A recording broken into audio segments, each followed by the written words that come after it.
All right, hold up. Let me.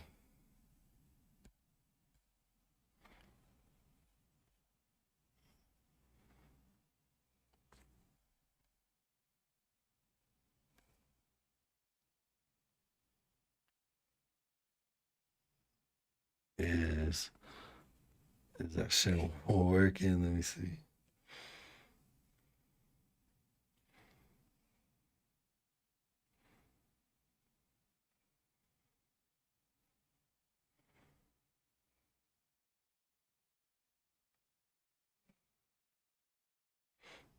Hey, yo, what up, Kyle? Welcome in, welcome in. All right, so how's the audio? Let me know if you guys can hear me.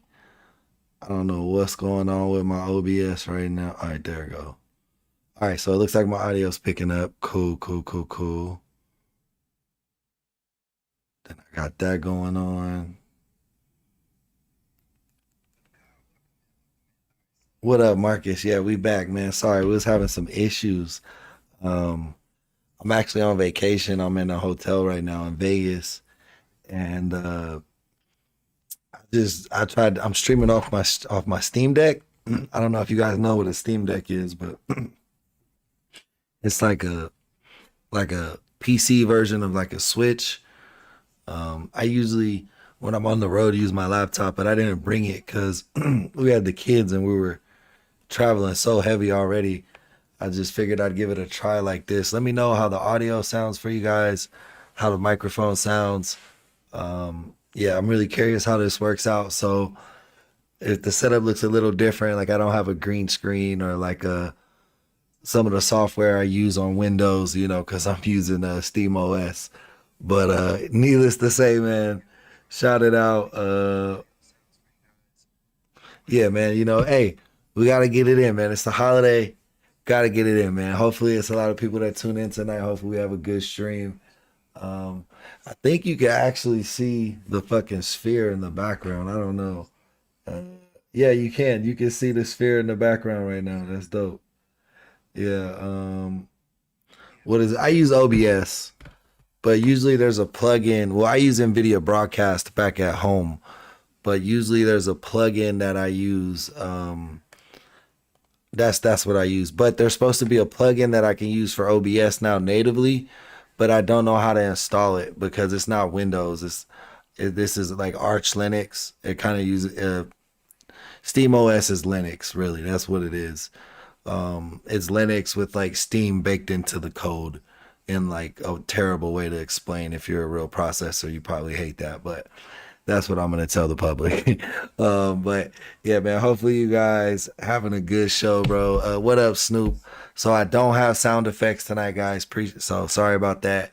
I don't have different like cutscenes, but we got most of the show, man. I believe we got on screen chat. It is way the fuck off right now. Let me try to fix it.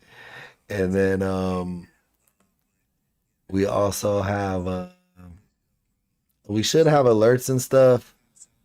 Um, I just tried to cook this up and then I had it all ready to go and I accidentally deleted it. Like the setup, like the profile, like the fucking media setup to bring it all like this. And I had to fucking do it all back over. So, but looks like it's doing okay now. So we'll get it on the road, man. Let's get into our videos tonight, man. We got some cool videos to watch. Happy 4th of July, man. Happy 250th birthday, America. Shout out, America, man. Hopefully, you guys blow some shit up and fucking. Hopefully, you guys blow some shit up and barbecue tomorrow. That that that's always a good time. Oh yeah, we watched Gideon last time. Make sure you go check out our last stream if you weren't here. Gideon got arrested. Hey, 6'7" explicit. Shout out 6'7", man. Shout out my boy explicit. Thank you for the love. Um, hey man, y'all see? I know y'all see the sphere, bro. We got the sphere in the background. Shout out the sphere in Vegas. Annoying passenger messes around and finds out from Midwest safety. Let's check it out. You see how most of the people are white here? I'm trying to get to my home country and you all people made it harder for me to get to my home country. A belligerent man on an international flight about to take off is continuously starting arguments with everyone on the plane. I don't like drama. While officers hurry to the plane, the captain confronts the suspect to kick him off, but he doesn't back down. And I don't have to get off. See how it is? See how it works? That's fine. You see how it works? I know how it works. Yeah. So that's how it works. That's how it works. You show me this much hate against one individual human, I will universally, karmically mess you up.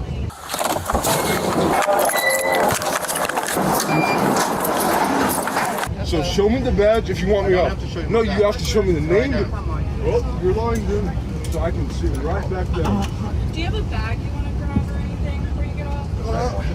Don't attack me with two individuals against one.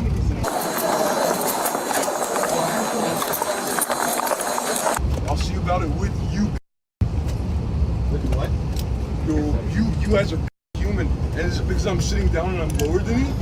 Yeah, I'm sitting down and because I'm sitting down lower. You want to be a tough guy, bro? I'm moving. Hey, you know what and stuff? No, it's all you're all teaming up. You see how most of the people are white here? Yeah. So you were like.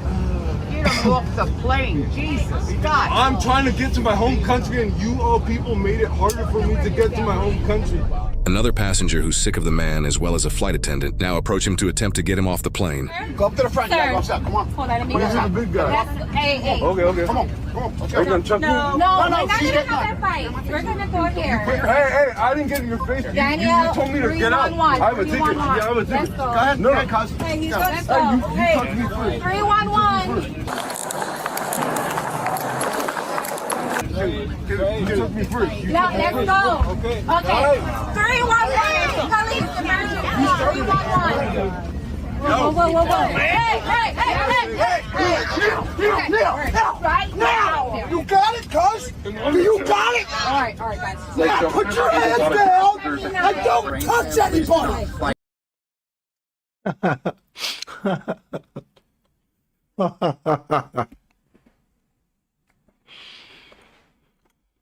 Shout out my stepmom. She makes some bomb ass snickerdoodle cookies. But yeah, bruh. But I got choked out so fast. I wonder if he was drunk or something, like, cause he was being a straight asshole on that plane. And he pushed the guy that was choking him first, so that's low key self-defense. But he might have to let go now, like bro surrendering. Put your hands down and don't touch anybody.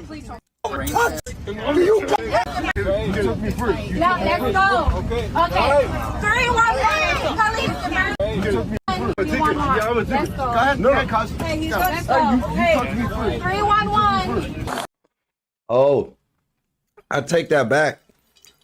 The buff ball guy, he actually did shove first. He kind of pushed him when he turned his back. Watch. Let's go all the way back.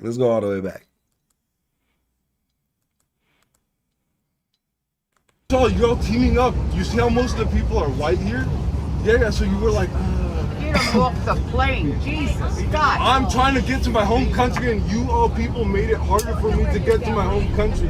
Another passenger who's sick of the man, as well as a flight attendant, now approach him to attempt to get him off the plane. Go up to the front. Go upstairs. Come on. Hold on, let me But he's a big guy. Hey. Okay. Come on. Let's go. Are you gonna chuck me? No, we're not she's gonna getting have that fight. We're gonna go here. Hey. Bro, talk about foreshadowing. He said, "Are you gonna choke me?" I'm not tripping, right? That's what he said. I didn't get in your face. Daniel, you told me to get out. 311. I have a ticket. Yeah, I have a ticket. Let's go. Go ahead. No. cuz. Hey, let's You go. talk to me first. 311. You took me first. Now let's go. 311. Police emergency. 311. Whoa, whoa, whoa, whoa. Hey, hey, hey, hey, hey, Right now! You got it, cuz? You got it? All right, guys. Now put your hands down and don't touch anybody! Put your hands down and don't touch anybody! So am I. So am I. Walk! I'm joking. Walk! Turn around and walk! Let's go. Let's Turn around and walk! Thank you, guys. Turn around and walk! Walk! I need airport So am I. Walk! Walk! I need airport Walk! Let's go.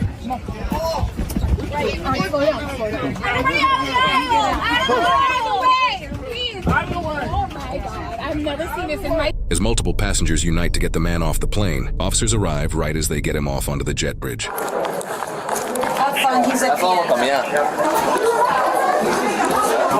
Bro got jumped by the whole plane. I kind of feel bad for him, dog. He just seemed like a harmless asshole. But, you know, you fuck around, you find out. Thank you for coming.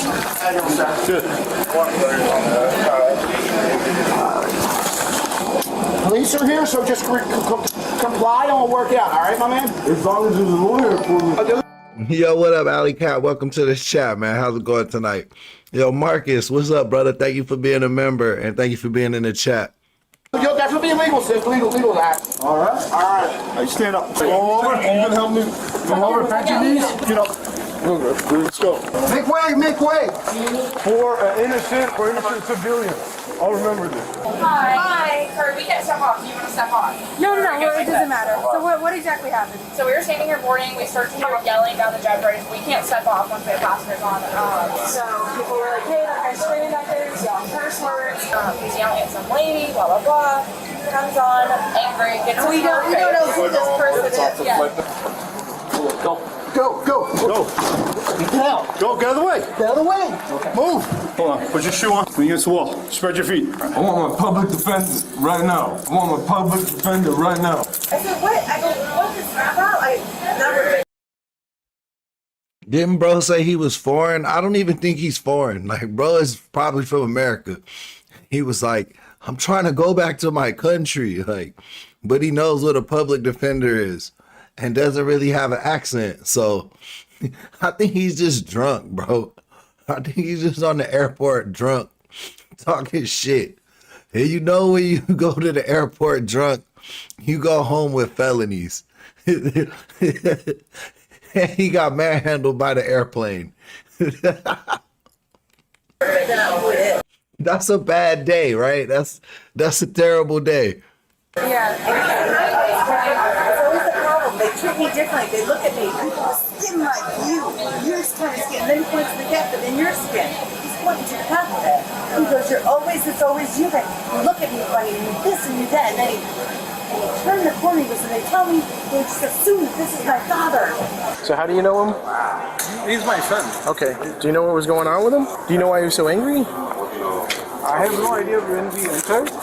Were you on the plane with him or not? I was together. Okay. All the way. So can you tell me what happened? We went inside. Somehow on the back, somebody, something, they talked about it. Talked about what? How can I say it? Maybe something related to racism or something. Oh, directed toward him? Something like that. He must have heard about it and then he just got into argument. Okay. And then he went inside and then again he got into argument with somebody on the same issue and then... Were you with him when this happened? All the time. Okay. Guys, hey, you resist, man. It's gonna get worse. I'm not even resisting, man. This was my parents' idea of moving me, you know that, right? I told them I would love to, and now this is what your airport does. I'm taking you to the Supreme Court. Taking you all cops to the Supreme Court. Face the wall. Face the wall. Spread your feet. Spread your feet. I'm spreading it, guys. More. I'm spreading it. And so I didn't think the guy was with him. The guy that's supposedly his father. And he walked away from his dad and just beelined up the... It was the weirdest thing. So now passengers are coming over after him going, he's not well. Something's wrong with him. Yeah, he just first jumbled all the way up the aisle to row 30. I don't know how we got past the gate. Right, let's walk nicely, okay? I thought this is freedom of speech. Freedom of speech country. You got a few drinks? Okay. All right. Has this happened before? Never. Never? Okay. he was causing a ruckus over here, right? Yeah, he made it all the way back, just kind of screaming and yelling, and then I was like, all right, I'm gonna go ask him to get off. Yeah. I got back there, he was already in his seat. But once I got back there, people were already starting to report because the whole time he was getting into his seat and he was yelling and cursing. He stood in this area for about At that point, it was like, you gotta get off. yelling and saying people with skin like me. Back there is when the altercation started. So you have a California driver's license, but your address is on Is in Florida. Is in Florida. But you have a California driver's license. That's right, and I'm also a USA naturalized citizen. So do you And will you add that part? Will you add that part? What you Do say? you live in California or do you? No. The address says Florida on it. Look, read it right. Read it right. Read it the right way. The man brought him off. At that point, it was like, you gotta get off. Like, he's a bigger guy. So he came up. Bro saying he has a California driver's license that has a Florida address on it. Can you do that? That's kind of tight. Like, how does that work? Came up willingly. They dragged him up the aisle. They got physical in the aisle, yelling. He is being arrested right now for battering because he did strike somebody in here. And they're taking his stuff off the plane and they're going to put it in baggage here, okay, at the airport here. So when he gets out of jail, he can come get his stuff at the baggage office if it's open. Because I understand this is an international flight, is that right? Yeah. Do you have a driver's license? Thank you for clearing that up. It's good to know a little bit more to the story. Yeah, but he didn't hit the person first. The person actually pushed him first. Well, they asked him to leave. They asked him to leave numerous times on the plane because he was yelling and screaming, and he wouldn't leave. And they asked the captain, and the gentleman on the jet bridge went on and asked him to leave as well. He wouldn't leave, so they had to escort him off, and that's when it got physical. Yeah, I did passenger hit him first. I got hit by one of those air guests on the airplane. Basically, the guy that got arrested, he said they were judging him based on how he looked, and he was getting loud and pointing. He sat down, he was still yelling. They asked him to leave, he wouldn't leave. 3 or 4 times they asked him. I want to check his feet first. Yeah. Make sure there's nothing in his socks. Pull off your Pull forward. I want to Kick your shoes off. Kick your shoes off. Yeah. Bro, are they allowed to do that though? Like, let's think about this. We know bro was in the wrong, right? We know he's an asshole. We know he was drunk or whatever. But, shouldn't they have just waited till the police came? Or like security came? Or something? Like, should a mob of just other airplane riders like have manhandled bro off the plane? Is that how that's supposed to play out? Like, I will if you let it go. Take off your shoes. Yeah. The other one. I got it. Send this leg back. Put your shoe back on. Are you still flying? I have to at least see what happens to him. He's going to jail. You could try to bail him out, post bond. You could call Brown, he was a citizen though. Bro is a citizen. He said, I'm a naturalized citizen. He had a driver's license, all that shit. a bondsman, a bail bondsman. You know how that works? Do you know how that works? How bail bondsman? He's going to go to jail. He has to bond out of jail if he wants to get out. And somebody has to pay money to make sure that he goes to court. In the future, he could post his own bond or you can do it for him. So I'm going to be putting your statements in the report. Bro can't be a doctor now. But we are going to need you to still fill something out. I'll email it to you guys. Right now, to do the report and to do the charges, we can go by just what you said on my body cam. But eventually, to bring this to court, we're going to need you to fill out the paperwork. So I'm going to email it to all of you guys. Okay. So let your other coworker know, and then the gentleman too. Okay. I'm glad they're all cops. That's my ticket too. I'm not losing that ticket. Get that ticket back to me. I had a flight ticket to my home. Sit in the car. Sit down. Turn around. Louder voices. Watch your head. This suspect, Shale, was charged with 2 counts of battery and disorderly intoxication. He forfeited his flight to Philadelphia, which typically averages $300 per seat, and he is presumed innocent unless proven guilty in a court of law. After a few hours of delay due to the suspect's shell, the flight eventually did proceed without him and his father. And everyone on that flight should count themselves as lucky that he didn't wait to act like a child until after they got up in the air. Because when cabin pressure increases, as the plane elevation increases, it can cause a drunk person to feel much more impaired. Bro, I don't know. Oh, I don't think that you should get. I don't think they should have let a random guy choke him out a little bit on the plane, bro. He might have a lawsuit there. I really think so. Like, they just can't be letting random passengers become security. Like, volunteer. But, bro, shout out, bro, for getting choked out for our amusement. Acting like an asshole. Honestly, his charges was a little light too. I thought they'd give him more for that shit.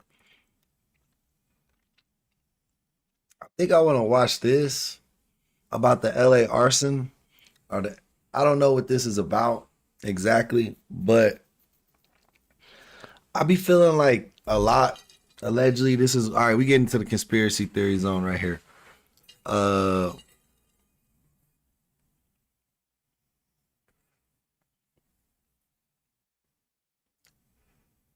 shit.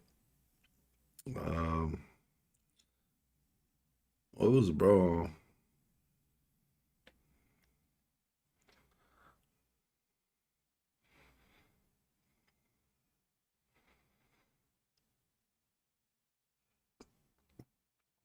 Bro came in and tried to get the whole channel. He tried to get the whole channel annihilated. But I be thinking that the LA wildfires, bro, aren't really wildfires. Like, I be thinking somebody's lighting that shit, dog. And my reason is California, bro, been getting a lot of federal funding for those fires every year. Like, so what's the incentive to actually stop letting the fires happen every year? Because if there's no fires, would they still get the funding or the same funding for the fucking wildfires? If they actually did shit that could help prevent, you know what I mean? But I'll even take it a step further, bro. Allegedly, theoretically, I think they be making them motherfuckers light that shit on fire so they can keep getting that money, bro. It ain't even just wildfires they letting get wild. It's like, I think they be helping that shit out.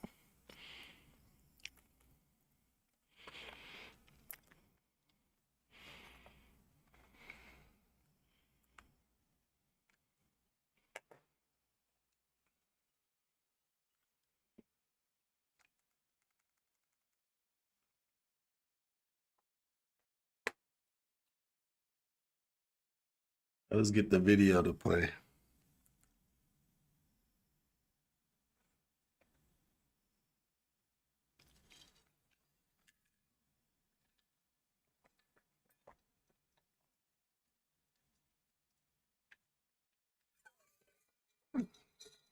All that insurance money, bro.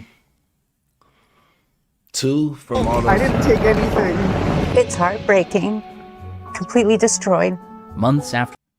And you could get houses and property out of hands that are like in families that normally wouldn't have been able to like live in those areas under today's circumstance. But say like somebody's family had a house like on fucking Venice that's now worth like $5 million or some shit that you know what I mean, that used to didn't be that much. Like, or just not even just that land in particular, but just any land, bro. Like, it's the way to make people sell and shit. How do they know what or who started the Palisades fire, a blaze that destroyed thousands of homes in Los Angeles, consumed over 20,000 acres, and took 12 lives? This is madness. I'm gonna get your walker down. Yeah, let's get out of here. I didn't take anything. It's heartbreaking. Completely destroyed. Months after the rubble was cleared, the government offered up a culprit. Today, we are announcing the arrest of 29-year-old Jonathan Rinderknecht for igniting a fire that ultimately burned down the Palisades. The prosecutors released some juicy details. Rinderknecht had prompted ChatGPT to create images of a divided, burning world. He was the child of Baptist missionaries, and he'd recently described the liberating feeling of burning a Bible. In the days before the fire, he'd searched the terms Free Luigi Mangione and watched this music video on repeat. But there are two more details that make this case even stranger. First, damn, bro, how they got his fucking device history? They seized his computers, everything. everyone agrees that Rinderknecht was nowhere near the Palisades on January 7th. And second, his lawyer kept pointing out, there's not a single shred of evidence that Jonathan Rinderknecht started that fire. So the question is, how can the government be sure that Rinderknecht did it? How do they know? I mean, yeah, with arson, you'd think that Chat, do y'all know anything about this case? That's what I'm saying, bro. That's what I'm saying, bro. It's always some bullshit, bro. Ain't no fucking lightning burning down half the city. Bro, they do have water. It's a person started it. No water is the biggest lie in the world, right? They caught the guy who started the fire. The media said it was the heat and air. All bullshit. Bro, think about it. Once Trump became president, the FBI be on that shit. Biden wasn't doing shit. I know all about this case. It's this guy for sure. But if they saying he couldn't be there, dog, like, let's see, man. Let's see. evidence was destroyed. Right, exactly. This episode isn't just about this one case. It's about the whole field of wildfire forensics. What clues do investigators look for? How reliable are those clues? Can science tell us if a fire was an accident or a crime?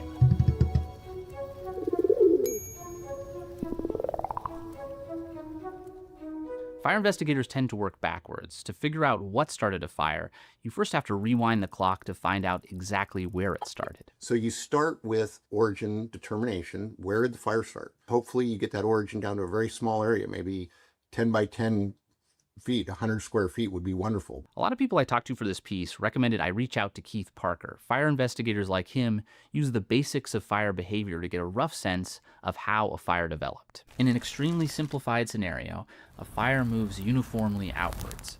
So the origin is at the very center. But a lot of factors can complicate this. There's topography. It's easier for a fire to travel uphill. Fuel is also a factor. Fire can only go where it has something to burn.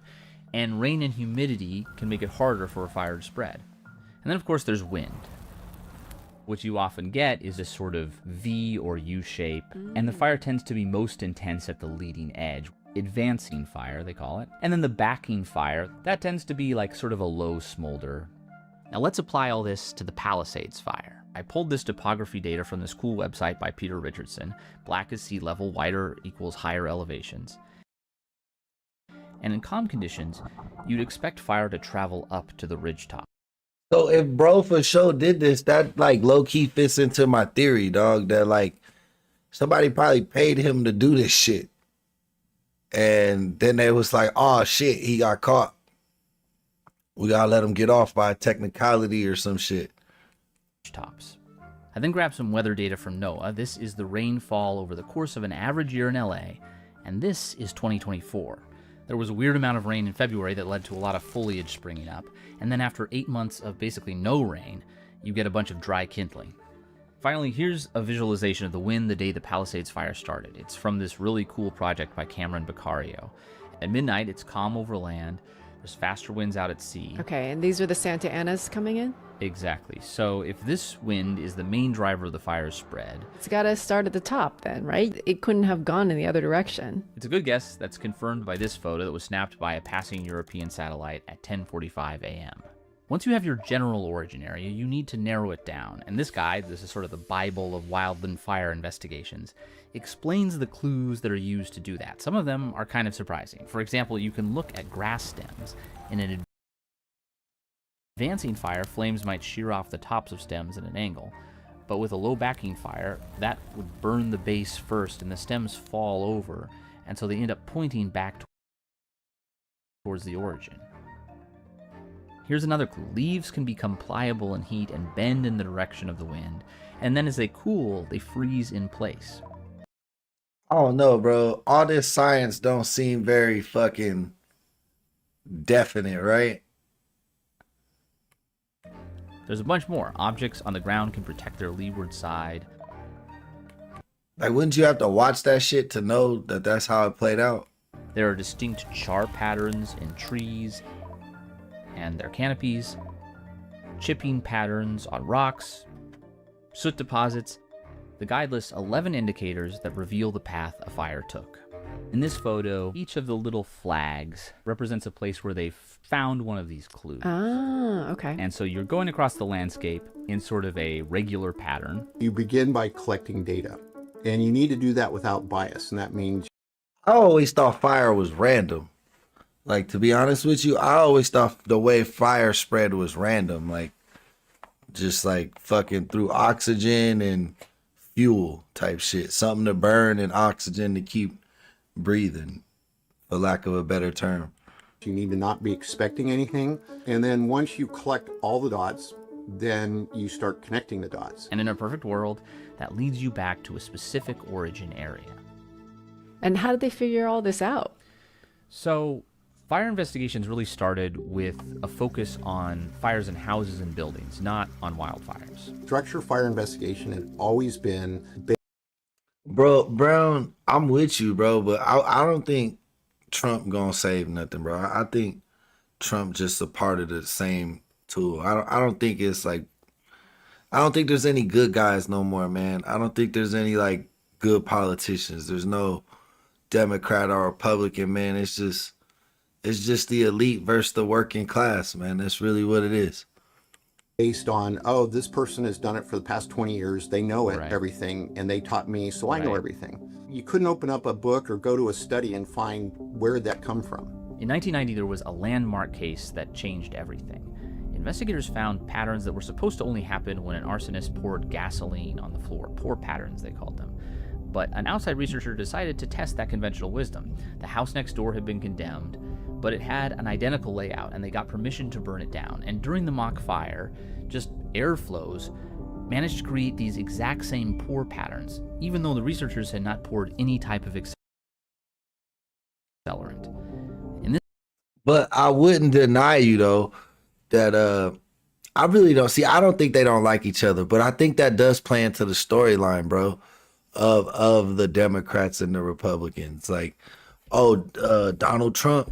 Like, basically, they let Donald Trump try to expose some little shit that they, well, not little shit, some big shit that they be doing in California. And then fucking the Democrats be trying to expose all this money this man's fucking laundering through the stock market, bro. Like, his man made $1 billion while he was in office. Like, and Nancy Pelosi did the same shit. Like, everybody, like, all these people, bro, it's all a game, dog. They're just tricking us. But yeah, I feel you, bro. Like, I do think somebody's paying. I don't know who's paying, but somebody's paying these people to light these fires, allegedly. Allegedly, don't sue me, government, FBI, please. Like, but yeah, this shit ain't no accident, bro. This shit ain't no fucking somebody flicked a cigarette in the woods, dog.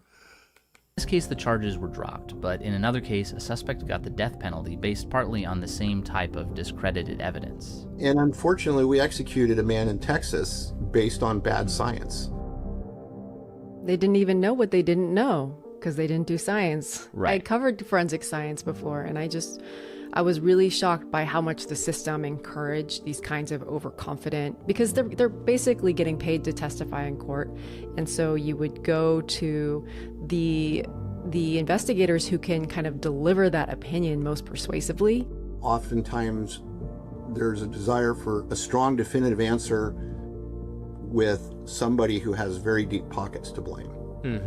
Right. And all of that is very contrary to how we know science works, where you really want to be transparent about the uncertainties, not...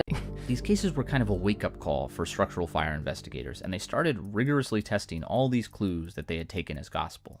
Doing these kind of experiments, trying to create the conditions of a fire in a controlled setting where you can watch the fire develop, gave them all kinds of insights into how reliable the indicators they were using were. The wildfire investigation it avoided that kind of scrutiny. Keith is one of only a handful of people trying to validate wildfire indicators by doing careful field experiments. It's so difficult to do these studies because the amount of work is tremendous. Yeah, bro.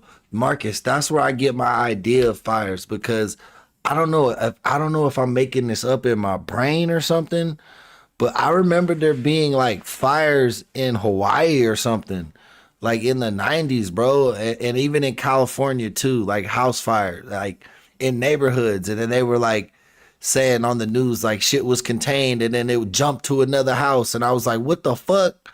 Fire can jump, bro. Fire got hops.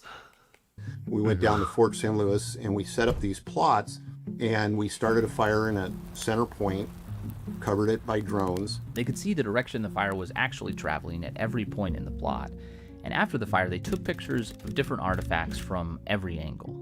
I found 4 volunteers that were very highly trained and experienced wildland fire investigators. And we asked what direction was the fire coming from, and then can you tell if it was advancing fire, backing fire, or lateral fire? These are the results. If this is the true direction of the fire, this is the average number of degrees the experts were off by in either direction. Oh, geez. Yeah. This is bad. You could have gone out and taken each one of these, flipped a coin, and you would have had the same percentile. Right. The outcome of the study was not what might have been anticipated, they note. Because these were already indicators that were in handbooks that have been used for a long time. These are still the indicators that wildland fire investigators are using. I only found one other field study from a decade ago, and the results were similar. The indicators didn't consistently point to the true direction of the fire. Do they have any sense of why these indicators aren't as useful as they might seem? Well, I should first say that Parker, he still believes in a lot of these indicators. He still thinks that they're very useful, despite his study. A lot of people read it as what we were saying is you can't interpret fire pattern indicators to come up with where a fire cause was. We know this stuff works because we find accurate fires. We all oftentimes find fires that we go back later and find video evidence or other evidence that confirms our findings. So we know there's a lot to this. Clearly, these indicators work sometimes, but maybe they only work when the fire is at a sort of medium intensity. As you get to each end of that spectrum, those patterns become less pronounced. In Keith's study, the wind was low and inconsistent, so maybe the fire never reached an intensity where it would leave more definitive patterns.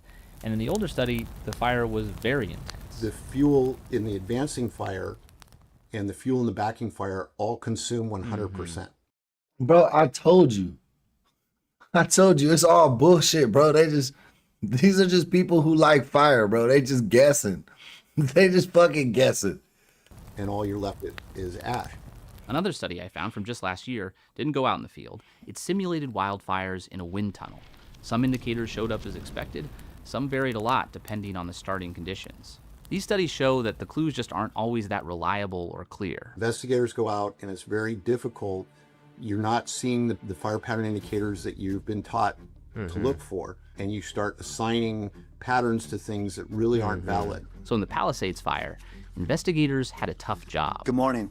My name is Kenny Cooper. I'm the special agent in charge of ATF's Los Angeles Field Division. The Bureau of Alcohol, Tobacco, and Firearms is in charge of federal arson investigations. We processed hundreds of acres of damaged fire, examining every inch. Are the investigators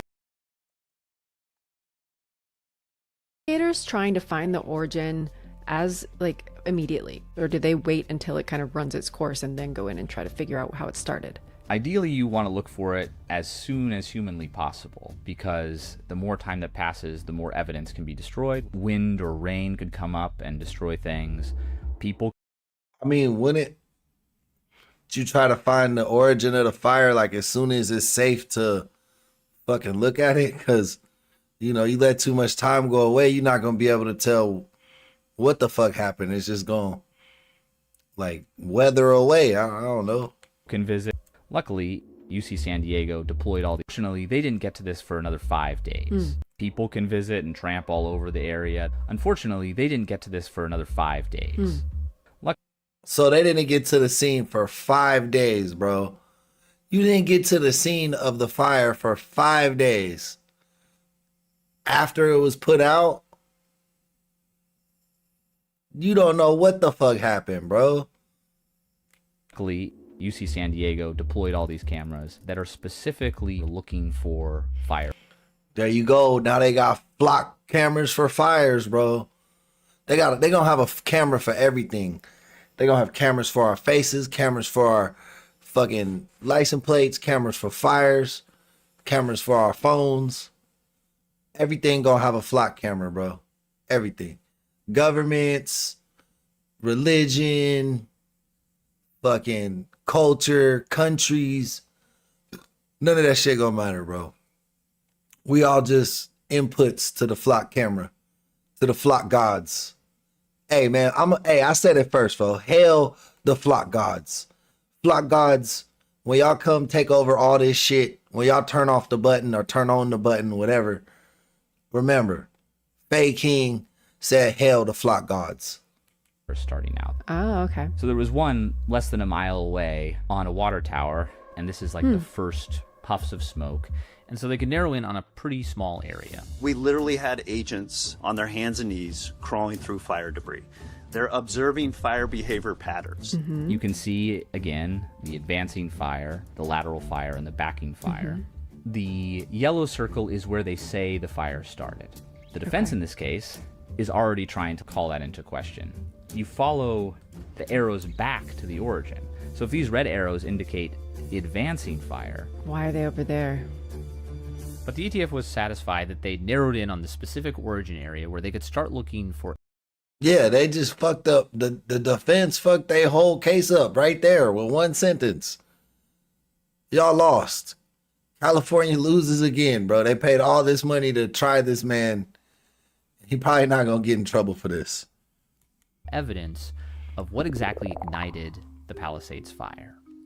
We went through exhaustive efforts to look at potential ignition sources. You've got potential natural causes, so lightning strikes is a common one. The ATF consulted a database of lightning strikes detected by this network of sensors, and they found no lightning storms between January 1st and January 7th within 100 kilometers of the Palisades. Lava is another potential cause. Probably not a lot of lava in the hills above LA. There sometimes have been fires that have been started by rocks falling and sparking off each other. Super rare, but it's been documented. Wow. There were no rock falls in this area. So now we get into human causes. Did any power lines go down or spark? There were no reports of that around the Palisades fire. I think it's CERN. I think that's called CERN, Marcus. Vehicles can be dragging something that sparks along a road. You can have fireworks, cigarettes, you can have arson. But sort of from the beginning, people were suspicious of another possible cause, which was embers from another fire that had broken out a week earlier on the same hillside.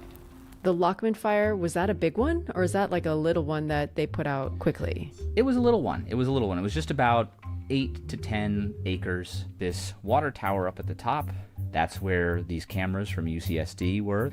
And then all of a sudden, boom, there's this conflagration on the top of the hill. Wow. So we... Hey, what's California? I know I got some California people in here tonight. What's California's fascination with the Joshua tree? Like, why can't you move a Joshua tree if you own land that has a Joshua tree on it? Like, what's so sacred about it? Like, there's fucking hell of them, bro. It just looks like a big ass cactus. Know exactly what time. It was around just after midnight. By sunrise, they had already contained it, and by the afternoon, they were confident that it was extinguished. But after the Palisades fire, journalists and community members were asking, hey, there was that little... I think CERN's broken right now, Marcus. I think they shut that shit down, or it's broken. It was like some type of conspiracy that either it broke down or fucking they did some shit that they were scared. So Like they're just kind of chilling to see what happens. I don't know. Fire a week before the Palisades fire started. Could that have anything to do with it? And the fire department basically said no. That fire was dead out. If it is determined that was the cause, it would be a phenomenon. We won't leave a fire that has any hot spots. The team that we have on board right now will be able to determine whether or not that did indeed happen. And months later, the Fed said that did indeed happen. The fire was a holdover fire, meaning it was deeply seated in dense vegetation and roots and continued to burn undetected until catastrophic weather ensued, resulting in the Palisades fire. That's quite a stretch between when that ended and then the next fire. Yeah, we're not going to get into the full fire response. I'll just tell you the fire department did respond, and they don't say they put out fires, they suppress the fire. So this is kind of a touchy subject because there's a parallel investigation to see if LA's fire department messed up somehow. And as part of that, they interviewed some of the firefighters who were on the ground that day after the Lockman fire. I noticed hot coals underneath the ashes. I could feel the heat coming off of it, and I didn't even want to use my gloved hand because it was hot. I haven't really spoken much on it because it kind of sits heavy with me that nobody listened to me. Beyond these depositions, there isn't really a lot out in the public about why they're so confident it's a holdover. Their court filings just say that they found roots that had been smoldering. Like we said, there was dense vegetation. The fire went underground. If holdover fire is a thing, is there precedent that some person who starts the first fire can be held responsible for the second fire? Like, how could they possibly have, with intent, started that one? Right. There's some sort of legal analogies that people have tried to draw. Hey, Snoop, get that holiday pay, girl. Get that holiday pay. Speaking of that, guys, if you haven't signed up for your memberships, man, please sign up for your memberships today. $2.99 a month.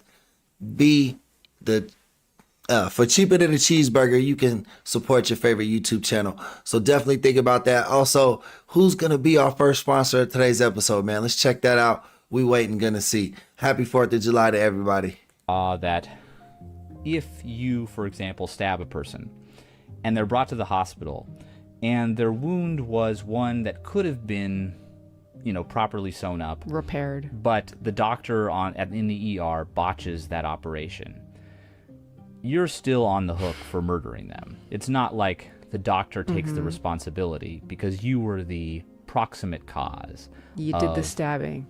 You did the stabbing, so it doesn't matter if the doctor messed up. And the government in particular, the fire department, has a lot of immunity in these situations because they don't want the firefighters to be afraid to do their jobs. In any case, if you accept this explanation that the Lockman fire seeded the Palisades fire, you have to start all over again with a new mystery, one that will bring us closer to our prime suspect. What caused the Lockman fire? Hey, shout out Snoop, man. Thank you for the keeping it 100 in the chat. Also, Marcus, appreciate that for the $2 super chat. First super chat of the month too. We've been taking a few days off, so glad to get it going, man. Glad everybody's in the holiday spirit. Appreciate the love, y'all. Thank you for helping sponsor today's stream. Real quick, we put a lot of work into these episodes, whether that's making pastel fire animations or reading. Please. Last New Year's Eve, Rinderknecht returned to Pacific Palisades after working the evening shift as an Uber driver. Messages reveal he'd recently been spurned by an ex, and Uber passengers say he was in a bad mood before he drove up to the Skull Rock trailhead. He exited the car, walked up a nearby trail, took iPhone videos at a nearby hilltop. There was some early speculation about this flash of light. Maybe those are fireworks actually being lit. But the ATF says, no, that's his car. Headlights. And this little light on the hill might be him using a flashlight or his phone light to go up this trail. At some point up there, around 12:12 a.m., he ignited a fire. Shortly after that, Rinderknecht started a screen recording on his phone that... Oh, shit, bro.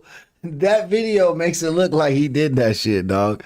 Hey, back to back. $2 super chats, man. Thank you for that, Marcus, man. Appreciate the love. Make sure you guys are smacking that like button, hitting that subscribe. We are on the way to 12,000 subs, man. If you're trying to get us there, help us get there. Let's get there. Captured several attempts to call 911. He took a screen recording while calling 911. That's interesting. Also on this screen recording is him talking to ChatGPT. Are you at fault if a fire is lit because of your cigarettes? Ah, okay. Well, maybe he was just smoking. So, hell no, bro. Did you see that fire? Hold up. Brown is right. Bro is guilty as hell. Like, bro, look at that. Look at that. From a cigarette, dog? Get out At of some here. point up there, around 12:12 a.m., he ignited a fire. Shortly. Look at how that shit went up, dog. It made a sound. Like you can hear it on the tape, like flickering. That shit sounds like fire in the wind, dog. After that, Rinder Ganesh started a screen recording on his phone that captured several attempts to call 911. He took a screen recording while calling 911. That's interesting. Mm-hmm. Also on the screen recording is him talking to ChatGPT. Are you at fault if a fire is lit because of your cigarettes? Ah, okay. Well, maybe he was just smoking. So one of the questions is, was he smoking and this was accidental, or was he trying to plant the idea that this was all a mistake? The ATF says The fire was ignited with an open flame. And so we're sort of left, after all of this hullabaloo, with three hypothetical causes: fireworks, a potentially accidental cigarette, and arson, an open flame from a lighter. These possibilities can lead to very different charges and sentences. So can forensic science help us distinguish between these options? Well, remember, You begin by collecting data, and you need to do that without bias. the trail is even colder at this point, right? Because they're not doing this investigation until after the Palisades fire. But these are the indicators that they documented. Where would you put the origin of the fire based on these arrows? Well, there's some red arrows that are confusing me, but would it be number 4? That's where the ATF identified the origin. Mhm. But you can see that there's some red arrows to the left of that. From 3. They initially identified 3 as the origin. Ah, okay. Then they came back a few days later and walked around again and identified Site 4, which would certainly put the origin closer to where we know Jonathan Rinder-Knecht was. It's not like a double blind kind of investigation, like the fire investigator who's looking at this and then going back and looking. Bro, they yeah, they clearly are like, we're wrong, and then they saw that tape on where the fire actually started from and was like, you know what? The science says Looking at it, he knows what else is developing from, I guess, the police investigation. Could you plausibly suspect that he has changed his story Hey Cindy, what's up? Welcome to the chat. because he knows that they put a suspect in that other place? Right. Well, this is the big question, and I'm sure this will be litigated in the courtroom. Okay. Because the handbook says, Sass, what's poppin', man? Welcome in.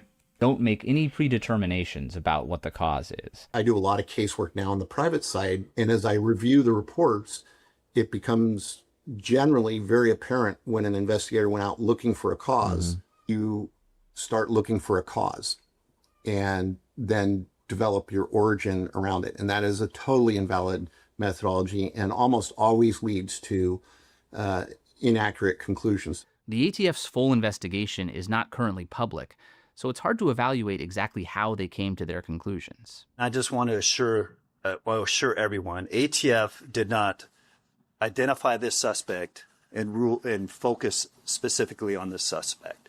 We still utilize our scientific process. Light with a butane torch.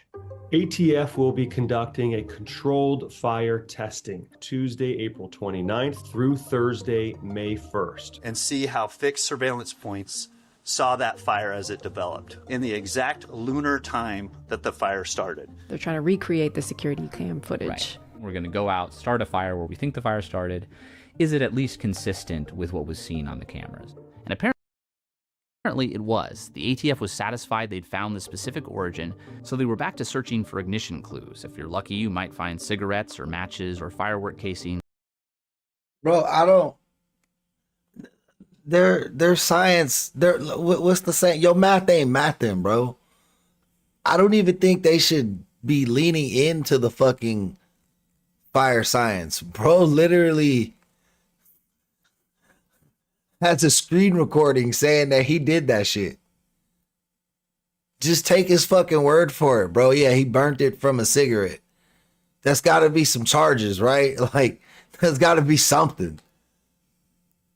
If you accidentally run a motherfucker over if it's your car and you're sober, that's still vehicular manslaughter. You're doing 10 to 15, dog. So if I accidentally burn down a whole neighborhood and kill 12 people, I'm probably still gonna go to jail for life, bro. Just, but if you charge me wrong, like if you out here saying you intentionally did this shit, now I might be able to get off. Or chemical traces of gasoline. It's an extremely tedious process. You have to take breaks because your eyes, you start looking at. Hey, Stickum, welcome to the chat. Similar black stuff. Meanwhile, they worked to rule out other potential causes. They said there was no lightning, no downed power lines, and contrary to some witnesses, no fireworks. We have no evidence that any fireworks were set off in this area at the time the fire ignited. Then they did some analysis back at their lab. They analyzed humidity, the exact temperature, recreated those environmental factors in our labs, then tested different ignition sources. And that's where 500 tests were conducted at that lab. According to court documents, all 500 of these tests were to see if cigarettes would quickly light these dishes of fuel. Apparently some of them smoldered, but none of them actually ignited. An expert for the defense claimed that these tests were too humid and that the angle of the cigarette and the lack of dangling fuel made ignition less likely. And the defense keeps returning to this argument. There's not a single shred of evidence that Jonathan Rinderknecht started that fire. No one saw Rinderknecht light the fire, and ATF searches of the origin didn't turn up any evidence. No likely ignition sources, which is how a lot of wildland fire arsons have been proven in the past. This brings us to another problem that is often discussed in court cases around arson investigations, which is this idea of negative corpus. You don't find evidence of arson, but you haven't found evidence of anything else. Process of elimination. There was a high-profile case where I think, you just gotta point to the facts, bro. Like, that's what I'm saying. Like, he literally said, like, why would he chat GPT that? You know what I mean? So that's what you gotta do. You gotta put it into the jury's brain. Oh, he already admitted to accidentally burning down this fire. So this is what we're burning down this city. That's what we're charging him with. Felony negligent neglect or whatever. I don't know. a Navy ship caught on fire. Wow. And one of the seamen was charged with arson. There's a ProPublica piece about this case, and they say that the investigator, an ATF agent named Matthew Beals, ruled out accidental causes as well as natural ones. With those causes eliminated, he concluded it must have been arson. I don't like it. Right, and that's why, in this case, the person who was accused was acquitted.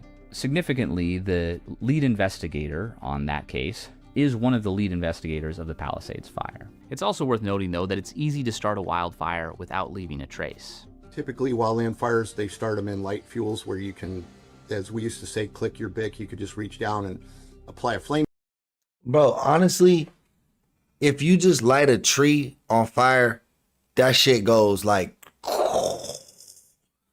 you know what I mean? I seen a kid in middle school light a tree on fire, bro, and then they were trying to put it out, like, but that shit didn't go out eventually. One time they lit that palm tree up and that shit went up so fast. Luckily, the fire department came and put it out. But yeah, nobody got hurt or anything. But yeah, bro, I've seen like somebody flick a tree on fire with just a little ass Bic, nothing. And in like 10 minutes, it looked like a fire, like a tree from hell. To it, off it goes. We are confident that the burden of proof by the government on this presumed innocent person will be met in trial. So I'm going to take you inside that courtroom in just a second. But first, we've talked about how fire investigators are trying. He had to get the hell out of town. That's why, Brown. He was like, I gotta go, bro. I just burned down half the city. Trying to figure out what actually works versus just doing what they've always done. And I want to apply that same philosophy to shaving. Most isn't allowed to blame the fire department for letting the Lockman fire smolder and reignite. That was judged a separate issue that's certain to be addressed in some other lawsuits that are smolder. It wasn't started on June 8th. So let's get into the trial and the chaotic way it ended. It started on June 8th, 2026, with some ground rules laid down by the judge. The prosecution wasn't allowed to bring up certain details from Jonathan's past, like the Bible burning, because that might prejudice the jury. And the defense wasn't allowed to blame the fire department for letting the Lockman fire smolder and reignite. That was judged a separate issue that's certain to be addressed in some other lawsuits that are currently pending. Rinderknecht faced 3 federal charges and a maximum of 45 years in prison. All the charges required malice or... See, I don't like that when they'll be like, hey, we can't talk about these factors because they're factors in another case that hasn't been determined yet. Like, what? Intent. And what if that's the evidence that could convict you or will get you the conviction as the prosecutor, you know, and now you can't bring that shit up because another case, I don't know. So the prosecution spent a lot of time at a civil case to be that. I'm trying to establish the mental state of their suspect, weaving together a bunch of YouTube searches and text messages and ChatGPT conversations to paint a picture of a man who was lonely and broke and bitter and who wanted to get revenge on the world. In an 8-hour interview with agent Matthew Beals, Rinderknecht expressed a lot of anger about the inequalities in society. And in this same interview, his account of New Year's didn't exactly match the locations from his phone records. During his interview, he lied about where he was when he first saw the Lockman fire, claiming he was near the bottom of a hiking trail. When it came to the forensic evidence, the ATF's expert fire investigator argued that it pointed to arson. But the defense brought in their own experienced fire investigator who argued the evidence was inconclusive. That's what I mean, bro. When you have like these inexact science, you know what I mean? These non-formulaic science where it's not the same answer every time. You can't reproduce the shit that you're saying. You could just be like, well, my expert says something different. Fireworks were still a valid theory. One firefighter testified that he hadn't seen or heard any fireworks in the area, but then another firefighter testified that he had. On June 24th, the jury was sent out to sort through all this and make their final decision. But on June 25th, they sent the judge a note. Just a bizarre set of circumstances. There seems to be chaos there. I've never seen this happen. The jury is deadlocked. Deadlocked. Deadlocked. Deadlocked, and we don't have a verdict. A judge has just declared a mistrial. And so he got off on a mistrial. So they could do it, right? They could retry him, right? After all that, this trial is over. The government has already announced that they'll try to get a conviction again in a new trial scheduled for October. 2 of the jurors had insisted that Rinderknecht was guilty, but the other 10 disagreed. After the trial ended, juror number 4 said there just wasn't enough evidence. The scene of the crime had remained open and unexamined for over a week. But on top of all that, I think that Bro, I feel like they could never say there's no water again, Brown, because I mean, yeah, maybe if there isn't, it's their fault. Because Jeffrey Epstein had a water desalinization plant on his fucking island. If one billionaire can have that for his vacation island, bro, that he don't even live in most of the year, then every country can afford to do that, bro. Like, we already $1 trillion in deficit. What if we had to go, and even if we had to go another 100 trillion or whatever fucking trillion, let's double the deficit we have now, but we can solve the world water solution. That's like way more important than that, bro. The fact that one billionaire had that technology on his island in the middle of the fucking ocean tells me that countries with trillions of dollars at their disposal can pop that up on every coast. Forensic science has some work to do. These indicators need to be tested and validated so they can reliably pinpoint a fire's origin and lead to evidence that could catch an arsonist or exonerate. I mean, for Diddy, bro, I don't know what they really wanted. Like, they weren't trying him for the shit I thought he should be tried for. Like, he should have been tried for trying to kill Kid Cudi. Like, if that's true, he need to go to jail for that. Like, if he really did kill Biggie and Tupac, he need to go to jail for that. But like being a swinger with your girlfriend, you don't need to go to jail for that. Like domestic violence, yeah, you need to go to jail for that. But that's not RICO charges. Like, I don't know. I felt like they were, maybe I'm crazy. Like, I don't think Diddy's a good guy, but like, I just don't think they charged him with the right shit, bro. It was a soap opera. I think it was fake. I think it was all fake. I don't think the juries was paid off. I just think they were all actors. An innocent suspect. As fire risk increases in the West, these tools are going to become more and more important. As with every Howtown episode, we've got... Yeah, bro. So basically, we'll never truly fucking be able to pinpoint what's happening. And they're just going to say, well, we think it was this guy, but we also think it was wildfire. So, I don't know. Let us get some more wildfire money. That's that's literally what we said before the video. After the video, we're like, oh, it seems like they know who did it. But for whatever reasons, don't want to convict them or admit that anybody was at fault, whether that be the government or the criminal.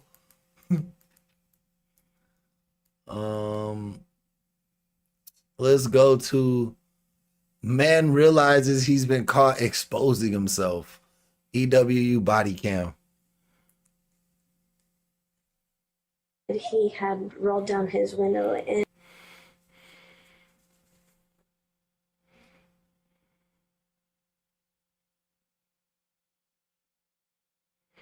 Hey, what up, Pinky? Welcome to the chat, man.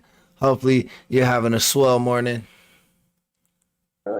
he goes, excuse me. Happy 4th of July, chat. Make sure you guys hit that like button if you haven't already. Subscribe to the channel. Also check out our super chats, gifts, memberships, all that's on and rolling, popping. Let's start out the month, man. We haven't been streaming so far this week, so we trying to play catch up. Let's get it going, boys and girls. Excuse me, miss, can I interest you in this? I don't know why I looked. He goes, he had rolled down his window and he goes, excuse me, miss, can I interest you in this? I don't know why. Oh, Riz, bro, that's not how you rizm, dog. I looked, but he had it out and it was in like a routine stop at a car. God damn, she said it was like, bro got an elephant trunk. What is she talking about? Look at the hand gesture she made. Looked, but like, who out here holding their meat, bro? Who out there holding their meat like this? If you holding your meat like this, I think chicks are running, dog. Like, what? He had it out and it was in like a routine stop at a car wash and gas station leaves a woman shaken after a stranger's question leads to an unsettling encounter. It wasn't just that he like flashed me it was in like a clear plastic tube. Recently it has been happening more. There has been something coming up in me. That's the pump. Yeah, the property. Okay. Don't reach it. Bro pumped it up. Bro, use the pump, bro. Bro, use the pump, bro. I didn't even know that was a real thing, dog. In there with your bare hands. The following is based on official police records released. What does the pump do, bro? Does it blow air in it? Like what? To date, and some of the footage has never been seen before until now. In August 2025, a woman calls 911 to report an incident that occurred just minutes prior at the Cobblestone Auto Spa in Tempe. Officers soon head over to her apartment to take her statement. All right, so can you tell me what happened? So I had just went through the car wash and I was at the vacuum stall. I was just wiping my car down with a towel and he had already been parked for just a second. He was wiping his car down, I think, a minute ago. But then he had got back in his car and I remember thinking for a second like that was really fast because he had just barely parked and I wasn't finished. And so he was sitting in his car. As I was on my passenger side, he had rolled down his window and he goes, excuse me, miss, can I interest you in this? And I don't know why I looked, but then he had it out and it was in like a tube. Like he had like a pump or something. Okay. And I just gasped, and then I got back in my car, and I don't know why I didn't yell for somebody else around or say something, but I was just in shock, and I left, and then I called 911. Okay. I'm sorry to make you That's probably the best thing she could have did. You know what I mean? Just to not make dude mad or anything. Just fucking get away from him. or have you think about it, but can you describe what it looked like? I don't know how long I guess he had it in there, but it was definitely. In an interview with a detective a few weeks later, the victim would share a more detailed account of what she claims to have witnessed on the day of her report. It wasn't just that he flashed me it was also it was in a clear plastic tube, which I'm assuming is was it pump, because it had then a tube coming from the end of it, and then a pump ball thing that he had in his hand, when they do your blood pressure. Okay. So it was in that. It wasn't just that, but he had that, I guess, in his car ready to go. Okay. And was he doing anything else? Did he think this was gonna work, bro? Did he think bro, I got it, I know how to rizz him now, or was it I just want to show somebody my junk? I got this new pump. Let me see what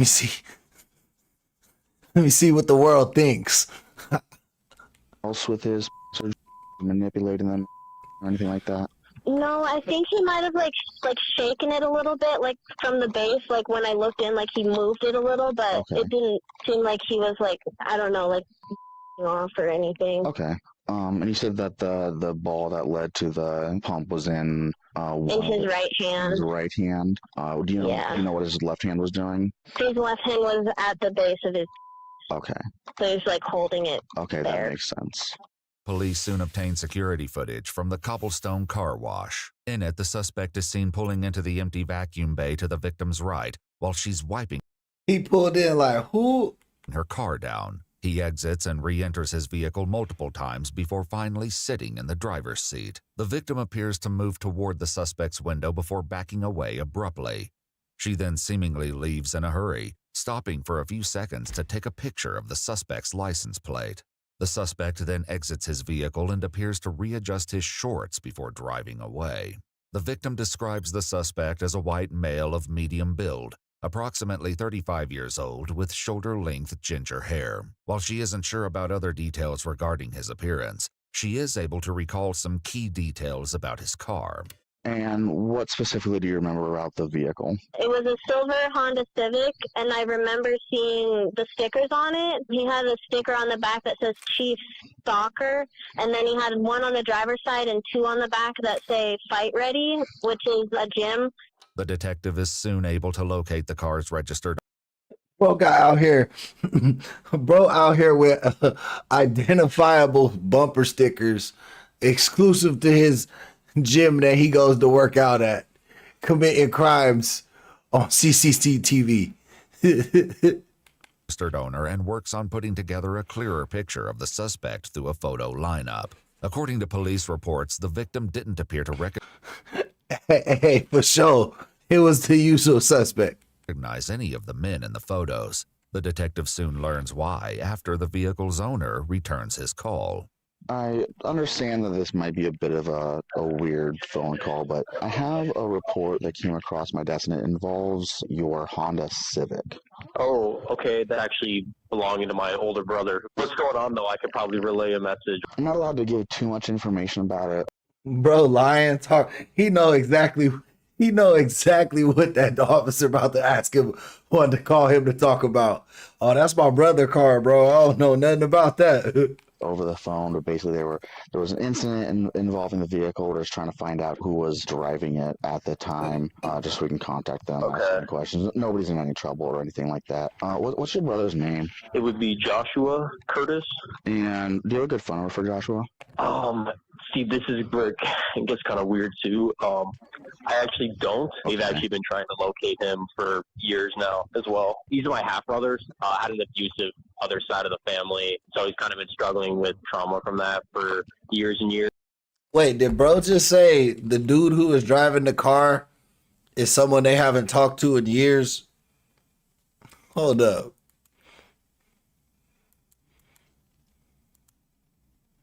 Just so we can contact them, ask any questions. Nobody's in any trouble or anything like that. What's your brother's name? It would be Joshua Curtis. And do you have a good phone number for Joshua? Steve, this is Brick. Yeah, give too much information about it. It'd be a bit of a weird phone call. The men in the photos. The detective soon learns why after the vehicle's owner returns his call. I understand that this might be a bit of a weird phone call, but I have a report that came across my desk and it involves your Honda Civic. Oh, okay. That's actually belonging to my older brother. What's going on, though? I could probably relay a message. I'm not allowed to give too much information about it over the phone, but basically they were... Yeah, so the guy on the phone comes up as the owner. Yeah, it's his fucking car, bro. He lying. There was We've actually been trying to locate him for years now as well. These are my half-brothers. Had an abusive other side of the family, so he's kind of been struggling with trauma from that for years and years. But yeah, up until COVID, he was living with us in Illinois, and then he just kind of up and left one day and went to Arizona. Didn't even tell us. He just sent me a picture of welcome to Arizona on the road, and he's been there ever since. So I'm trying to transfer a title to him because I figured, yeah, something might happen eventually, and I don't want to be responsible. Okay. So I could probably give him this number if it works. Oh, yeah, that was his brother. Then I don't think that was the guy on video now. Just let him know that you guys need a statement or something. Yeah, you can if you want. That shouldn't be a problem. Following his conversation with the original owner of the car, the detective has the victim come back in for a second photo lineup, this time including a photo of 34-year-old Joshua Curtis. Take as much time as you need, okay? Damn, she guessed bro was 35. I'm older than 35. Like, this dude looked like he was 45. And that's the one in number 3. Now number 3 and 6 look kind of similar. I think it's 6. Not I think. His face wasn't that slim. Okay. According to police reports, the victim identifies Joshua as the man from the car wash in the second photo lineup. In the meantime, Joshua contacts the detective after his brother informed him they were looking for him.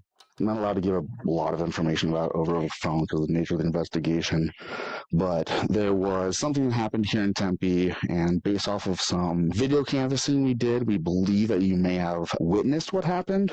If you'd be willing to just let us know if you saw her or anything like that. I mean, yeah, I'm totally willing. I mean, ideally, I wouldn't like to disrupt my schedule. I don't. Tricked him.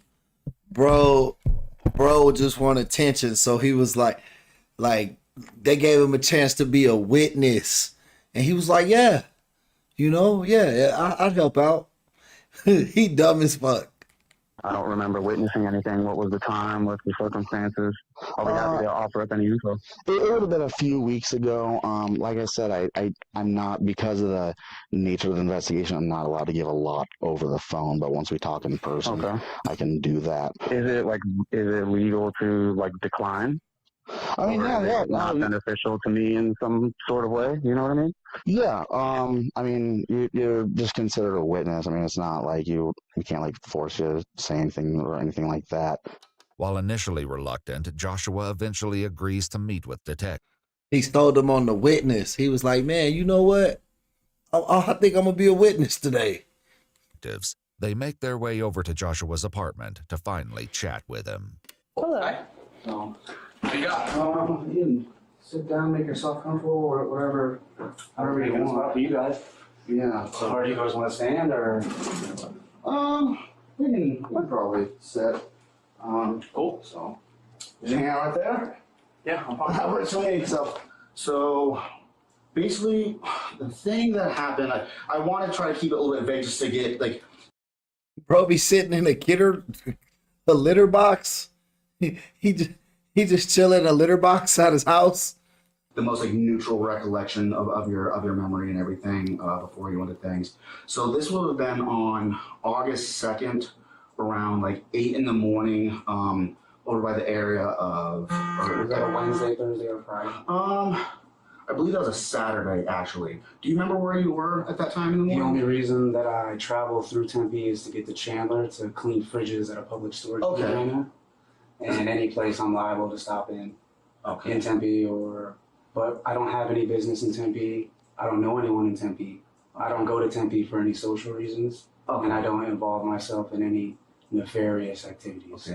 Joshua tells detectives that he only drives through the area to reach clients. While he has denied any knowledge of an incident in Tempe thus far, the detective's description of that morning is about to jog Joshua's memory. We saw your car over at the cobblestone. He gonna be like, oh yeah, I just had to use the vacuums. Cobblestone car wash. The penis vacuum. You remember going to the cobblestone car wash? Yeah, so sometimes I'll stop in there for gas or whatnot. Okay. Yeah. Do you remember talking to anybody at that gas station or anything like that? Okay. We saw somebody else that was involved with what happened come up to your car and talk to you, it looks like, while you were at the car wash. Pulled into a stall? You guys were next to like the vacuum areas. So it looks like probably got a couple of car washes. Then one of the involved people talks to you over your car for a little bit. Doesn't ring a bell. Doesn't ring a bell? Okay. And we were able to identify that person, talk to them, and what they told. Yo, what up, Ron? Welcome to the chat. Thank you for being a member. Thank you for showing up today, guys. Hey, Rocket, what's poppin', man? Welcome in as well. Happy 4th of July. I'm on vacation, man. Y'all can see it's a little different in the studio. It's the hotel room, but if you look in the camera, we got the Vegas sphere in the background, man. So we're in Vegas this weekend, man. Shout out Vegas, man. My hometown. They told us was that. Hey, Rocket, man. Thank you for joining the membership squad, bro. Appreciate the love. You know, we always on a mission to gain more memberships, bro. For cheaper than a cheeseburger, you can support your favorite YouTube channel. Thank you so much, man. I appreciate the love. Thank you for helping support the channel and keeping us live, man. They had seen you in the car with a pump on. Oh. And you're working the pump. Got you. I got you. Now it's more clear. Looking that would be the reason that sometimes I would pull in, would just to sit there and look at people and boom. Joshua, now far more forthcoming with information regarding his proclivities, recounts the incident and shares what he believes triggered this behavior. Tell me about everything that happened from start to finish. He about to be like, I was gaming her up. Oh, fuck, I missed what he said. What happened? That would be the reason that sometimes I would pull in. With a pump on. Ring a bell? Okay. And we were able to identify that person, talk to them, and what they told us was that they had seen you in the car with a pump on. Oh. And you're working the pump. Got you. I got you. Now it's more clear. Looking that would be the reason that sometimes I would pull in, would just to sit there and look at people and boom. I don't think that's legal, bro. I don't think you should be telling the cop that you did this shit multiple times. And this is the first time that somebody reported your ass. Bro, dumb. Joshua, now far more forthcoming with information regarding his proclivities, recounts the incident and shares what he believes triggered this behavior. Tell me about everything that happened from start to finish. I pulled in to the parking spot and there was cars on both sides of me, and I rolled down the window and I said, hey, would you have any interest in this? And she leaned in and then left. And what did that person see when she leaned in? Okay. And then after they left, what happened? I left. Okay. You said that that's kind of a common thing for you to do, like specifically with the pump, or just looking at people, or? Recently, it has been happening more. There has been something coming up in me, but in no way, shape, or form has anything else other than that happened. Okay. How long have these feelings been going on? Couple months. Couple months. Is there anything that has triggered it or something like that? Like anything in your past or? There have been gas station pills that I had found, rhinos, and I started trying them, and they drive you to certain behaviors and certain tendencies. Bro taking gas station bro taking gas station Viagra, driving around with a sex pump. That's dangerous.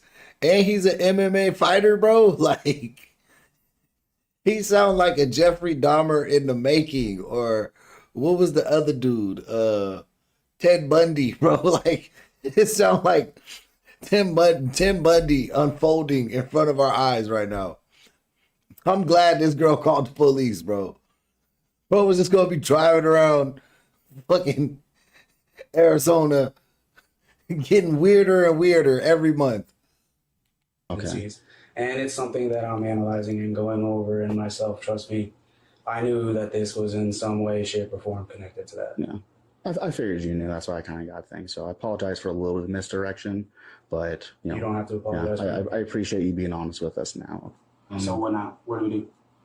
Well, so a few questions to talk to you about, if you don't mind. So your girlfriend, so she, I'm still a little confused. Does she live here or not live here? She does live here. She's at work right now. Okay. And you said that there was a significant age gap. Yeah. How old is 20 she? to 34. Okay. We wouldn't even be in a relationship if she didn't need help. Okay. But she's not like 15 or anything like that. She's 20. She's 20. Okay. That's the reason I asked, because, The apartment's in her name. Yeah, just, as a SVU and Friends detective, those are things that I have to ask about just to make sure. Okay. I'm trapped in a situation that I don't want to be in, and I'm ready to go back out into the world, and I'm kind of... So I'm just showing my meat off? Like, I don't know. What are you talking about, bro? Why are you sitting like this? You are not Bruce Lee, bro. Like, lock him up, officer. Lock him up right now. Undeveloped in that area, and maybe the ways that I try to go about it, I'm in the beginning of a learning process, I think is the most accurate way that He learning how to use that pump. That's what I would describe it. What exactly were you doing with the that morning? Well, this one works by pump you take the air out of it, and then it creates blood flow to it, creating a hardness, a bigness. Okay. Was it on your? Yeah, it was. Okay. Where is the pump now? In my back. Can you show us it? He gonna be like, can you show us the pump? Can you put the pump on for us? Can you demonstrate how you, like, what are you on, officer? In that black backpack right there. Would you like me to go? Okay. We're out of here in a little bit. Do you have any other pumps anywhere? No, sir. Okay. Is it okay if Detective Contos goes and grabs it, or do you have gloves with you? I do not. I can grab it for you. So Bro volunteered the chick cop to go pick up the penis pump. Why he do her like that? You need this one now, okay? So you are going to be placed under arrest, okay? For indecency. Do you have gloves done? Yep. Okay. It's in the backpack over here. Yeah, he could have just waited till she got, bro, he had a whole girlfriend. You right, Rhino. He had a whole girlfriend. He could have just been waiting on the couch, pumping action. Like, oh, she get home in like 10 minutes. Let me sit on the couch with the pump. Like, he could have did that, bro, and not went to jail. Like, it was more than that. This dude was turning into Ted Bundy, dog. Like, Ted Bundy. Right. Oh, that one? So not that back. Right. Okay, it's in that one. Okay.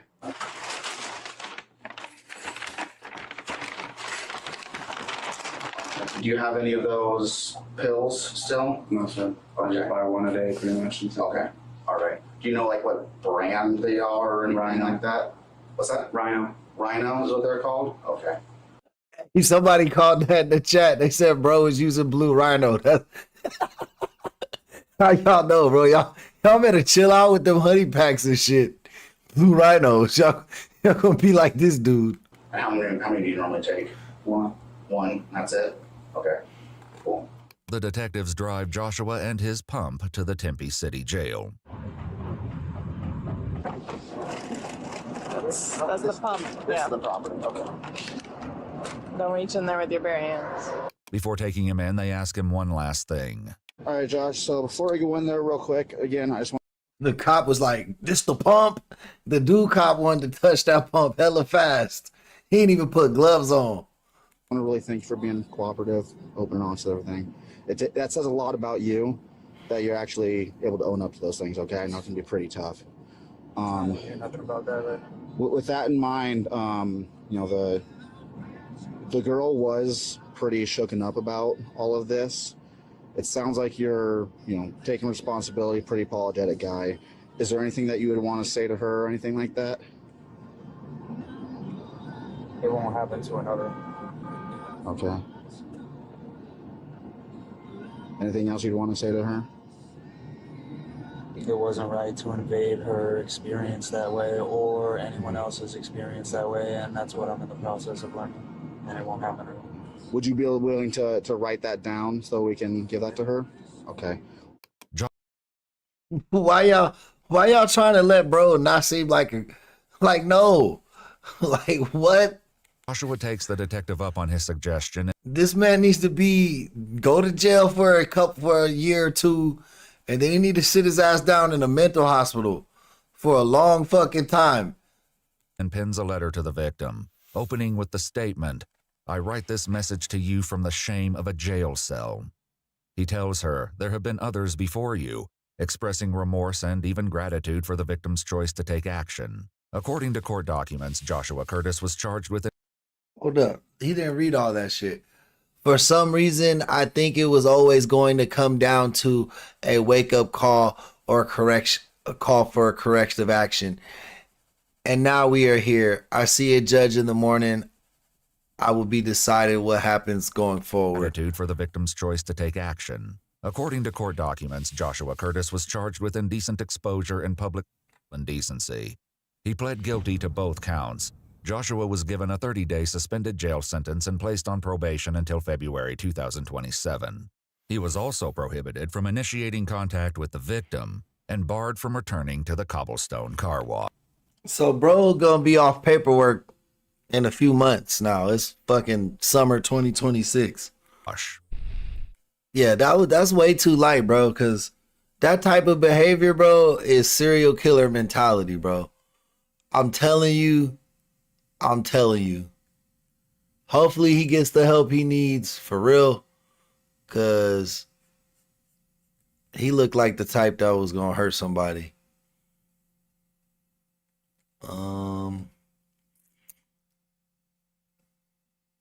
Dad realizes his baby was eaten alive by rats. Holy cow. EWU body cam. Bobby is getting the help that he needs. I see blood everywhere. Even the little kids are talking about seeing mice and stuff running around in there. What the fuck kind of rats were these, bro? What the fuck kind of rats were these? He was like eating alive. When Evansville police and EMTs were... How long does it take for some rats to eat you? Hold up. If it was like a dog or something, I could see that could be like a quick, in a flash moment. They saying Master Splinter ate a baby. Hell no. Receive an urgent 911 call describing a grisly attack by rats on a 6-month-old infant. They immediately... Is that possible? Race to the scene as paramedics... What the fuck would cause that? Race against time to save the child. It is the nature of the attack that leaves investigators sickened beyond their wildest imaginations. And I see his fingers, and I see that his fingers look like they've been chewed. Early in the morning on September 13th, 2023, police officers and EMTs quickly arrive at the Schonnebaum family home, expecting to see an injured baby off to a local hospital. But what they don't yet realize is the child's injuries and the infuriating reason behind them were... Hey, viewer discretion is advised. Trigger warning. It looks like a child has succumbed to their victims of a pack of rats biting them, eating them. were something they never could have anticipated. Approaching the house, the officer can't help but notice the front porch is congested with toys, household objects, and heaps of trash. When he enters the house, he's greeted by Delana Thurman, the aunt of the victim, and David. Bro, that house looks fucking disgusting. The victim's father. Both are also looking after several crying children. I walked in and found him this morning. He has a crap all night long. Then, It was probably through the night, huh? It was probably through the night. Or like the baby was left unattended in the crib or something, and like a playpen or something. 6 months though? A 6-month-old baby, dog, you don't really leave it unattended for like hours upon a time. Even if they're taking a nap and you're like walking around the house, you still check on that baby like every 20-30 minutes at the most to make sure they didn't like roll off the bed or, you know, put a pillow over their face. I don't know. I just always, when my kids were little, I always watched them. Like until like once they're toddlers, I'm like, okay, they're tough now. But when they're little babies like that, I don't know. I was always afraid with all of my children of like just waking up and they stop breathing or something. You know what I mean? Yeah. That doesn't happen when a baby not make a sound. Officer Green proceeds to gain further details from Delana, David's sister-in-law. He finds out that all of the other 4 children are under the age of 10, 2 of which are Delana's children. So you're saying you didn't have a mark on him when he went to bed? No marks on him at all. No mark at all. We Yeah. laid him down. He was happy as could be. He fell asleep. We came in here to watch some TV. What time was that? No, we put him to bed at what? It was about 8. About 8. Yeah, I mean, And then we just came in here. We haven't heard anything since then. I mean, he was supposed to be at one time around like 10 or 11. But I went in there and I gave him his body. Moments after the officer's arrival, EMTs enter the home to tend to the victim. The officer is stunned by the ferocity of the infant's injuries. He's got marks all over him and his fingers are like chewed off. I don't know what happened. They said it wasn't like that. Didn't hear him make a sound all night. He wasn't like that around like 10 or 11 when I checked on him and gave him his bottle. I've been having plenty of rat problem here, but I've got traps everywhere, I've got bait balls set everywhere. I've tried it the best I can. What the fuck, bro? Is these the Ninja Turtle rats? Like, what, did they jump out the fucking ceiling, bro? You didn't see them in his, like, bed? Like, That doesn't happen and him not make a sound all night. Wait. I can't go with my son. No, not right now. You can sit down. I can't go look at my son, bro. You're not even holding him. You just letting him lay in whatever fucked up situation he was in. Y'all didn't even pick him up. Man, fuck these people. Can you talk to him? They didn't deserve that little angel, bro. He went out bad too. Like, that's a painful death. What the fuck movie was that, bro? There was a movie where like they put a rat in a bucket and then he was like, he put a torch on the end of the bucket, like a fire torch. And then it made like the, and he was like, the rats will eat through you to get out. Like, it was like a torture method. You know what I mean? This is mom and dad get the rest. I can't talk to those people. I'm gonna lose it. Here you go. You should have seen the baby. It's terrible. Shout out this cop, bro. He said, I can't even talk to him because I'm going to go to jail, basically. That's what he was telling him. I'm going to go to jail. They said to make a sound all night. As more officers approach the scene, they are equally appalled by the disturbing... Lil Ron says in the chat, dude, I seen this case the other day. The house had 16 kids living in one bedroom, and they're up to the age of 18, and some of them can't even speak because they never went to school. That's crazy. Disturbing injuries and the terrible conditions of the house the children live in. One of the nastier ones I've ever seen. It's hard to contain the rage. It's hard to contain the rage. Bro, that Roku screensaver, bro. You'll see that shit in the hoodest house. You'll see that shit in the fucking Phoenix, the Fiend houses. You'll see that shit in the trailer of trailer houses. You'll see that shit in the hills of the mansions. Everybody, bro, all walks of life. Everybody be using that fucking Roku screensaver, dog. I swear. That's 9. Oh, that's You walk into a model home, it got that screensaver. You walk into a homeless man's tent, it got that screensaver. I don't walk out. Babies die. Children live in. Appalled by the disturbing People, I'm gonna lose it. Here you go. You should have seen the baby. It's terrible. They said to make a sound all night. As more officers approach the scene, they are equally appalled by the disturbing injuries and the terrible conditions of the house the children live in. One of the nastier ones I've ever seen. It's hard to contain the rage. It's hard to contain the rage. That's 9. Oh, that's I had to walk out. Babies died. Big like situations, but the fact that he was there and he's alive, if you're telling me he didn't make a sound, yeah. Are you serious? No way. I think it was both movies. I think you're both right, Pinky and Mead. That's why I was getting confused because I was like, I had two different brains in my scenes in my head about it, but I think it was in both movies. In the house, they don't have diapers laying on the floor. Like, well, I can already tell this from the porch how bad. Yeah, I showed him the picture. It's bad. So it looked like the fingers were chewed. Yeah, they're really like going. Like he was like eating a lot. All of them? He's gonna lose at least a couple, but the whole hand's just chewed up.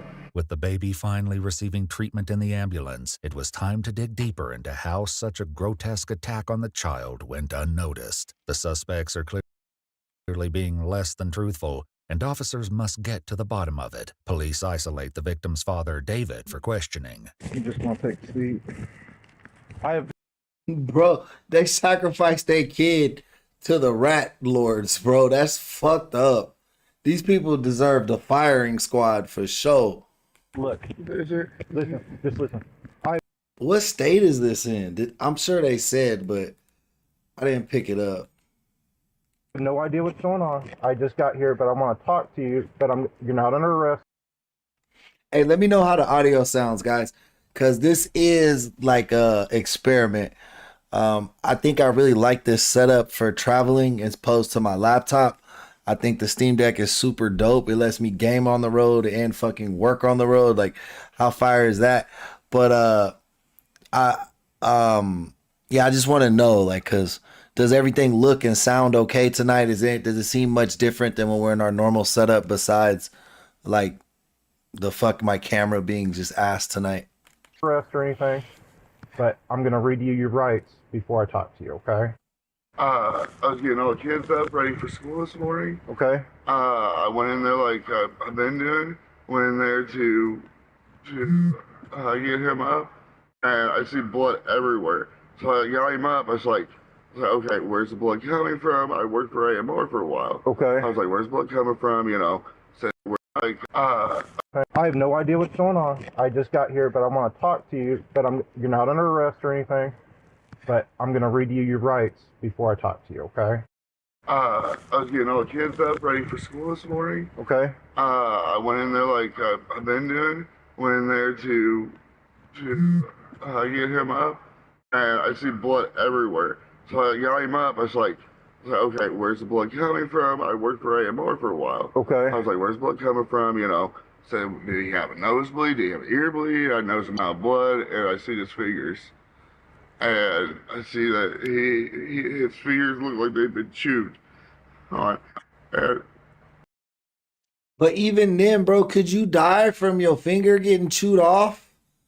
I know he's a baby, but I don't know. It seemed like that would even clot up, right? Like, I just don't know, because he's an infant. It's only 6 months. Poor thing, poor guy. But yeah, man, this is sad. Okay, what does he sleep in? Like a crib? Or? he has a bassinet. A bassinet? fireside bassinet that's on the... See, how the fuck, bro? So a whole bunch of rats, bro, just jumped in there, jumped the baby, and then left? I don't even believe that, dog. I don't believe it, bro. This baby had to be chilling for weeks by himself, days by, like, I like stands up, off the floor. Okay. And it's in a corner of the room. Never had, best. All right. And, Okay. What? Okay. I was like, where's blood coming from? I get him up. I was getting all the kids up, ready for school this morning. Okay. I went in there like I've been doing. Went in there to get him up. She had.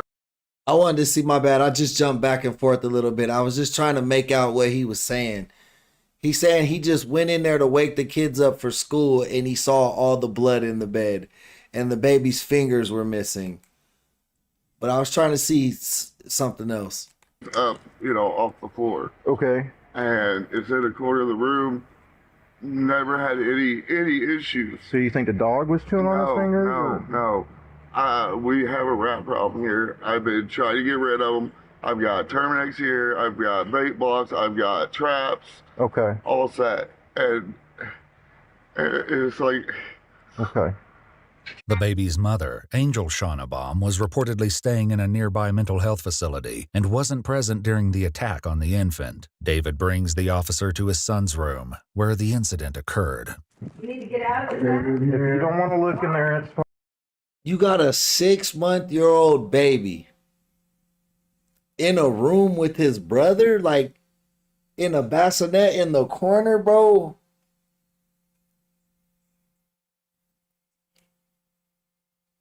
Man, my daughter's 2, and we just now starting to work on her not sleeping with mommy and daddy, like, or in the same room at least, like falling asleep with us, and then we put her in her little bed. But yeah, bro, I don't know what the fuck. This child had no chance. You already fucking got a roommate at 6 months. You fucking bunking with your brother in the bassinet. That's wild. It's fine. You just. Sleep over. He has a pocket boy. Okay.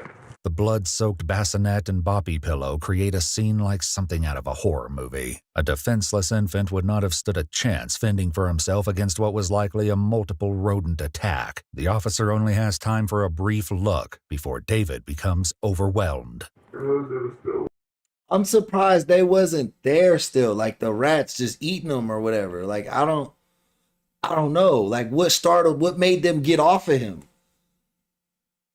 Like, I don't think rats only eat live prey or some shit. Like, they eat anything, right?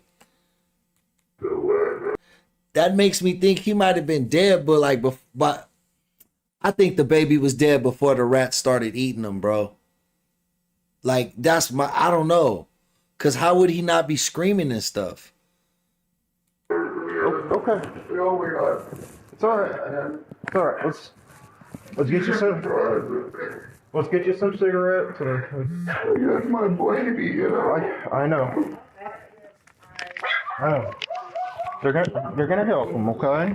As David paces through the house, the children are becoming restless, realizing something is very wrong. When David is able to take a minute to calm down on the front porch, officers gather near the ambulance to compare notes. Despite the house's condition, the question of how this many rodents were infesting the property and the role the adults played remain to be discovered. Is it both hands? The right hand is the worst. The left one is, for lack of a better term, more superficial. Okay. His feet. No major term more super. Both hands? The property and the role the adults played remain to be discovered. Is it both hands? The right hand is the worst. The left one is, for lack of a better term, more superficial. Okay. His feet. No major, nothing really noted on his back.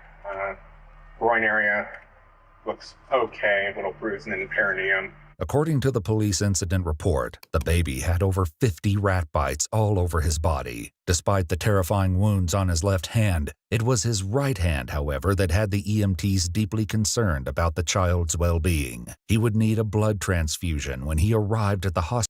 Yeah, he was bleeding all night, bro. He was bleeding all night.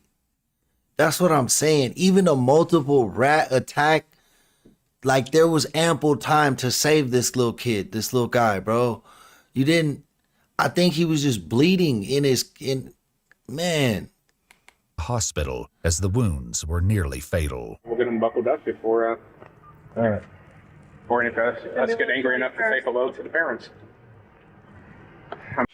They lied. They lied the whole time. That baby was in the room screaming, screaming, screaming until it finally passed out in shock of pain.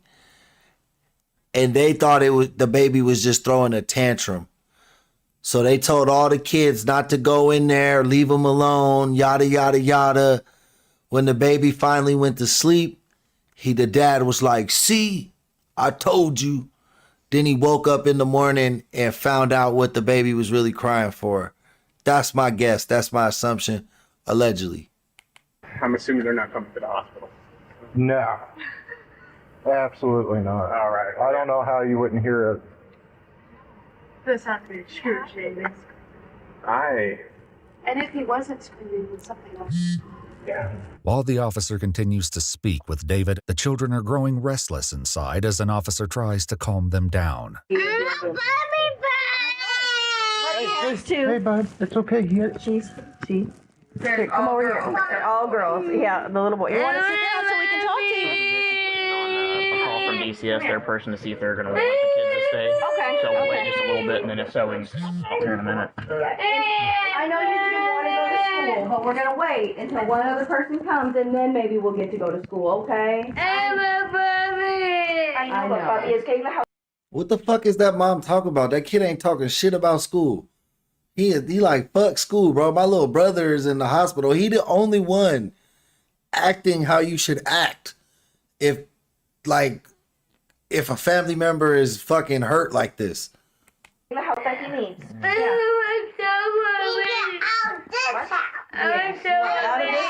Out of this house.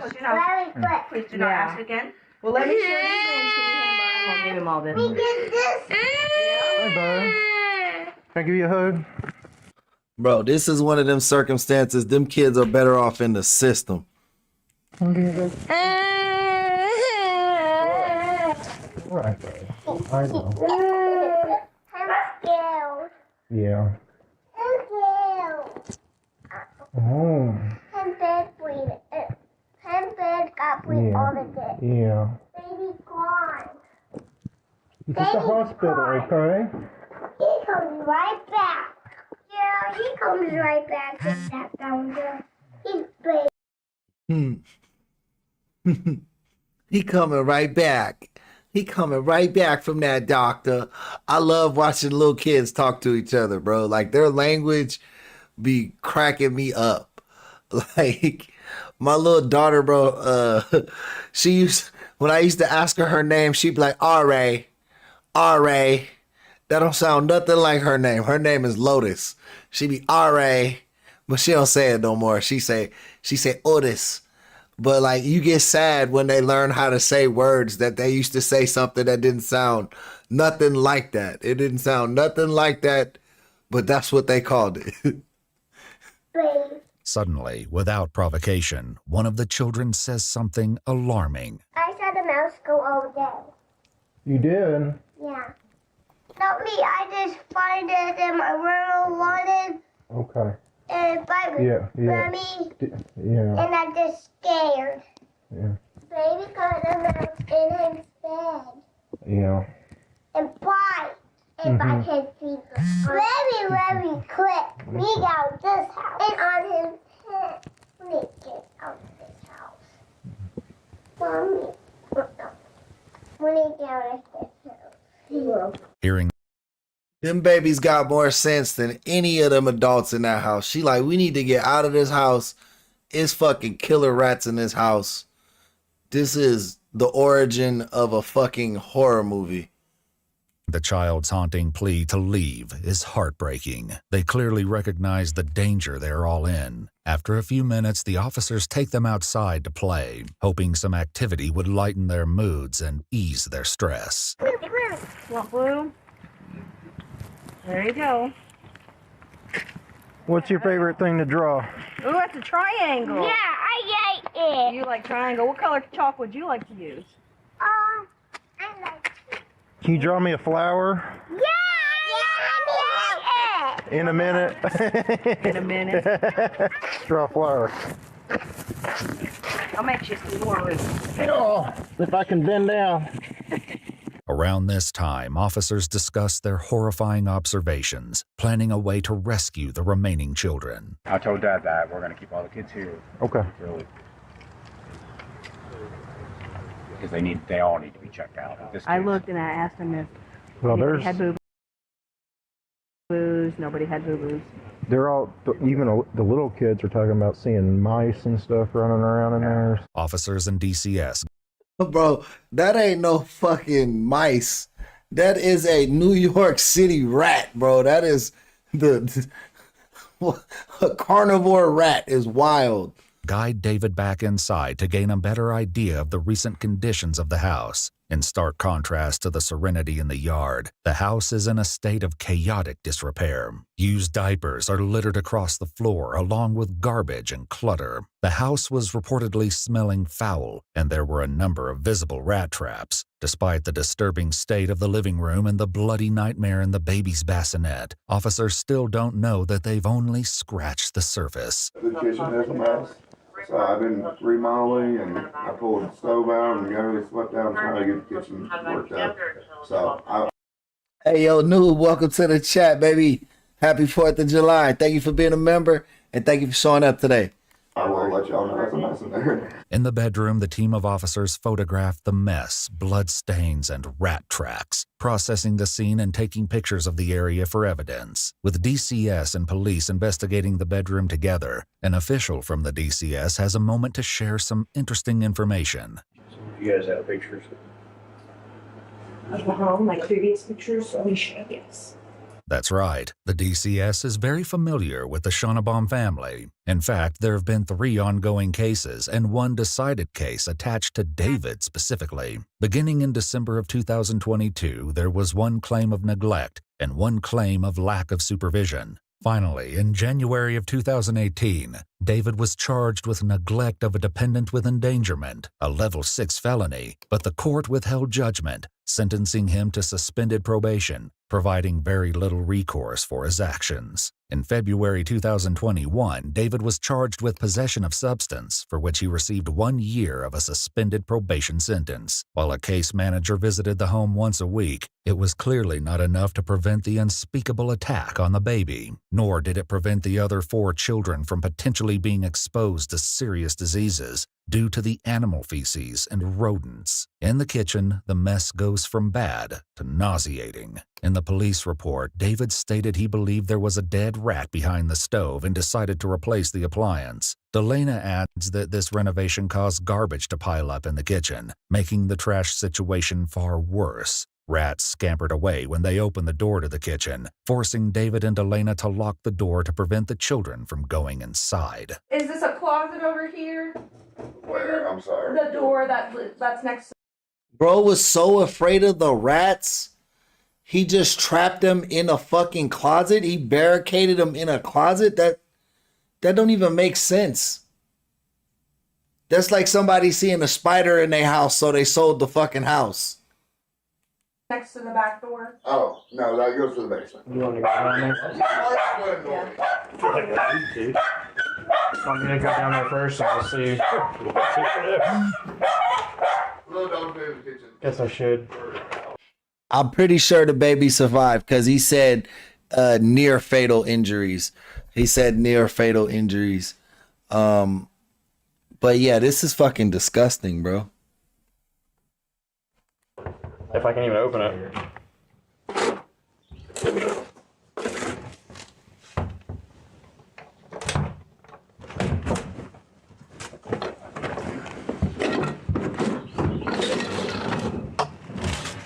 You probably don't go down the basement. Yeah, it's very rarely open.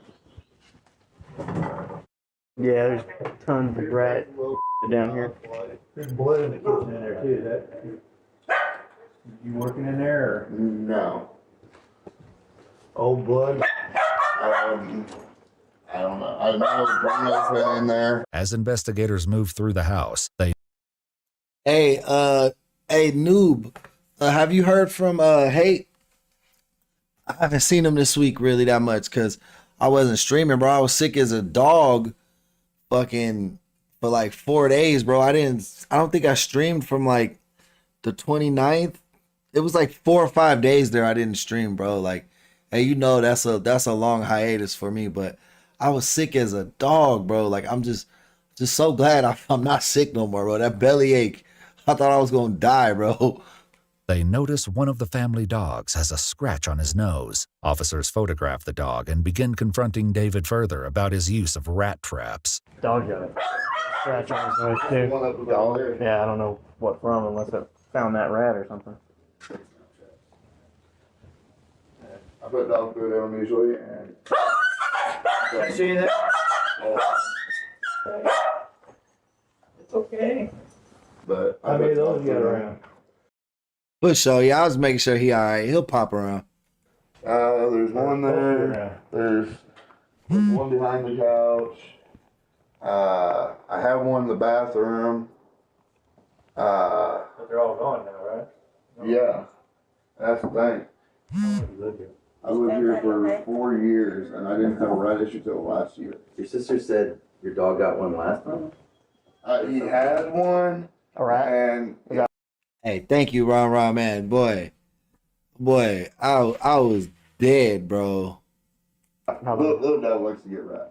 But That explains scratch. It was like from Sunday night, it was like Sunday, maybe Monday morning, because it was after midnight, to like fucking Thursday, bro. I was just in the like just 24-hour, I got Crohn's disease type stomach aches, bro. Like it was so bad. I was vomiting. I didn't eat for like 4 days. Like it was terrible. he had one, and it went. Like my stomach was hurting so bad that I would just get nauseous and start throwing up. Like it was like I was getting nauseous from pain, not from like feeling queasy, you know? Down there.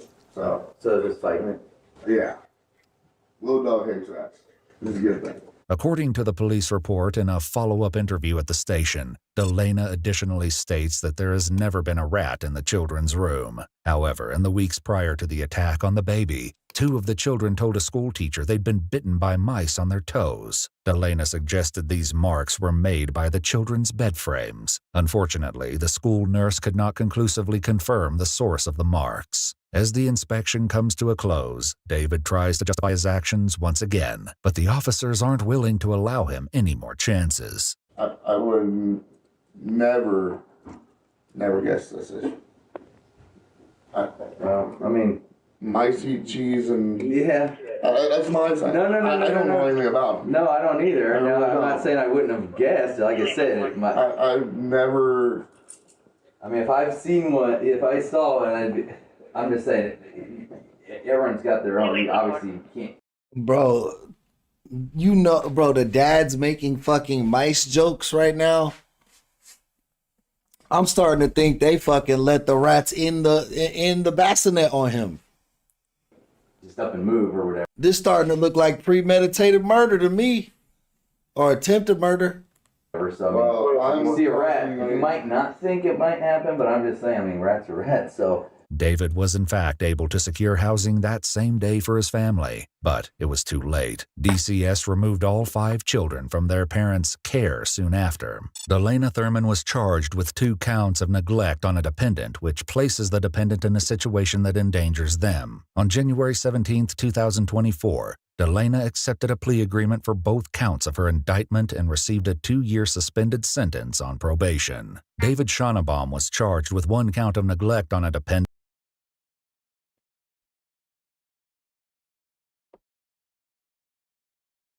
Oh shit, what's going on?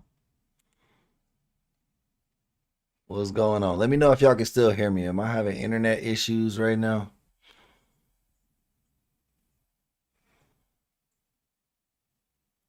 Mic check, mic check.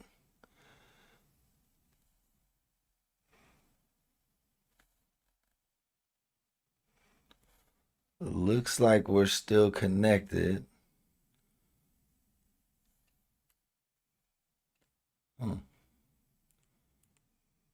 And for each of the children who had not been attacked, and 1 count of neglect on a dependent resulting in serious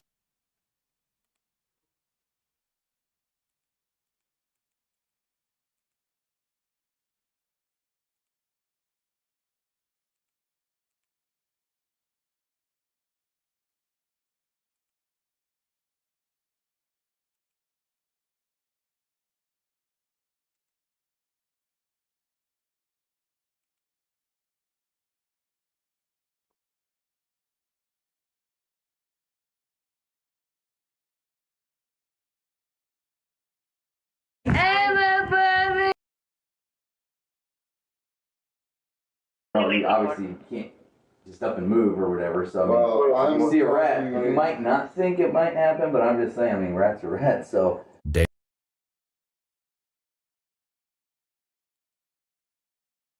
Oh no, this video just keeps fucking up towards the end. Whatever those them sentences. Them sentences they were fucking talking about, bro, did not correspond with what happened to that child, bro. 1 year probation, 2 years probation.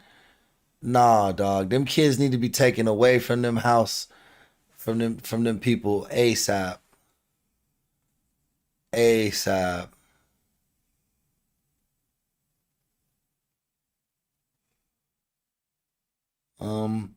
Dumb teacher. Nah, that's too long. Employee brings gun to work to sell drugs. Let's check it out. You have a gun on you. Do you have a gun on you? Was that? Okay, do you have a concealed weapons permit? No? You have a gun on you. You have a gun on you. Do you have a gun on you? Do you have a gun on you? Was that? Okay, do you have a concealed weapons permit? No? Alright. You're not in trouble right now. Let's come back here, okay? Alright, don't reach for anything, okay? Alright, put your hands on the floor. Can I at least put your hands on the wall, okay? Alright, where's it at? Just tell me where it is, okay? I'm gonna grab it. So I have gym shorts on. On July 30th, 2022, officers in Lake County, Illinois were dispatched to a restaurant after employees reported a co-worker was carrying a firearm, following an alleged drug deal on the premises. Damn, the homie at work snitched. Bro was probably selling weed at work. But why you have a gun on you, dog? Like he probably fronted the homie a pack at work, right? Like he probably fronted the homie a pack of eighth. He gave the homie a pack of that za. And then when he asked him about it, bro snitched. Illinois is a strict licensing state. Under 430 ILCS 66, concealed carry requires both a firearm owner's identification card and a concealed carry license.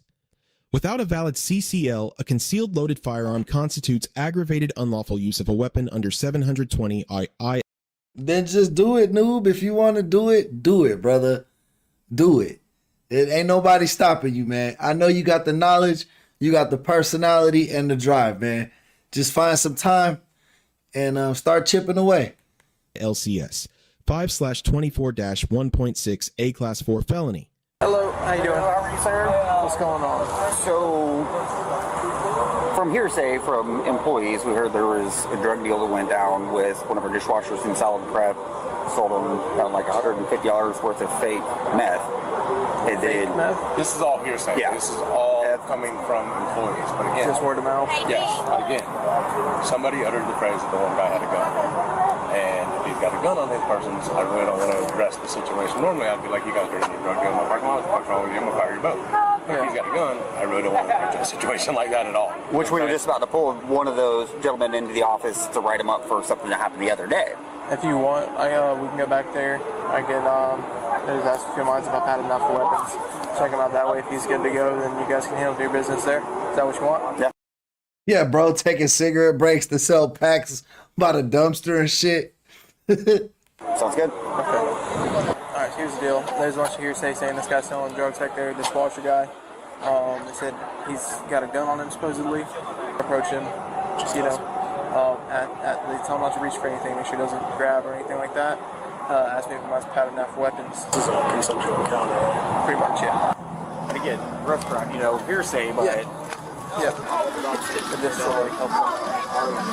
I'll direct you. I'm gonna get everybody else. What's his name? His name is Zach. Zach? Yeah, he's tall, skinny kid.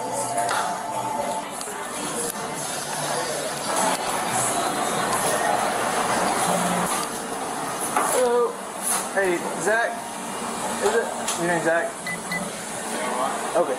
You're not in any trouble or anything, alright? That's all you know. Is there, can we talk to you for a second? There's someone we can go back here.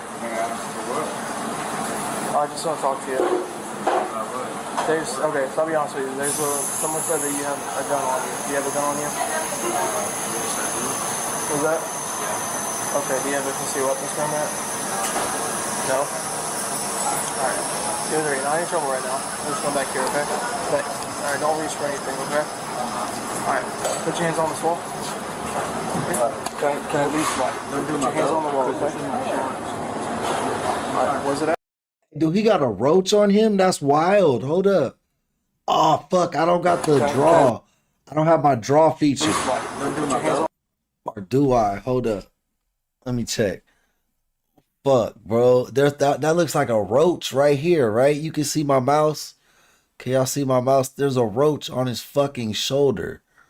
That's crazy. In the back of a restaurant, dog. Is that a roach? Hands on the wall, okay?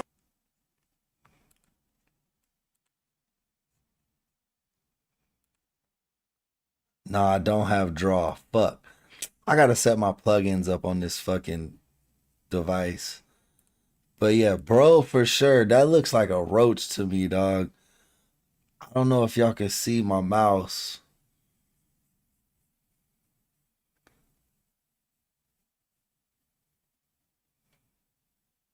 I don't know, but like right here, there's a fucking cockroach on him, bro. I'm not joking. Look, it's moving. Right there. I told you. Can you see it? Hold up. Yeah. Yeah, bro. That's a roach. That's a roach. Alright, where's it at? Just tell me where it is, okay? I'm gonna grab it.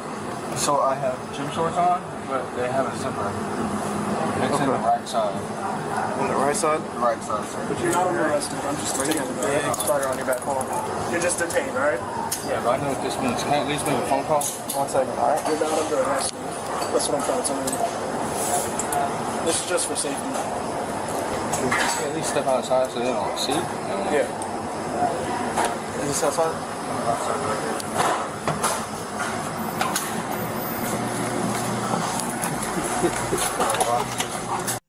People pay extra for that. Yeah. Shout out Joe, man. Welcome to the chat. I have a bow tie, so that's what I was trying to say. I got you. Is it loaded? There's rounds in it, but it's not loaded. No. Okay. Just wanted to get it off here real quick before we start talking to you, alright? So make us feel more comfortable. The officer framed the initial contact as consensual. Under Florida versus Bostick, that standard requires a reasonable person to feel free to refuse or walk away. With multiple armed officers in a confined kitchen, that threshold is legally contestable, and any competent defense would raise it. Despite this, the subject voluntarily disclosed the weapon's location before any formal detention. Under Schneckloth versus Bustamante, voluntary consent does not require advisement of the right to refuse. That disclosure is admissible. The corroborated employee tip identified co-workers making a specific claim about an armed subject provided reasonable articulable suspicion under Terry versus Ohio, establishing the legal basis for the weapons frisk that followed. The subject stated the weapon had rounds in it but was not loaded. Under Illinois law, a firearm is considered loaded if ammunition is in the magazine or cylinder. The legal definition and the subject's understanding did not align. The officer initiated Miranda warnings before formal arrest. This is not required by Berkemer versus McCarty at the pre-custodial stage, but it is not prohibited. The subject's own question, if I am not under arrest, why are you reading that exposed the exact custody ambiguity the officer had not yet resolved? I'm gonna read you something, right? So, real quick. Wait, if I'm not under arrest, then why are you reading? I always do it, just in case if it leads to something. Before we ask any, how do you get this belt off? Don't reach for it, but. All right, so like you gotta pull the other side out. Yeah. Because it has these stains on it.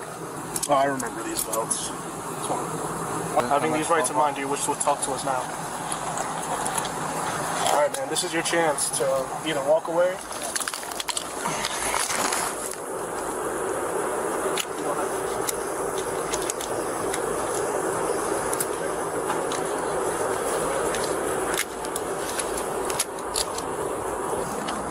Okay, so it was a consensual encounter. Went up to him in the kitchen. They said there's some words going around, hearsay saying he had a gun on him, did a drug deal in the parking lot. I'm sure he's probably going to be fired after today. The drive-thru's right here, so be careful. I just secured the weapon. Surprise! Do you guys allow your employees to carry? No, while you're here. Okay. That's part of it because it is private property. If you guys were to allow them to carry, we're kind of, up Poop Creek. But if you guys have a policy saying that they're not allowed to, then yeah, we have 2 other managers that keep in the car. So right. Okay. All right, Zach, you got anything on you that can try to poke any of us? No, but I do have a dab in it. Dab then? Anything illegal in it? Or? Do you have a medical marijuana card? No, sir. Well, I need to make a phone call. You will. Not right now when you get to jail. I don't know the number. When you get to the jail, you're going to have So they let you get your numbers out of your phone. Hey, who's playing the Cops theme song? Come on now. Too soon? Huh? Too soon? That's what I said too. I'm the one that played it. Everyone's like, oh man, what are you doing that for? Bro, they do not fuck with bro at that job. They do not fuck. They called the cops on him. They trolling his ass when he walking out of handcuffs and shit. Anything inside that bag? Yeah. No, nothing illegal. But can I please call my mom, man? Because that's all I want to do. What's her number? Hello? Hey, I'm getting arrested. For what? Carrying a concealed firearm. Carrying a concealed firearm. I'll go figure. Alright, well, we gotta... No, we can't do anything. Alright, you're going to Lake County Jail. Anything else you need to tell him? I'm going to Lake County. I saw one, but it looked like it belonged to a woman. That's it. Okay. Can I put my pants a little bit? I'm like, I gotta get this here. Oh, right here. This one. I guess? I thought it was a girl's bag. Okay. What we doing? Alright, I wasn't sure that was yours. I was like, that looks kind of like a woman's bucket. You got anything in there, man? Illegally, no. Can I have someone that's 21 and not a felon pick it up? That's pinkish? I didn't know what type of color that is. Tan. Yeah. A wallet. You want that to go with you? Everything's going with me, right? You want all that stuff to go with you? Yeah, who's going to take it? He said I was asked if you want to leave it to someone to pick up. I don't trust no one. Our area director, who just told him that there is a clause in our handbook saying it's against our He says that whenever he got employed here, I guess there was a packet that he just signed a bunch of stuff in, and he said it may have been that. He goes, but I have never been verbally told that I'm not allowed to carry here. You guys have one of those packets? I can print it out. Doesn't have to be Go get on the phone. packet. Yeah, I think we're good. I just want to get that packet. Okay, I'll go back and print it out for you. Yeah. Okay. I do have another employee here who is going through, he's a felon and this and that. He just informed me, we're not talking about him telling everybody in the restaurant, but I was talking to him trying to figure this out because I know his situation. He said if y'all were to go back there right now and run his legal name that's on his license, you wouldn't find shit on me. Because he was processed under his father's. He said that he got in a lot of trouble where a lot of the information is coming from is that he got a lot of trouble whenever he was a juvenile. And so he's since he's been an adult, because we ran him through all 50 states and everything like that. Oh, I'm sure he's done his job. Yeah, it's not coming up. Okay, but he said he signed an employee packet. He's saying he signed an employee packet up on being an employee. And you're saying the employee packet Yes, doesn't that's what I was just told by my area All director. right, Yes, so sir. I need to see that. So Give me a that we can minute get and I'm going to the office and get on it right now. Hey, anything we run out of, we're 86 right now, okay? There's food in the bag, you can get that, but, right? Okay, there's some right there, just get a cup, scoop it, do what you gotta do. I do have a question. Well, does someone know what will happen to that firearm? It's not stolen or anything. Like No, so here's the deal, because the firearm is technically used in the commission of a crime, right? Because you have it on your person, you're being charged with carrying a concealed firearm, all right? So we keep it. Bro don't realize he about to get in some trouble right now. Like, this shit ain't just a ticket, dog. Like, you gonna have to do some probation. They gonna take your ability to own a gun away for a little bit. You gonna be in trouble, dog. Until after court's over with.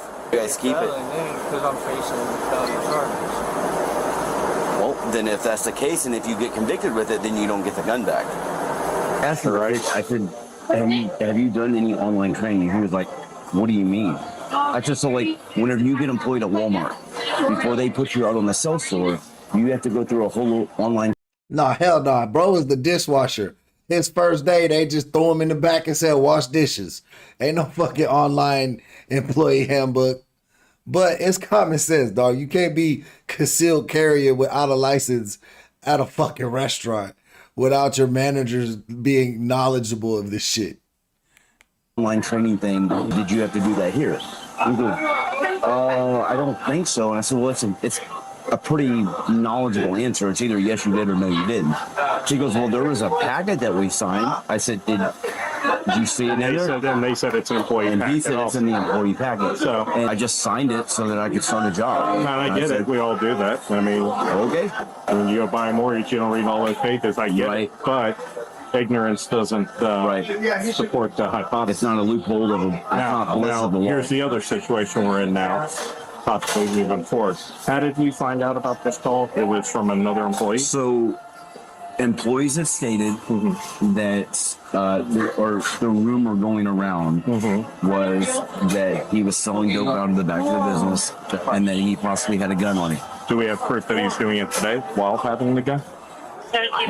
You see where I'm going with this? I see. Yeah, I see where you're going. I don't know possession of firearm. Nah, they ain't got no drugs because they would have been talking about drugs. They've only talked about firearms. They don't got no proof of him selling. Right, commission of the felon. But the fact that he brings a gun to work tells me he probably is selling. I don't think so, because they said that this has just been a rumor that has been going around. And he just happened to call us And it today just so because he happened was to call here. us because one of the girls that I guess is, from my understanding, is at work now or is at work earlier, does not feel comfortable around him. And he didn't have he didn't have it wrapped for sale or anything. It was just his own personal amount there. Yeah, then I'm not going to push that out. Right? So I would go with just, we got to go with armed trespassing now, right? On the drug allegation, the information was entirely employee hearsay, with no physical evidence and no observed transaction. Yeah, I knew that. The arrest that was reported obtained voluntary disclosure without coercion and issued the arrest prevented escalation. How to CC and silent.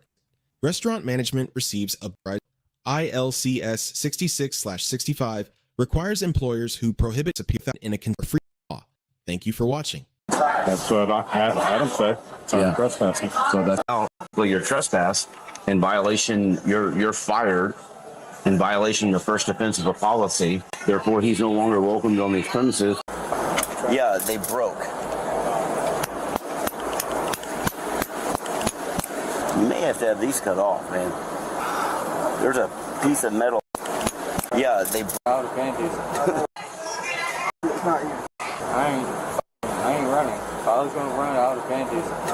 It's not you. Yeah, they broke. Bro got the worst luck ever. He just trying to do his little dishwasher job He got his little heat on him, trying to keep the ops off him. They in Chicago, I think, or somewhere around Chicago. And one of the chicks snitched on him. Then the cops fucking handcuffs are broken now. That shit probably gonna suck getting it off. You may have to have these cut off, man. There's a piece of metal stuck down in here. Go see if they have a paper clip in there. Is your handcuff key? Yep. I want to see if a piece of that broke off. Yeah, he had a roach on him too, bro. Bro had a roach on his shirt. Imagine all in the same day, dog. Like, all in the same day. And then you was on Faye King True Crime Reviews, dog. Like, what? You got yours in there, didn't you? I got it. Yeah. Get you a new pair of handcuffs. Oh, no, I'm not sure. The freaking piece of metal broke off and got stuck down in there. We are going to go ahead and trespass. You guys are? Yeah. Okay, you go fire him. I mean, I know he's part-time, but you let him know that he's not welcome back here. Yeah. Okay. You want me to do that? No, we will. Okay. I just want to make sure. Yeah. What's his first name, Zachary? Hey, Zach, here's your domain. You're no longer employed here, neither, and they're going to go ahead and trespass you from the property. Now, I know how many. You've got one last check coming to you, right? Yes. Do they put that in direct deposit, or do you actually get a paper check? Okay. So when are you supposed to get paid next? 2 weeks. In 2 weeks. All right. So what you can do is before you come up here to get your paycheck, call us. All right, and say, hey, listen, I need to go pick up my. Bro said he get paid in 2 weeks. That means this his Monday, bro. Like, he just got paid, bro. Like, My paycheck from my ex-employee. He got like 3 hours on that check. Place of employment. They have me trespass from here, but I need to go up there and get my check. All right, call us. We'll come out here. We'll meet with you so that you can get your check, and then you can be on about your business. All right, or F you, whatever. In this video, we will be comparing 3 different types of so-called geniuses that challenged their interrogators. We will also be presenting a summary of each interrogation's respective case. The most in-depth summary will be the main focus of this video, the case of certified genius Din Bowman. But before we can show you what the behavior of a certified genius looks like, we need to introduce to you the 2 other criminals whose level of genius is much easier to question. But if I'm chipping away at that timeline, right, it can be exculpatory for you, meaning that it excludes you as a suspect. I know, my vernacular is very good. Sweet. So, you don't have to explain your words. My vernacular is really good. There's a multitude of reasons that I'm innocent. This is going to be a good one, I can tell. Hey, man, and to start off the 4th of July, I'm about to crack the seal with a little bit of cut water in the morning. Shout out the gang, man. Love in Las Vegas. This is David Wright, the first type of genius, the know-it-all. At 3:40 a.m. on February 17th, 2019, David Wright and his friend Chris Phelps headed on their way to a Jack in the Box parking lot to sell drugs. Both parties involved in this drug deal secretly planned to rob each other. When the 2 parties met, David took the offensive and pushed for the other group to hand over their belongings. This did not go as David planned, and the other party pepper-sprayed Chris and then... So wait, everybody was trying to rob... David acted quick. Everybody was trying to rob everybody in this situation? That's wild. Whoa, what the fuck is going on? Come on. There we go. Oh, my battery's dying. That's what's going on. Cancel. Hold up, guys.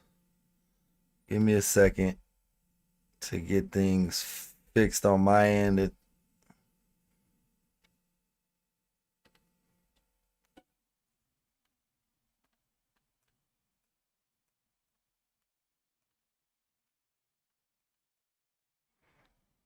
I just gotta change some stuff up real quick. We'll get right back to the video. Let's go. quickly, and he immediately fired a gunshot at Raul Quadro. Raul was hit directly in the chest, and he passed away while lying on the pavement in the parking lot. David and Chris then hopped into a vehicle driven by their getaway drivers, Cody Anderson and Raymond Tanhill. They were then taken to a nearby farm by their getaway shot Chris, and then took off running. David acted. God damn, bro, this shit was way stronger than I thought. My wife was drinking this yesterday. God damn. I was not ready for that. The know-it-all. At 3:40 a.m. on February 17th, 2019, David Wright and his friend Chris Phelps headed on their way to a Jack in the Box parking lot to sell drugs. Both parties involved in this drug deal secretly planned to rob each other. When the two parties met, everybody was going to rob everybody. I can't stop laughing about that. David took the offensive and pushed for the other group to hand over their belongings. This did not go as David planned, and the other party pepper sprayed Chris and then took off running. David acted quickly, and he immediately fired a gunshot at Raul Quadro. Raul was hit directly in the chest, and he passed away while lying on the pavement in the parking lot. David and Chris then hopped into a vehicle driven by their getaway drivers, Cody Anderson and Raymond Tanhill. They were it's like 5:45. Were then taken to a nearby farmhouse where they disposed of the weapon and changed their clothes. All of the parties were quickly identified due to multiple cameras surrounding the scene of the crime, and 2 days later, David was brought in for questioning. So I would like to hear from you what happens. Well, I have no clue because I'm just now hearing about this. So, I mean, I don't know what you're talking about, is kind of out the door at this point. I got several people who have already identified you. You're identified on video. So it's not a question of that you were there. It's more a question of what led up to this. Because I don't think this is what was actually supposed to happen, right? So you're just going to play that you have no idea what happened because you weren't there. I was not. No. I've been out of jail for all of a week and a half. I've spent almost every minute of it with my girlfriend. As for, did I plan to kill anybody? Did I kill anybody? No, I didn't. So when I look at the GPS on your phone, it's not going to tell me that. So you've been out of jail for a week, and your plan was to rob some motherfuckers with pepper spray, but they pepper sprayed you back, so you shot them? That it's going to tell me that you were with your girlfriend the whole time, that you never were. We're over at Jack in the Box. It should. And the only reason you might tell me that is because maybe you didn't take your phone. Or maybe somebody else had my phone. It's been known to happen. Quite often, actually. My phone has been... I left it in one person's car, and it took me a day and a half to get it back. When was that? That was earlier in the week. And then I let somebody use my phone. That was when the murder happened. To go meet somebody that was selling something to an offer up. Mm-hmm. And they had apparently 7 or 8 things that they had to do between then and when they got back to the house. So what day was that? I don't remember. And who was that? That was a guy that goes by Memphis. It's a nickname. I think his first name's Joe. Black guy. The problem with David's overly confident attitude is that he seems to have gone into this with no foresight or strategy. He constantly realizes that what he is saying could come back later to bite him. He changes his story in the moment. Nah, bro. Ignorance is bliss. Like, I've noticed that the people who really are like, tell you how smart they are, they're usually not that smart. Most intelligent people think they're dumber than what they are, if that makes sense. Like, when you're intelligent, you understand that, like, there's really intelligent people, like fucking scientists and Isaac Newton and shit like that. You know what I mean? So you being slightly above smarter than the fucking temp agency worker, you know, you're a lot closer to the temp agency worker than you are fucking Isaac Newton, man. And then tries to play it off cool. But these story changes add up, and it only makes it more clear that David has no solid alibi. You know that we have all your co-suspects under arrest. All I want from you is a reason. I understand what happened. I just need to know why. The only person I know you have under arrest is Chris. Okay. We have Cody under arrest, and we have Tannehill. What's his name? Ray? Ray. He's in custody as well. Chris is under arrest because we viewed messages on the phones that organized picking you up. Those same messages from you to Cody. We have them on their phone. We've already viewed them. We have the Facebook communications between Chris and Brianna. You can't threaten me with jamming her up. It's not a threat, man. I'm just telling you how it plays out. Like, I'm going to go talk to her, and she's going to be dumb enough to lie for you. When I got video evidence that you weren't with her. I don't think you were a stone cold killer. I don't. Like, if you accidentally shot the dude because you flinched or you got scared because of something he did, now is the time. How the f would somebody accidentally shoot somebody? David is clearly driven by one thing, his ego. He would rather dig himself a deeper hole than admit that somebody else is smarter than him. For the rest of this interrogation, he does just that. Just because I met up with somebody doesn't mean that I went with them to go do something. People buy guns for all sorts of reasons, man. Yeah, but in this instance, there was a murder. So you clearly have a genuine distrust of the police. Bro been watching hella Law and Order, and he like, I ain't never going back to jail. That shit is not finna work, bro. You better get your orange jumpsuit ready. Is that fair to say? I distrust almost everybody. I ain't shoot nobody. He should put himself around better people. Okay. You know he's going to read this, right? I mean, he's going to have disclosure. It's fine. It's on tape, man. There ain't no secret. Like, dude, I've got to walk my dog. Of course I leave the house. Periodic. Okay. Well, that's not home. Did you lie to me? Can I don't even get a smile out of that one? I didn't get you on that one? I feel like I got you on that. Then doesn't seem like a big deal to me where I go. Okay, unless you're being charged with murder, and it kind of is a big deal, right? Yeah, but if I don't pay attention to and keep track of these things, how the fuck am I going to tell you where I was without lying to you then? Because I don't know exactly when I was there. Well, you could at least try. Yeah, I would try. If it can rule you out as a suspect in a homicide, I would try. The fact that you're talking to me like I'm a child. You're not, I'm not talking to you like a child. Said it. How did I talk to you like a child? Tell me when. I think you have to explain a word that you're using to me. Most people don't know what that word means. I apologize. Most people are fucking idiots. Okay, you can pretend you're getting upset about it, but you're really not. No, what I'm getting upset about is you call me a liar. Because you lied. You lied. And I don't actually think I called you a liar. I did say you lied, but I don't think I actually called you a liar. So I'll call it to you now so we can just move past it. You are a liar. You have lied. With this statement, David must have realized that he had talked far too much and said nothing for the rest of his time in custody. He was later taken to court and pled not guilty, which only resulted in David receiving the maximum sentence, 40 years without the possibility of parole. The obvious takeaway from this example is that a genius would not speak to the authorities without an attorney present. The second type of so-called genius is a little bit different. His name is Mark Denklo. He also agreed to answer questions, but seems to have a bit more experience in dealing with the authorities. Unlike David, Mark has a plan going into this to set strong boundaries. Hey, what up, Sharon? Welcome to the chat. Boundaries. Mark? Yep. My name's Scott Curtis with the Clark County Sheriff's Office. All right. What's your name? Kevin. Kevin? Hey, guys, make sure you hit that like button if you haven't already. Subscribe to the channel if you're brand new. Appreciate the love. Also with Clark County. Okay, I'm going to go ahead and read them to you. All right.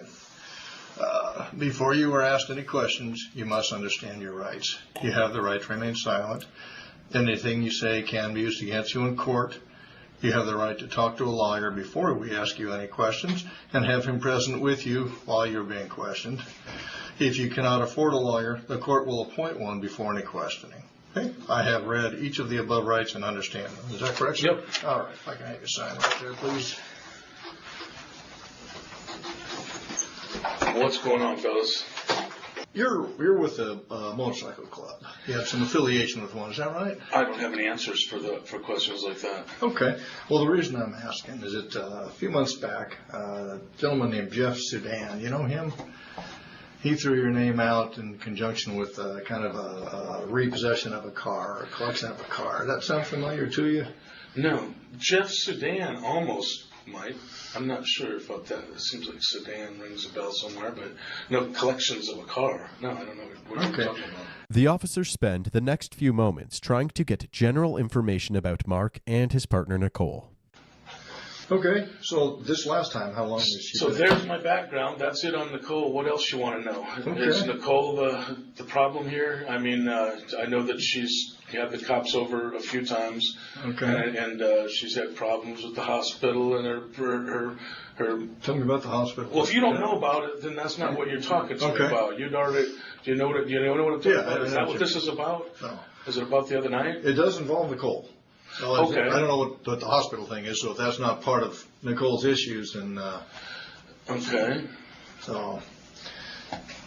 Nicole had a. I'm not going to answer any more questions about Nicole. Okay. I don't have any more answers for you until I find out what you're talking about. Okay. If you don't want to tell me what the heck I'm doing here, say so. Because I'm not going to sit here and give you a bunch of my background so you can play whatever kind of game you're playing. To answer Mark's question, he was brought in due to the kidnapping, torture, and murder of a former member of his club, the Gypsy Jokers. Robert Huggins, or Bagger Bob, as Mark calls him, was allegedly kicked out of the gang for stealing from the club and blaming it on heroin. As payback for being kicked out of the gang, Robert allegedly broke into Mark's home. He assaulted and tied up Mark's partner Nicole and proceeded to steal many of the firearms Damn, bro. that Mark kept in the house. He went hard as fuck for his biker gang. Robert's body was found days later, battered with lacerations across the chest, a fractured skull, and his nipples cut off. The detectives are easing into the interrogation, trying to make Mark... Bro, this is fucking Psycho Dana White, bro. Fucking... If Kings of Queens was a biker, like, what the fuck is going on? Cutting dudes' nipples off? Come on, Kevin James.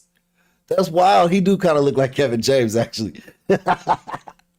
Mark feels safe instead of outright accusing him of murdering Bagger Bob. They are doing this by using Jeff Sudan as a cover story for why he is being questioned, and leaving out details about Bagger Bob's death in order to bring them up strategically. However, Mark is fully aware of this and is being strategic as well. He is operating under his own rules and boundaries in what he should and shouldn't talk about. He only gives the detectives small pieces of insignificant information to make it seem like he is cooperating with them. You guys are way off, man. Okay. You guys don't know. I don't know who's telling you these stories, and I'm not sure who Jeff Sudan is, but I can tell you right now, nobody's ever returned a car to me from anybody ever in my life. So if we got the story wrong, can you help us out with that? Well, I'm not going to straighten your story out. No, I'm not. Okay. Not until I find out why I'm sitting here.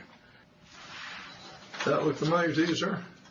Oh, yeah. Okay. What do you know that guy by? I'm not going to answer your questions. That's a picture of Jeff Sudan. Oh, okay. I did not know that was that guy's name. Okay. Oh, okay.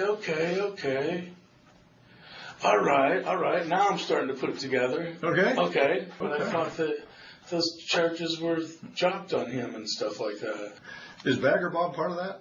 Part of her junkie friends? Bagger Bob? Yeah. Noob, I know where you live now. Noob. That ring a bell? Fuck, you're talking. Yeah, I know who that is. He's fucking. Hey guys, make sure you hit that like button, subscribe if you're brand new to the channel. We're trying to hit 12,000 before the end of July. If you want to help with that goal, man, please hit that subscribe button. Thank you in advance. The guy that got killed about a fucking year and a half ago. Okay. Yeah. Was he one of the ones who set this up with Nicole?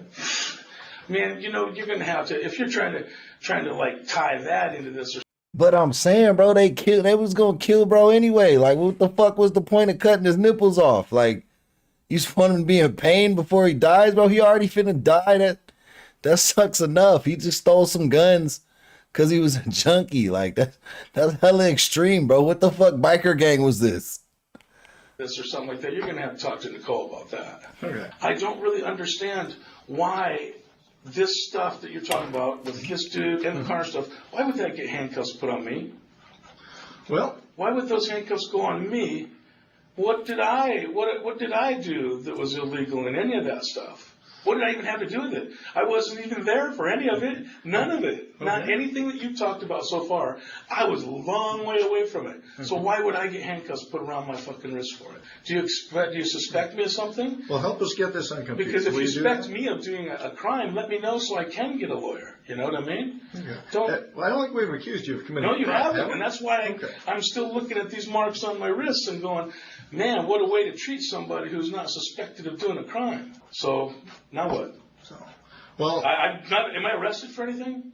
You're being detained at this point. Okay, but I'm not under arrest quite yet. That's correct. Okay, then I don't need a lawyer quite yet. As previously alluded to, Mark is operating under his own set of terms. One of Mark's terms is that he would need a lawyer if he is being arrested or being accused of a crime. So, the detectives are careful with their words, only saying that he is currently detained. Mark does not realize that by definition, being detained means that they've already accused him of a crime. Put simply, criminal code states that in order to detain somebody without warrant, police must have reason to believe that this person has committed or will commit an indictable offense. By his own rules. Yeah, I don't know how that shit works. Like, detainment is kind of like a gray area. Cause one time, bro, here in Las Vegas, when my dad, we used to live over in Spring Valley, I was and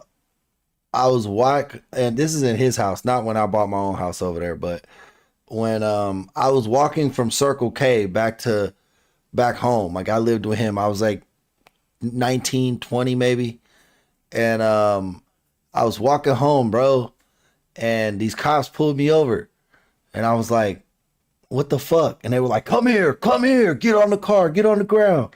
Like, they had guns on me, drawn to me. And they said, come to the car. And then the cop looked at me, and he was like, yeah, someone said you fit the description of a shooting that just happened. Bro, my whole face like turned pale, dog. Turned pale. Then like 2 minutes later, the cop was like, actually, it's not you. And it just let me go. And like, mind you, I was just walking to the store in the middle of the night for some cigarettes, dog. Like, I was going to buy some Newports, dog. Like, I remember just going in the house like, what the fuck, dog? When he said that, I didn't even have a response. I just was like in shock. Like, I couldn't believe the words that he just said.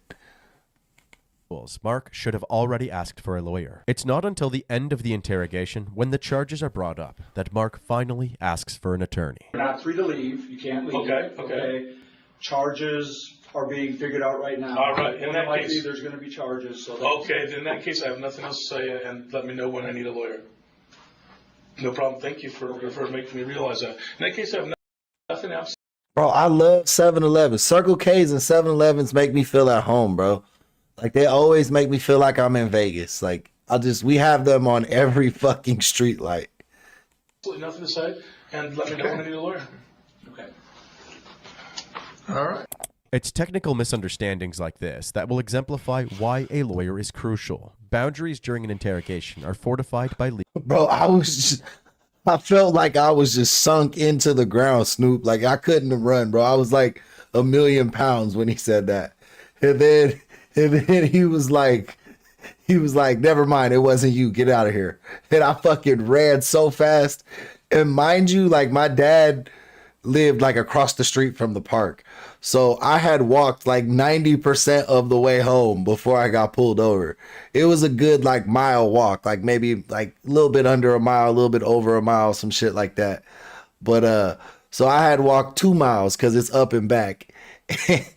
And I'm right at the baseball park. I can see my house. The cops pull guns on me, bro. And when they let me go, I just fucking sprinted back across the street and jumped my wall and went in my house so fast. By legal literacy, so having a lawyer ASAP is the safest option. Mark eventually went to trial and was found guilty on all charges. He was sentenced to life in prison. That brings us to the main... Mark was a sick bastard, bro. He cut his nipples off before he killed, bro. And dude just stole a few handguns from the motorcycle club. Like, what motorcycle club was bro in, bro? Is that what Hell's Angels be on, dog? Like, I'm never fucking with the motorcycle dudes.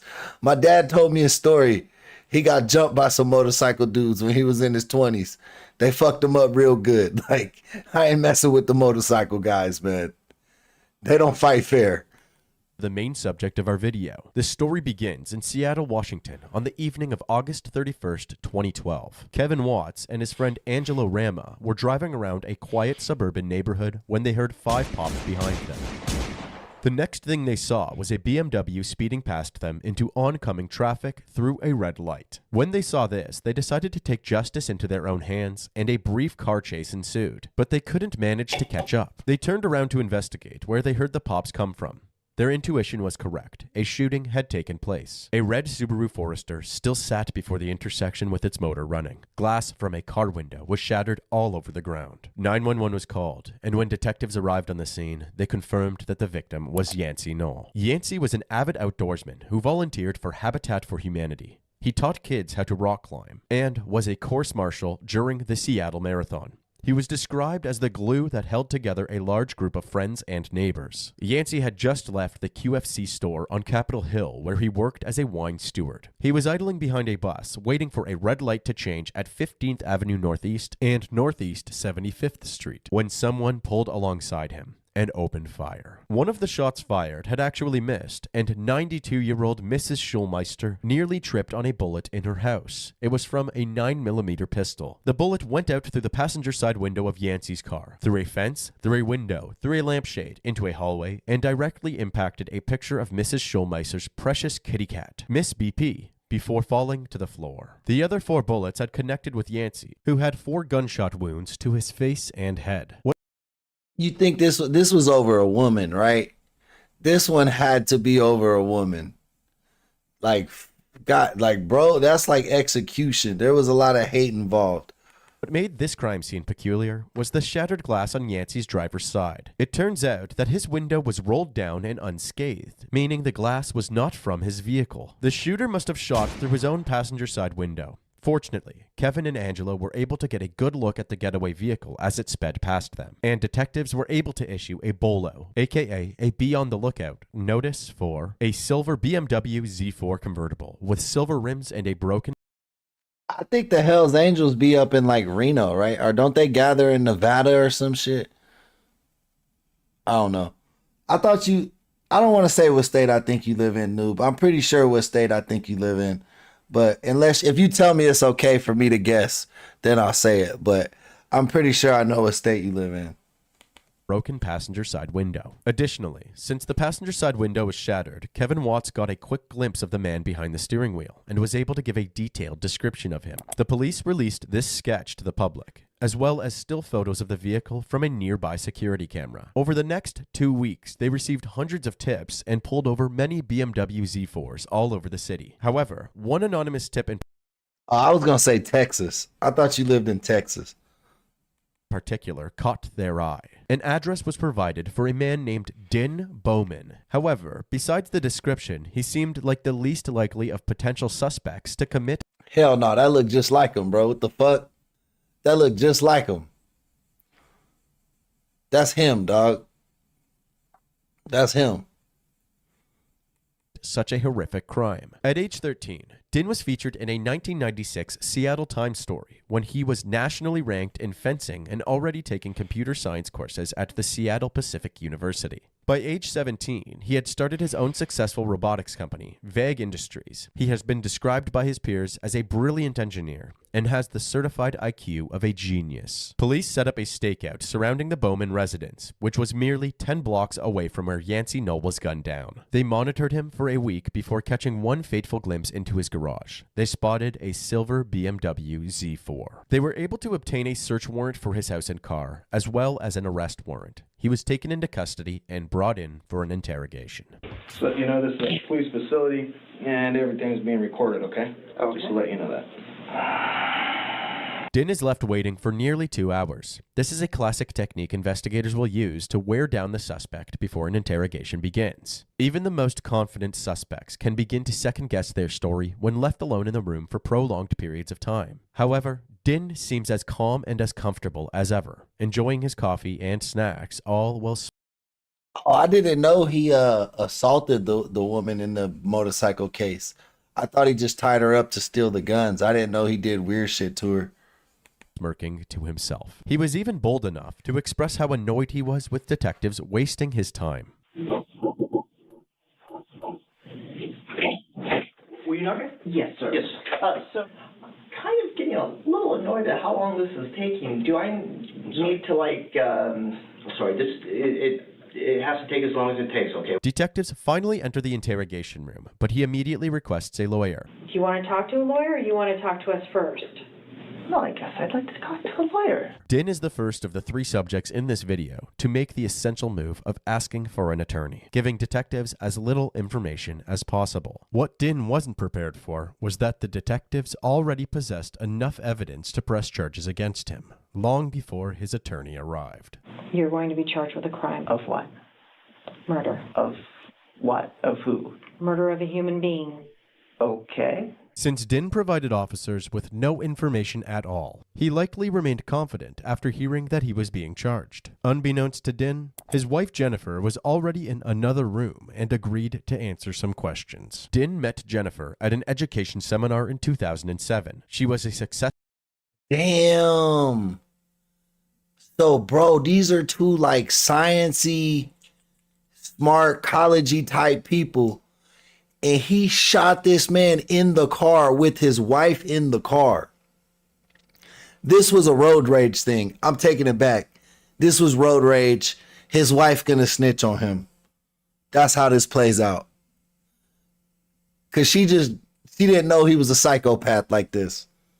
Successful dentist, and within a year, they were married and living together in their suburban Seattle home. Their friends described them as a compatible match because they were both intelligent and understood each other. They seemed to have the same understanding in the interrogation room as well. While she didn't request an attorney like Din did, she responded overwhelmingly with, "I'm not sure." Have you heard of any murders like within a few blocks of your house in the last few weeks? I'm not sure.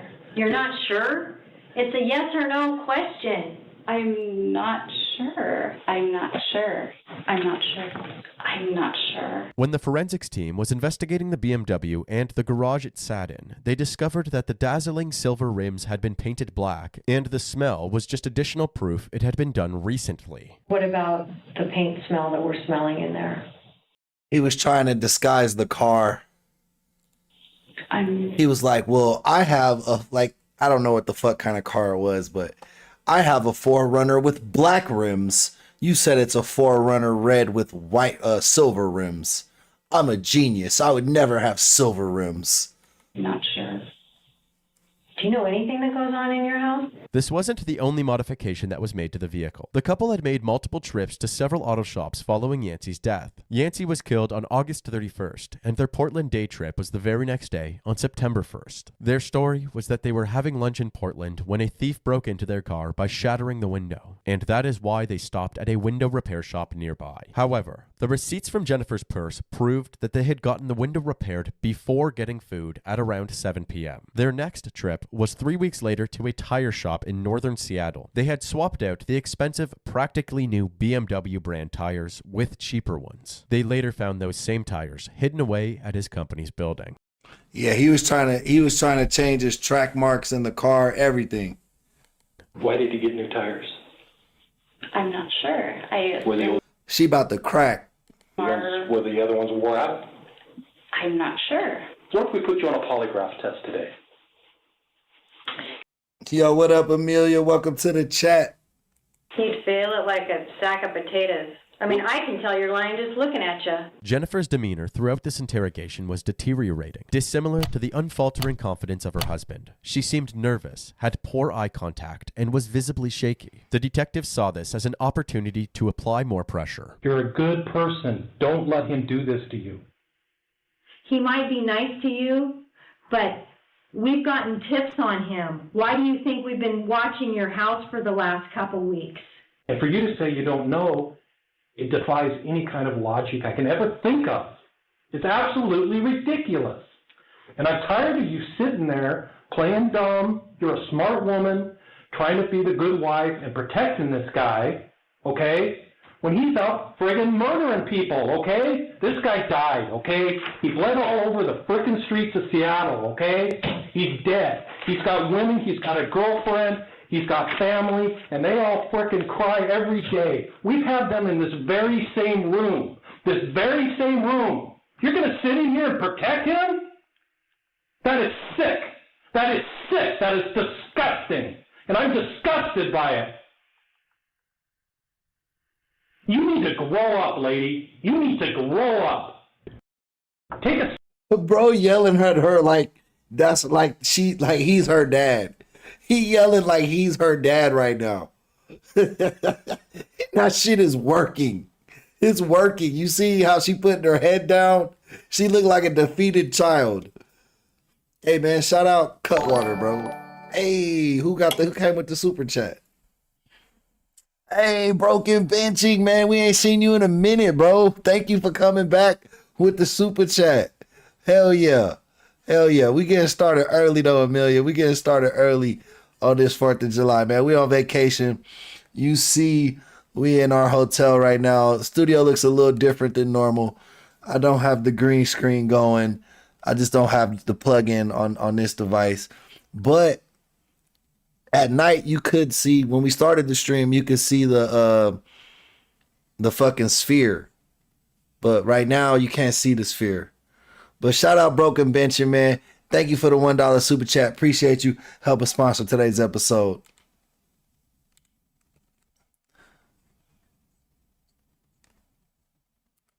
Take a stand. Cry. I feel like I'm about to, but... Well, then cry and tell us the truth. I cry easily. Tell us the truth. Tell me the truth right now. I have told you the truth. We proved you wrong already. Yo, what up, Swizz? We watching a case right now, some interrogation footage. Update if you're just coming in. The husband thinks he's well, he is a genius. He went to like Stanford or some bullshit like that. I don't know. He's a really smart guy. But he randomly shot a guy what I think was a road rage incident with his wife in the car.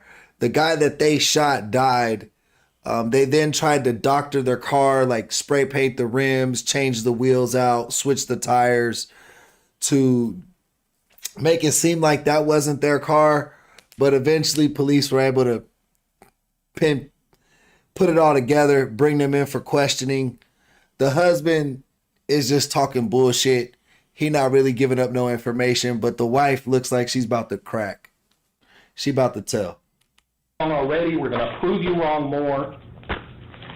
Following these interrogations, Din was to be held in custody until his final trial began. In the meantime, the investigation continued. They searched his computer and discovered an absurd amount of documents collected over the years, all surrounding the topic of death and murder. Man, have fun at the water park, Amelia.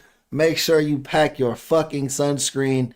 The UV rays are crazy right now this year. It's not as hot as it was last year, but the UV rays are up. So be careful. They also found that he was obsessed with 007 and based much of his life around that. Bond. James Bond. There were videos showcasing his stunt driving skills and footage of his marksman-level accuracy in a shooting competition. There was even a video lesson on shooting through automotive glass, where the instructor essentially gives a play-by-play of what happened to Yancey. I've come into a situation where I feel threatened by somebody off to my passenger side. I recognize, I come down, I grip, I cross parallel, extend. The investigators believed that Din's actions were inspired by this video, and after murdering Yancey, Bro was watching YouTube videos, like self-defense YouTube videos, and then practicing them in traffic. What the fuck? Din referred to his plethora of manuals on how to get away with murder. Inside these documents are instructions on how to secretly dispose of a gun, get rid of gunshot residue, and many other steps to cover up a crime. As someone who obsessed over murder, fast cars, and sharpshooting, an opportunity presented itself on the road, and he couldn't resist the urge. What is perhaps even more twisted are the hundreds of recorded phone calls while he was in jail. He and Jennifer used pet names Bunny and Snuggles, and spoke to each other in baby talk. Bunny, Bunny, how are you? I'm doing good. How's my little snuggle cake? Dean was getting fucked. Din was getting fucked in jail. I'm doing good. How's my little snuggle cake? Yeah, Din was getting fucked, bro. I'm sorry. I don't know how else to say it. I don't know. Sorry, YouTube. I don't know if I can say that, but that's what came out. Don't cancel me, YouTube. I just wrote you an email. Yay. I miss so many things right now. I know. I don't have a Snuggles. You don't have a snuggle plum next to you. I'm just gonna say love, love, love, love, love. Love, love, love, love, love, love, love. Oh, little Snuggles. I am my bunny, you're my snug free hot top. Love, love, love. You're my upper, I'm your bunny hot, and we cuddle. Yeah. Yeah. I love you, little sweetheart bunny bun. His trial took place 2 years after Yancey's death. He was facing the charge of first-degree murder. The main highlight from this trial was Din Bowman's testimony. He and his defense team had a new narrative to tell the jury, one of self-defense and panic resulting in a tragic accident. Din claims to have cut Yancey off on Interstate 5, and after exiting the highway, he ran into him again at the red light. He claims to have been met with a slew of swear words from the man in the red Forester. Look at how these cars are right now, bro. You didn't have to be yelling with, bro. You could have just pulled off. You could have went up by the bus or whatever the fuck was in front of you guys. You didn't have to pull up side by side. So obviously Din was the aggressor in this situation from the diagrams. Super easy to tell. Apparently, he was then struck in the head by a wine bottle. This made Din feel as if his life was threatened, and he essentially blacked out. However, there were no witnesses to back up these statements. Yancey's family and friends took offense at this, since they were confident that Yancey would never waste his precious wine in a road rage incident. The idea of Yancey having road rage in the first place was thought to be ridiculous. They said he had a kind soul and apparently drove like a grandma. The prosecution spent 3 days tearing down this narrative to the best of their ability. You threw away the evidence that you could show the police to prove you were not a criminal, right? I didn't think they would even believe me. So you don't think that most... I didn't think they would believe me, so I threw away the evidence that would make them believe me. I thought bro was a genius. I thought they said he had like 185 IQ or some shit. Husbands would go home to their wives and say, oh my God, I almost got killed. You lied to your parents, you lied to your wife, right? Is that a question? Mr. Bowman, you have no trouble answering yes or no to Mr. Brown. Is there something wrong with the way I ask questions of you? His wife should go to jail too, bro. She an accomplice. She was driving the car. Bro was in the passenger seat when he shot him.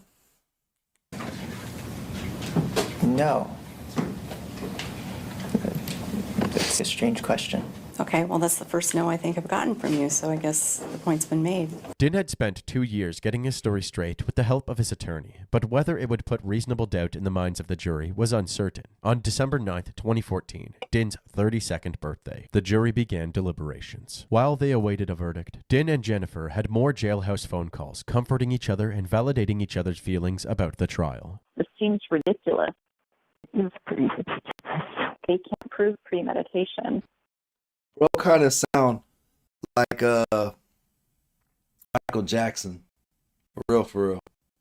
Wait, people actually thought their case was right? It was actually... He sound like one of them street performer Michael Jacksons.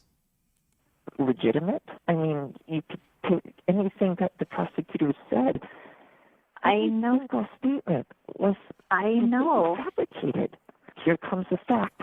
Yep, that's fabricated. Here comes a detail. Yep, that's inaccurate. I feel like I could be a He just in denial, bro. How could a woman marry that, bro? Like, you hear how they talk to each other? That's like two women talking to each other. That's weird. prosecutor against myself. I know all men have some feminine traits, or all women have a masculine traits. Not the same exact ones. We're not robots, but you know, some dudes have different feminine traits and some women have different male dominant traits. It's just that way. But this is extreme, bro. This is like if I heard bro talking, I would think he was gay, and I don't judge nobody, nor do I even dislike gay people. Like, I don't, what you do in your bedroom don't got nothing to do with me. You know what I mean? That don't got nothing to do with me. I don't, you know, I don't ask people about what they do in their bedroom. You know? And play a much better job of it. I know, sweetheart. Hey, that's hello, cupcake. It made me think of cupcakes. Yep, little pumpkin pie, sugar muffin cake, sugar muffin cake, pumpkin pie. Little cupcake. In just over 24 hours, a verdict was reached. And we have an update now on the breaking news we brought you at the top of this newscast. A jury has found Din Bowman guilty of murdering Yancey Knoll. Prosecutors said he killed Knoll for the thrill of it. Yes, Michelle. Now, this jury had just over a day. But in the thrill of it, the thrill of it, in the thrill of it. To deliberate. They deliberated all day yesterday and a couple hours this morning. Then they gathered in the courtroom and the judge read the verdict. We, the jury, find the defendant, Thomas Bin Bowman, guilty of the crime of murder in the first degree as charged. Bro looked like a low-tier Tekken character. Yancey Knoll was driving home from work back in August of 2012 when prosecutors say he was shot by someone for the thrill of it. Din Bowman, 32 years old, pleaded. He actually took the stand in this case saying that he admits he killed Knoll, but says it was road rage. I can tell you the jury didn't believe that. Instead, they convicted Bowman of first-degree murder. That carries a sentence of 28 to 31 years in prison. We expect the sentence to happen. Yeah, bro, you fucking followed him. You followed him after you cut him off. Because Din said he cut bro off, and then bro and him met up at a light later, and then they started arguing. So I think Din cut him off. Bro probably drove past him, flipped him off. Then Din followed him to the light and shot him. That's what I think happened. Or something along those lines, you know, not word for word. Happens next month. Din's smug look was swept away after the judge read the verdict, and his anguish only grew as his parents begged the judge for mercy. Din Bowman was sentenced to 29... We have Tekken at home as Tekken character.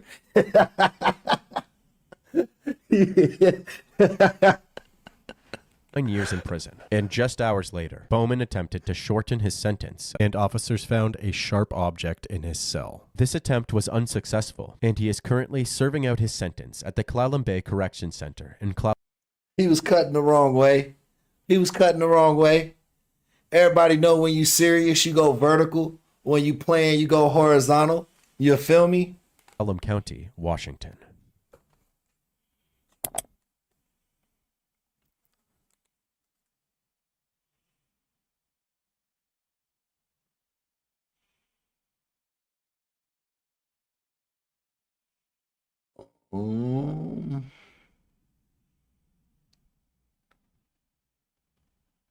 Into the thick of it. Oh no,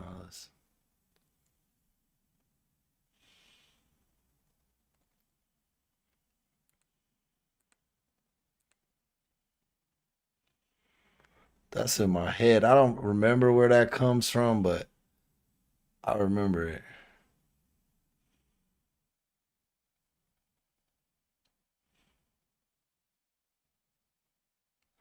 Man, I want to do that case.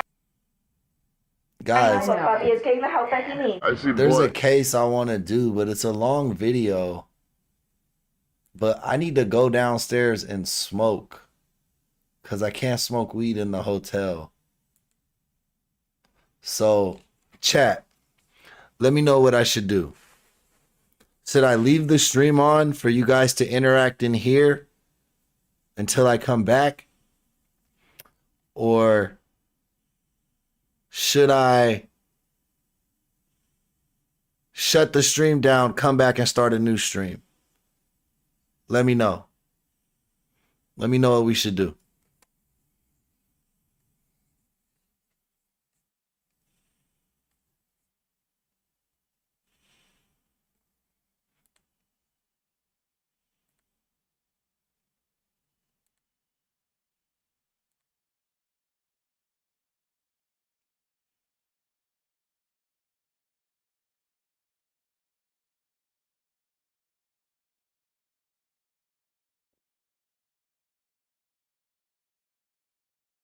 Switzerland said, I'm smoking right now.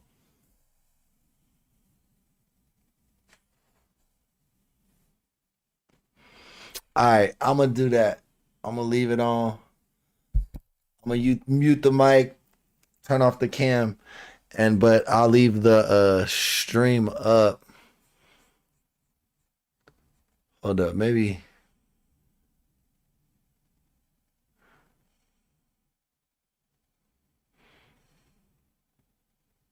You know what I'll do? You know what I will do? Actually, what I will do, I'm going to leave up the stream. I'm going to play an old stream of ours, and then I'm going to come back. Let me just play an older stream of ours. I need to change the fucking thumb tag. I have been not doing the thumbnail. Let me play one of our underviewed streams.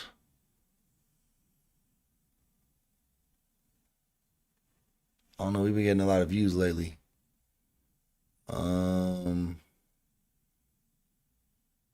Here we go. I'll play this.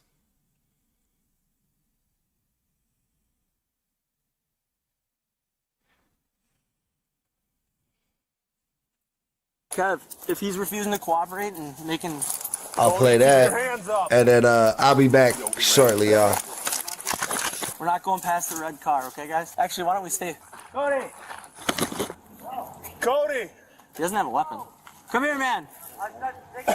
Can we help you out?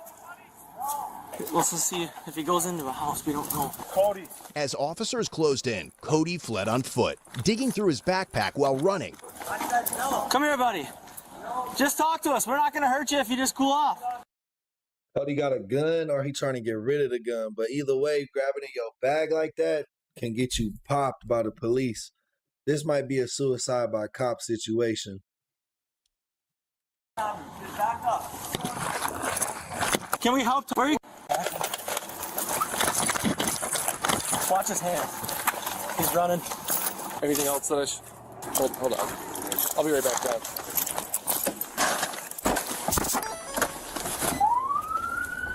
.66, he's running on foot towards me in the alley. No weapon in his hands.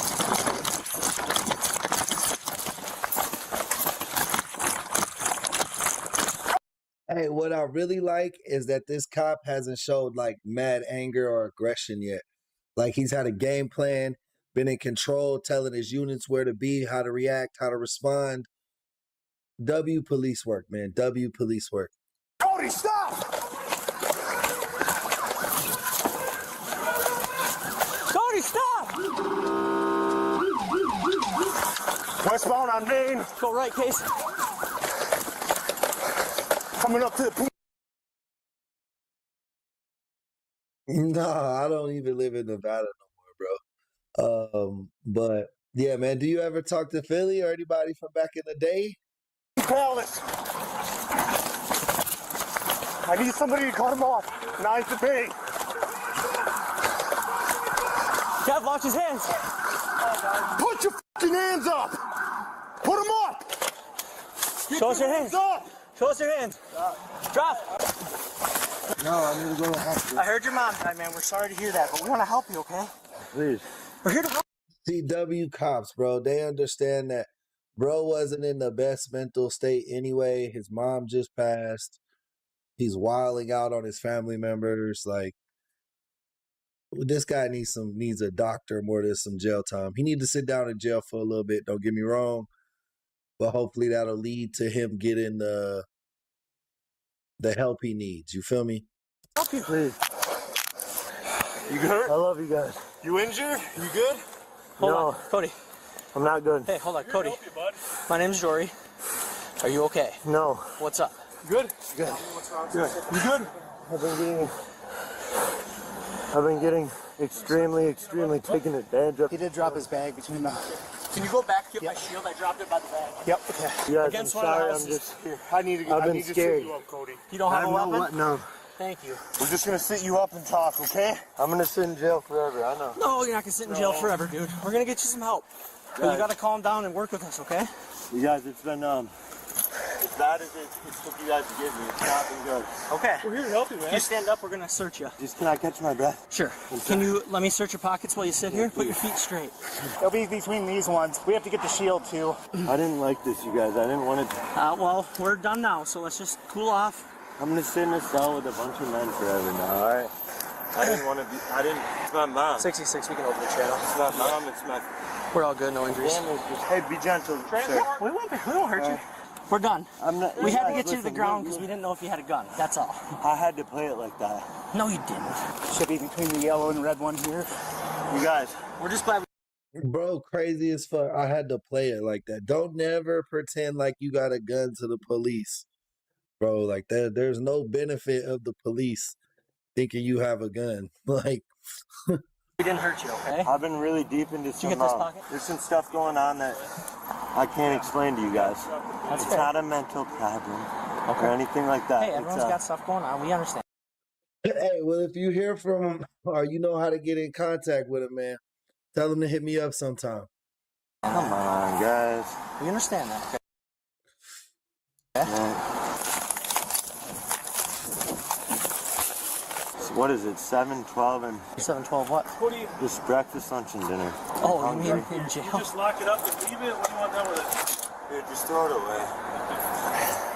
It's my grandpa's and... No, we'll lock it and bring the keys with you, okay? Sounds like they got him, so he'll have no contact with you. So if he contacts you, just let us know and I certainly will, okay? Because I enough's enough. Oh yeah, I totally hear you. Let's throw this back in Jory's. Need help with this? You feel like you're able to stand up now? You're not going to be in jail for hop up. Will someone else grab the other one? Yeah.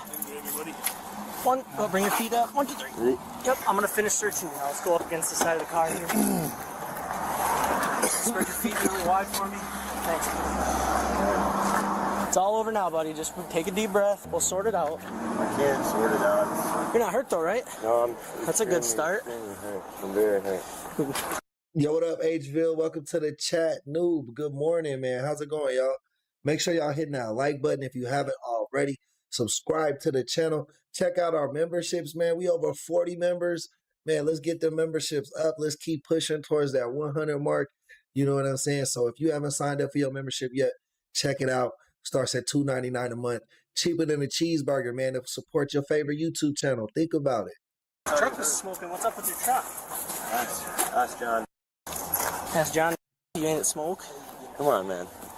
Stop with the stupid questions. I don't know why your truck's smoking. I don't know why I'm smoking. You understand? Can you sit in the car where it's nice and cool? Of course. Thank you. I don't know myself. That's Okay. why I had to do what I did. All right? That's fair. Now, no one. I had to talk to me like I'm your little apologize. brother, all right? We just have to be careful when we get people into Dude, cars. listen. I had to be careful myself. That's Okay. why I had to do what I did. All right? That's fair. Now, no one of this intelligence level would go to those extreme strengths, right? Unless there's something extraordinary on the line. You see what I'm saying? Yep. Like I'm talking life and death, whether you guys catch me or whether they do. So this is something that is really hard to explain to the average Joe. This is something that is You want to? Did you search that? I did not. Okay.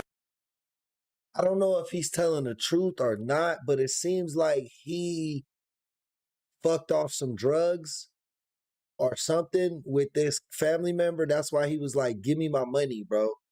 Like, I don't know if it's real or if it's just his psychosis or paranoia, but he's making it seem like there's like a cartel figure coming after him for some shit that he was responsible for, that he left in the hands of the dude he hit with the 2x4.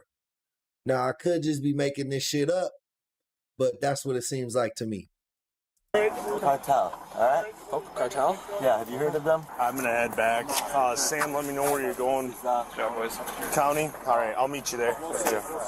Jeff. I have. The mob, the cartel. This is that level. This is That's big level, okay. I'll meet you there. Sir, come on. Hey, Connor, welcome to the chat. Good morning, my friend. Can we talk not on the street though? Can we get in? Can I at least be on Code Blue Cam, please? We don't have. That's not us. Yeah, I know, but I wish it was. Find out who owns it and call them because that's not us. I actually own it. All right, sit tight. Hey, if you guys have a Kick, if you guys know what Kick is, the streaming platform Kick, we have a channel over there now as well that features the wide angle of this show, this same stream. We are Fade King True Crime Reviews over there. So if you're ever on Kick, make sure you give us a follow over there. Thank you. You seem to be talking, sorry. He smells a little like booze, but it's not slurring his words. Okay. He ran 4 blocks fine. Yeah. Whew, that was sketchy. He'd run and pull in his bag, and we'd look back, and it was like, worked out very safe. Yes. He dropped that like 2 blocks in of the chase, and I was like, thank God. But he kept reaching in it, and I was confused. But once he dropped that, I could tell he stopped right at this car in the front and just stood there kind of with his hands. He was just standing by his truck, then he got out and walked away from us, and I don't think he thought us to kind of stalk him. We followed him, and then once he got like around the house or the corner, he just took off. His truck must have broke down, huh? I don't know. He was just standing by it. It might have. This is like the worst thing that can happen to a man right here. This sucks. Huh? Going to jail, this is the shittiest thing that can possibly happen. It's such a bad feeling. I hate it. You just sit there, you toss and turn.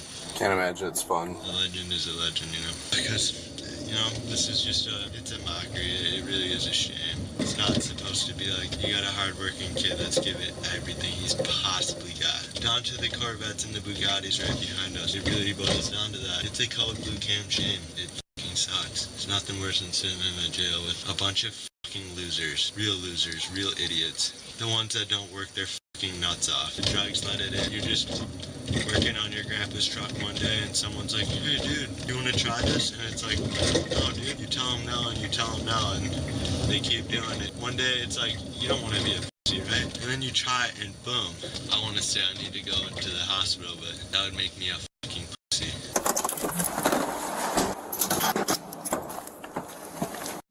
Bro is really bugged out. Like, I see why they have the 988 suicide crisis hotline. Like, bro really just needed he really needed a friend, you know? He needed somebody to put their arm around him. Bro was just making up crazy ass stories in his head, hitting people over the head with 2x4s. Like, you gonna wind up in jail, my friend. Huh? Huh? My hat, if you would.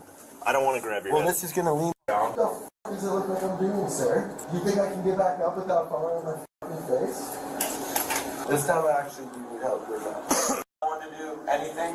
You think I want to do any of that? 2 months later, Cody landed himself in hot water again, arrested for felony bail jumping and criminal trespass to a dwelling. However, the process. What the fuck is that? Is that breaking in somebody's house? Like breaking in somebody's bedroom, dog? Like, prosecutor ultimately chose to toss the case. Bro, just keep getting out. He just keep getting out. See, but that's the ones that grow into something else. Like, you think they're just a harmless guy. Like, he's not going to hurt nobody, but he already hit somebody over the head with a 2x4, bro. Like, if he kills somebody, that's on the fucking judge and shit for sure. Yeah, bro, surprise, motherfucker got out of all the charges, bro. He got out of all the charges. He didn't do no time, dog. He fucking crazy like a fox. Crazy like a fox. Our next video comes from EWU Body Cam. He made it inside Area 51, and then this happened. Man, what the fuck? What y'all think this man did inside of Area 51? What could he have done inside? What was he on, bro?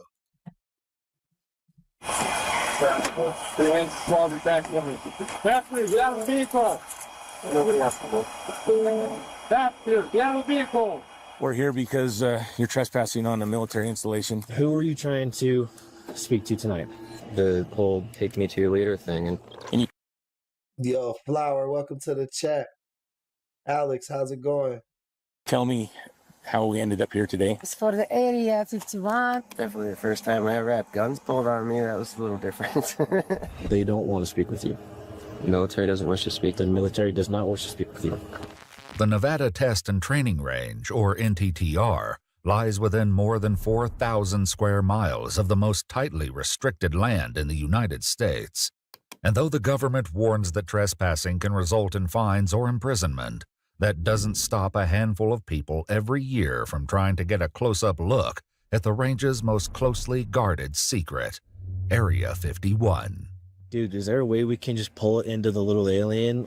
The following report is based on official police records, and the footage has never been seen before until now. Please note that all persons charged with a crime are presumed innocent unless and until proven guilty in a court of law. On November 28, 2023, deputies with the Lincoln County Sheriff's Office respond to a call from NTTR security officers reporting a trespasser on military property. Their body cams provide a rare glimpse inside the mysterious base. Ain't no way he got like in though, right? Like bro wasn't like in the underground bunker. I'm sure if we went to Area 51, it just looked like desert. I bet you all the cool shit is like downstairs. That shit ain't like just chilling out in the open. Known as Area 51. The deputies arrive to find the guards, who have come to be known as camo dudes among Area 51 enthusiasts, holding a suspect at gunpoint before patting him down and cuffing him. You got any weapons in the vehicle? Yeah, 2 weapons. The man, whose name is Sean, says he was merely attending to some matters of personal hygiene. What are you doing out here, man? Well, there was no place to turn around up there, so I came up here to turn around. And then I started shaving, and I just got done doing a little wash with hand sanitizer. So I was going to turn around a little bit here. Okay. I'm trying to find a way up to the mountain, obviously, but... About a mile back, a little less about 0.8 miles. Right. You passed the no trespassing sign. I know, I get it. There was just no place for me to turn around. That's why I came up here. And like I said, then I just figured I'd clean up a little bit, so. Okay. Unfortunately, that's not an excuse. You know what I mean? Yeah, bro, that was a terrible, terrible lie. Like, yeah, I got lost, so I just figured I'd shave, you know? Like, I just wanted to shave. And then he said he wanted to go to the mountain. He was like, yeah, I just figured I'd go to the mountain. Like, bro, you could already tell he's crazy.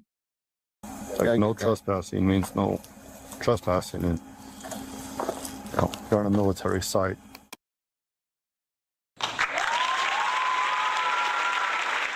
Yo, Lindsay, welcome to the chat. And Reed, also welcome to the chat. Thank you guys for being members, and thank you for showing up to the stream today. You know, we like it when the members show up to the live stream, so I appreciate you too. Back-to-back members in the chat. That's what's up.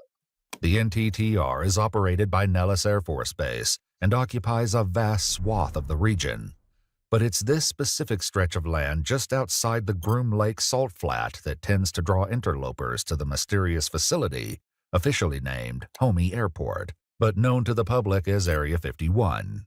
And some of them, as the authorities will soon discover, are very determined. Hi.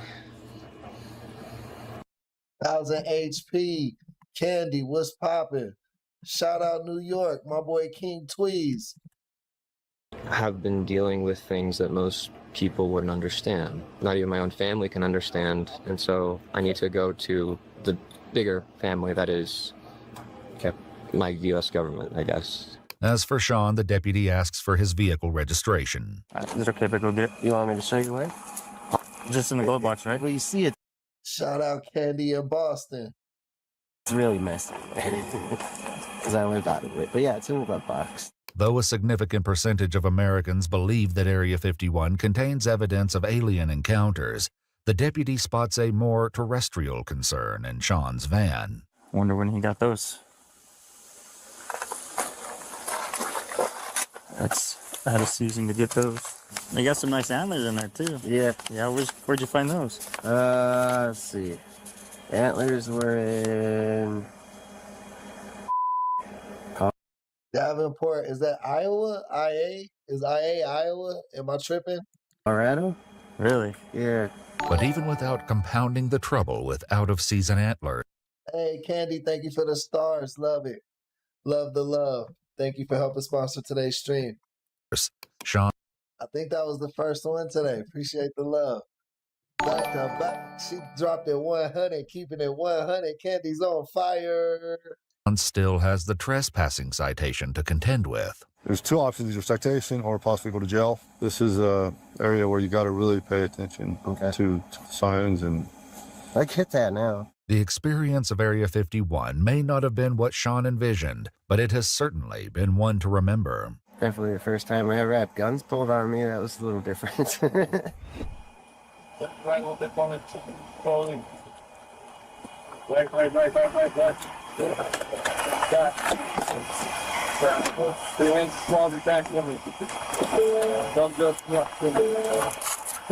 out of the vehicle. Passenger, get out of the vehicle. And with that, there's only one last piece of business. Do you want to just take care of the fine over the phone, or if you Oh wait, no, you right. We got the gold coin from Nine Lich. Yeah, bro. Nine did that. Shout out Niner. wanted to go in, what would you prefer? I don't know. Is there any way to just get a warning on this and not have tickets or anything, or some kind of criminal record? No, man, it's a trespassing ticket.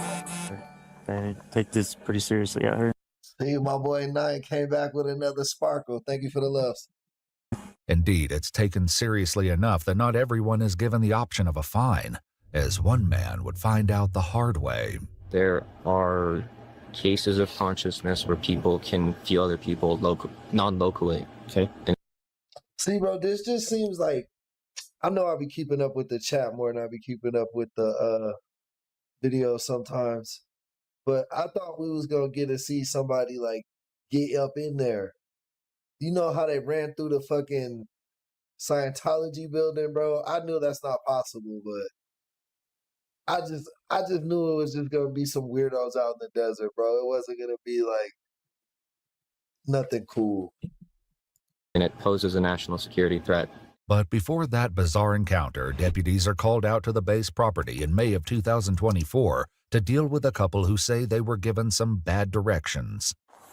Hello, I'm Deputy Ray, Lincoln County Sheriff's Office. This is Deputy Maxwell. We're here because you're trespassing on a military installation. The couple admits they came looking Hey, 1000 HP, man. Thank you for the love. for the secret base and were merely following the path suggested to them by a local. Can you tell me how we ended Back to back. That's tough with the GGs. up here today? We come to Vegas. We gas station. It's post up on gas station. Yes. Ask the lady from there. Yes, for the area 51. Did the lady say go? Okay, one at a time. Okay. When we see this, I say, you know what, it's not look like ranch. And we just turn, you see car turn, we want to go back. And this white car coming, and he said, Rangers coming. I say, I don't think it's Rangers, you know. We're really scared because it's gone, you know. So, yeah. Thumbs up straight back at you, HP, man. Thank you for the gifts, guys. We're like this, go out, and this, we don't do nothing. We're just scared. Get over it. We make a wrong. Yes.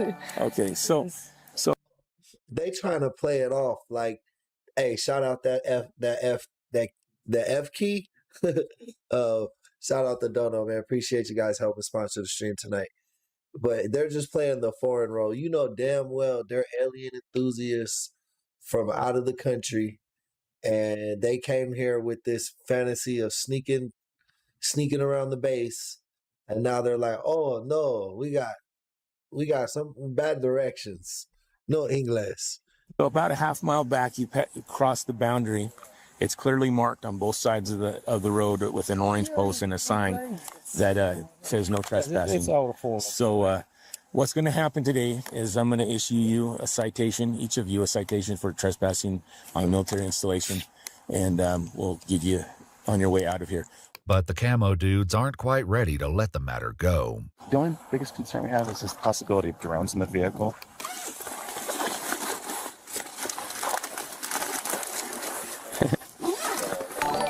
Those aren't drones. Satisfied that the couple didn't Hey, Lindsay, thank you for the thumbs up. Right back at you. Thank you for helping sponsor the stream. come out here with any grand plans, or at least none that would concern the military, the deputy sends them on their way with a parting gift. You made a mistake, a $640 souvenir. His birthday. Yeah, they're just going to get a ticket. Like, they were just trying to play the role. Counter from September.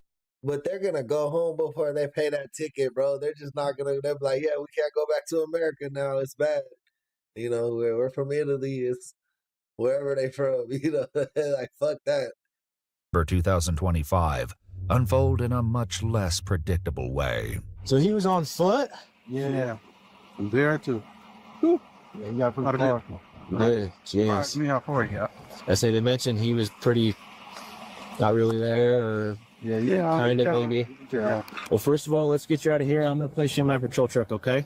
Was I going to be able to talk to military personnel? Nope. So you're gonna be arrested for trespassing on the military installation tonight, okay? So we're gonna place you in the back of my patrol truck, and so I'll come talk to you after that, okay? That talk will begin after the authorities let the young man know that he can officially cancel any future sightseeing visits he may have planned. So let me explain to you what's going on. So you're arrested right now for trespassing a military installation. What comes with that is you're banned trespass from any other military installation, okay? That's non-negotiable. If I sign this. What are you saying? Either way, non-negotiable. This is just Yo. All right, we acknowledging that back. you're being banned from government institutions. And is there any way I can follow up on this after I sign this with you guys? Yeah, we'll get a copy of it. Well, I mean, I would like to speak with people. I'm desperate.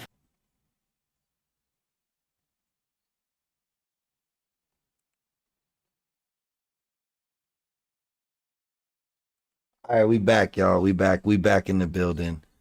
Let's get it going. That.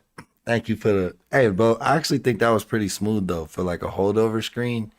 If I need to take like a longer break, we could just use like old replays as like just like a hold screen, you know, like streams on hold or stream will return soon type shit.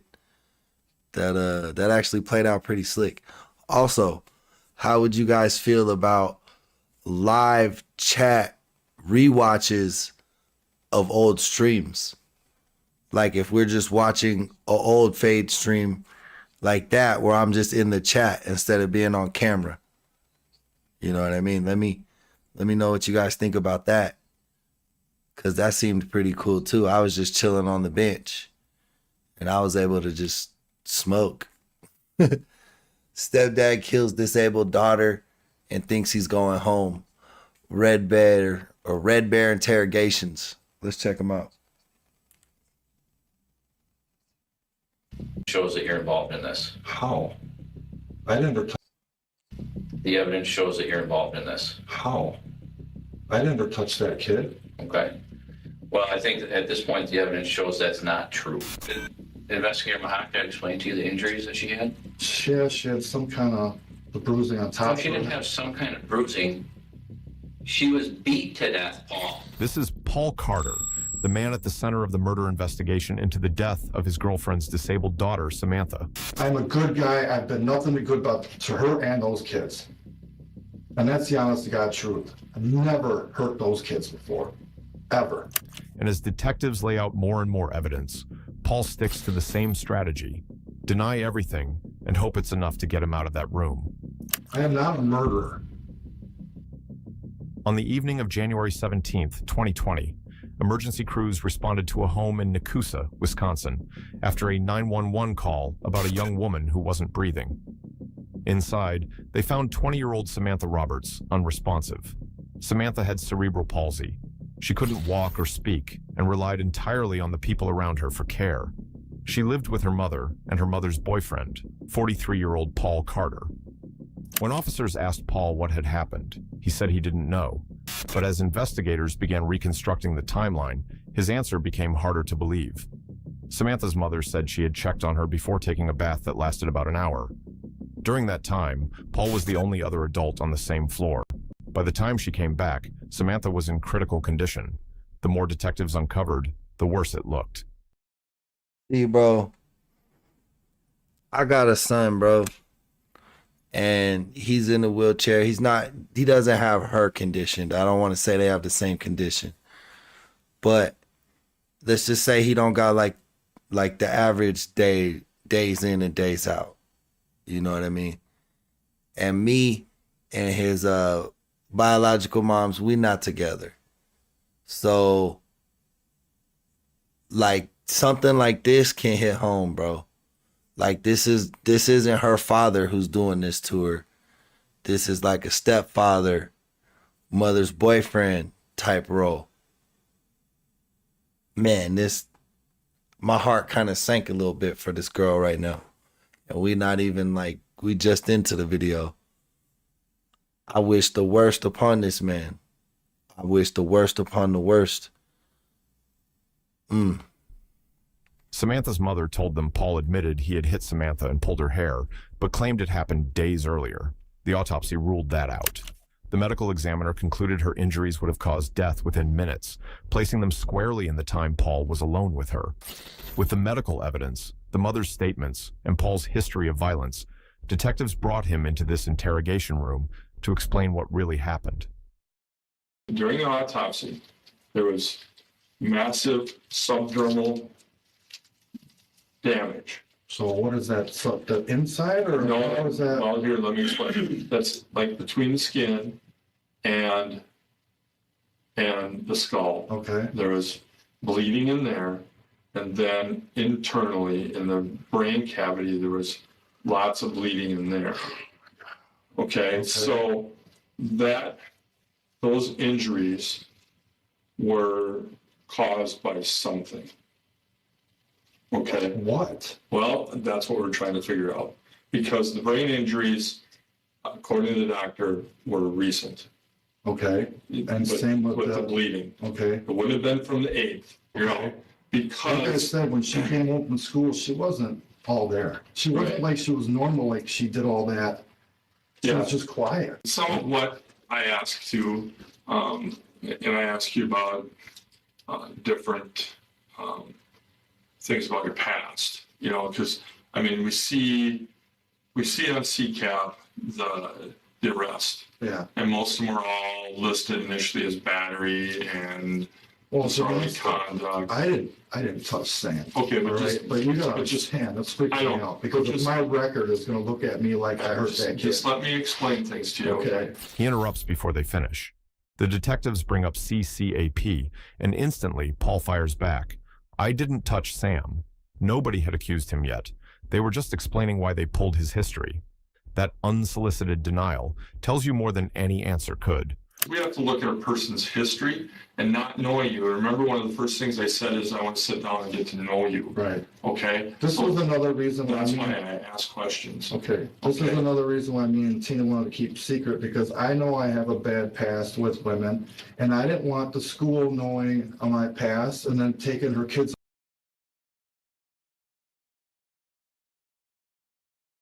away from her. You know what I'm saying? It was a borderline kind of, I didn't want Tina to be in trouble that I had a bad past. She's not going to get in trouble because a lot of people have a bad past and they still have their kids. Typically, there has to be some kind of event happens for someone to lose their kid. Okay. I personally don't believe, based on what I know about Sammy, that she could harm herself to cause those kind of injuries to her. Okay. I don't think she's strong enough.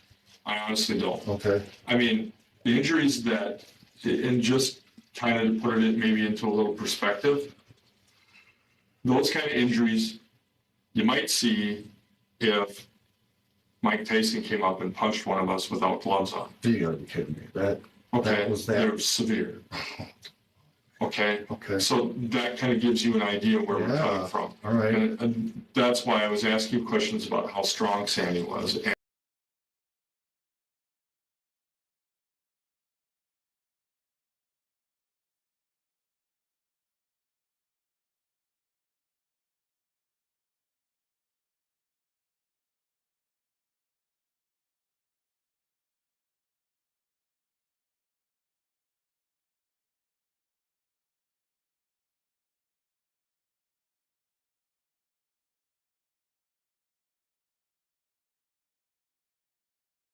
And about how she was able to move and do things, you know. Yeah. And typically, I worked in the jail for a couple of years.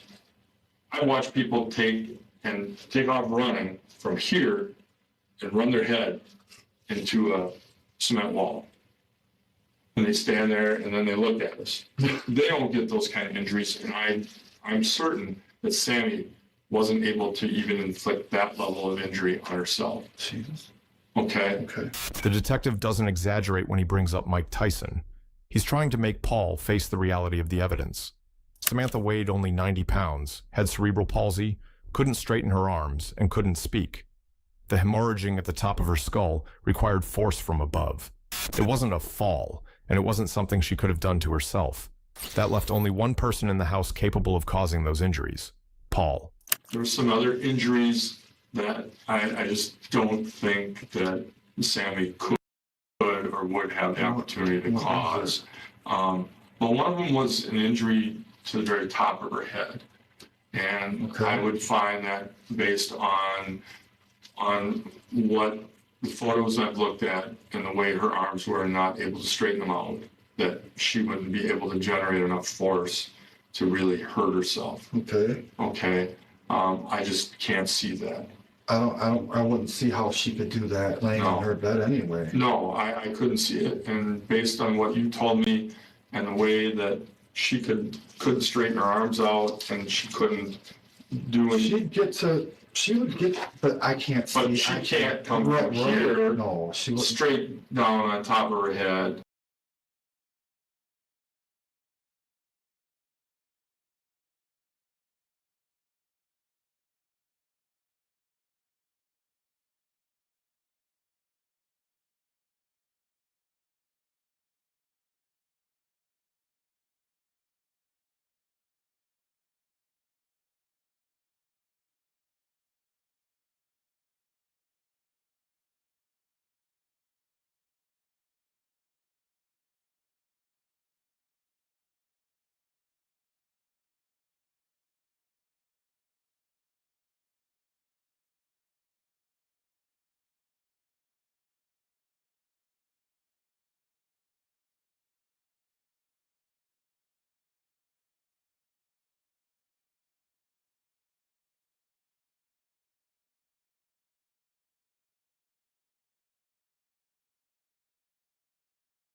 And cause injuries. I don't think so. She only weighed 90 pounds. I know, right?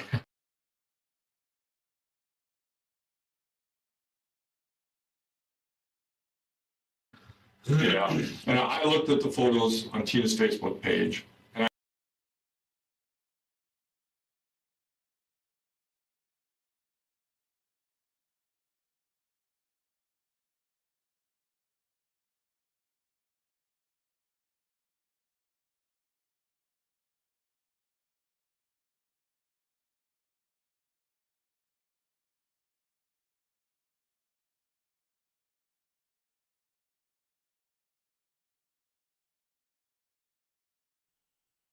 Yo, yo, yo, yo. Can you guys hear me now? That was weird. My mic did go out. Hold on. Let me switch it back. Yo, yo, yo, yo. All right, cool. All right, we back.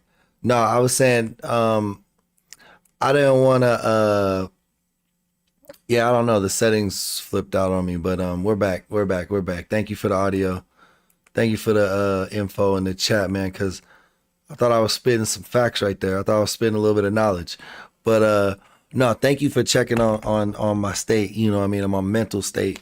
No, I'm definitely not in a dark place. I just wanted to relate earlier how easy or how relatable a case like this is because of the fact that so many people, bro, myself included, like you live a life and then you have a new partner and you might have children from a previous relationship and you want to be a great judge of character, and it's important that you are, because it's important that you understand who you're bringing into your children's life, you know what I mean? And not only that, but you got to make sure you have a good vetting process, because sometimes the person might think like, oh yeah, like it's real, but then some crazy shit happens like this. Now, I'm pretty sure that there was red flags before this incident, but we'll see. And but no, as far as the story, this little girl's story needs to be told for sure, like, you know.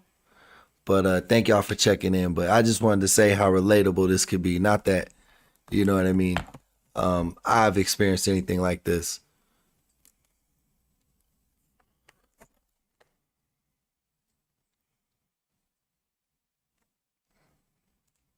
and I could see that her arms were kind of bent like this, and that she couldn't make. And there's just no way that I could see that she could cause those injuries to herself. Okay. I could potentially see some bruising on the face. That's what we saw before. That she could do that. That's what we saw before, and I thought that was, and it was, she was healing. There was some type of injury that occurred. Okay. Okay. And the other thing is there was the light bruising on the neck area. Okay. Okay. And the light bruising on the neck area, from what I was told, would lead me to believe that it was someone put their hand on her neck. Okay. Okay. 3 finger marks and a thumbprint were bruised into Samantha's neck. Not random or accidental, but consistent with someone gripping her throat. Because of Samantha's...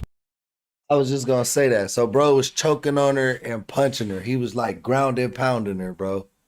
It's like a 6'4", 230-pound man beating the crap out of a 90-year-old wheelchair-bound preteen.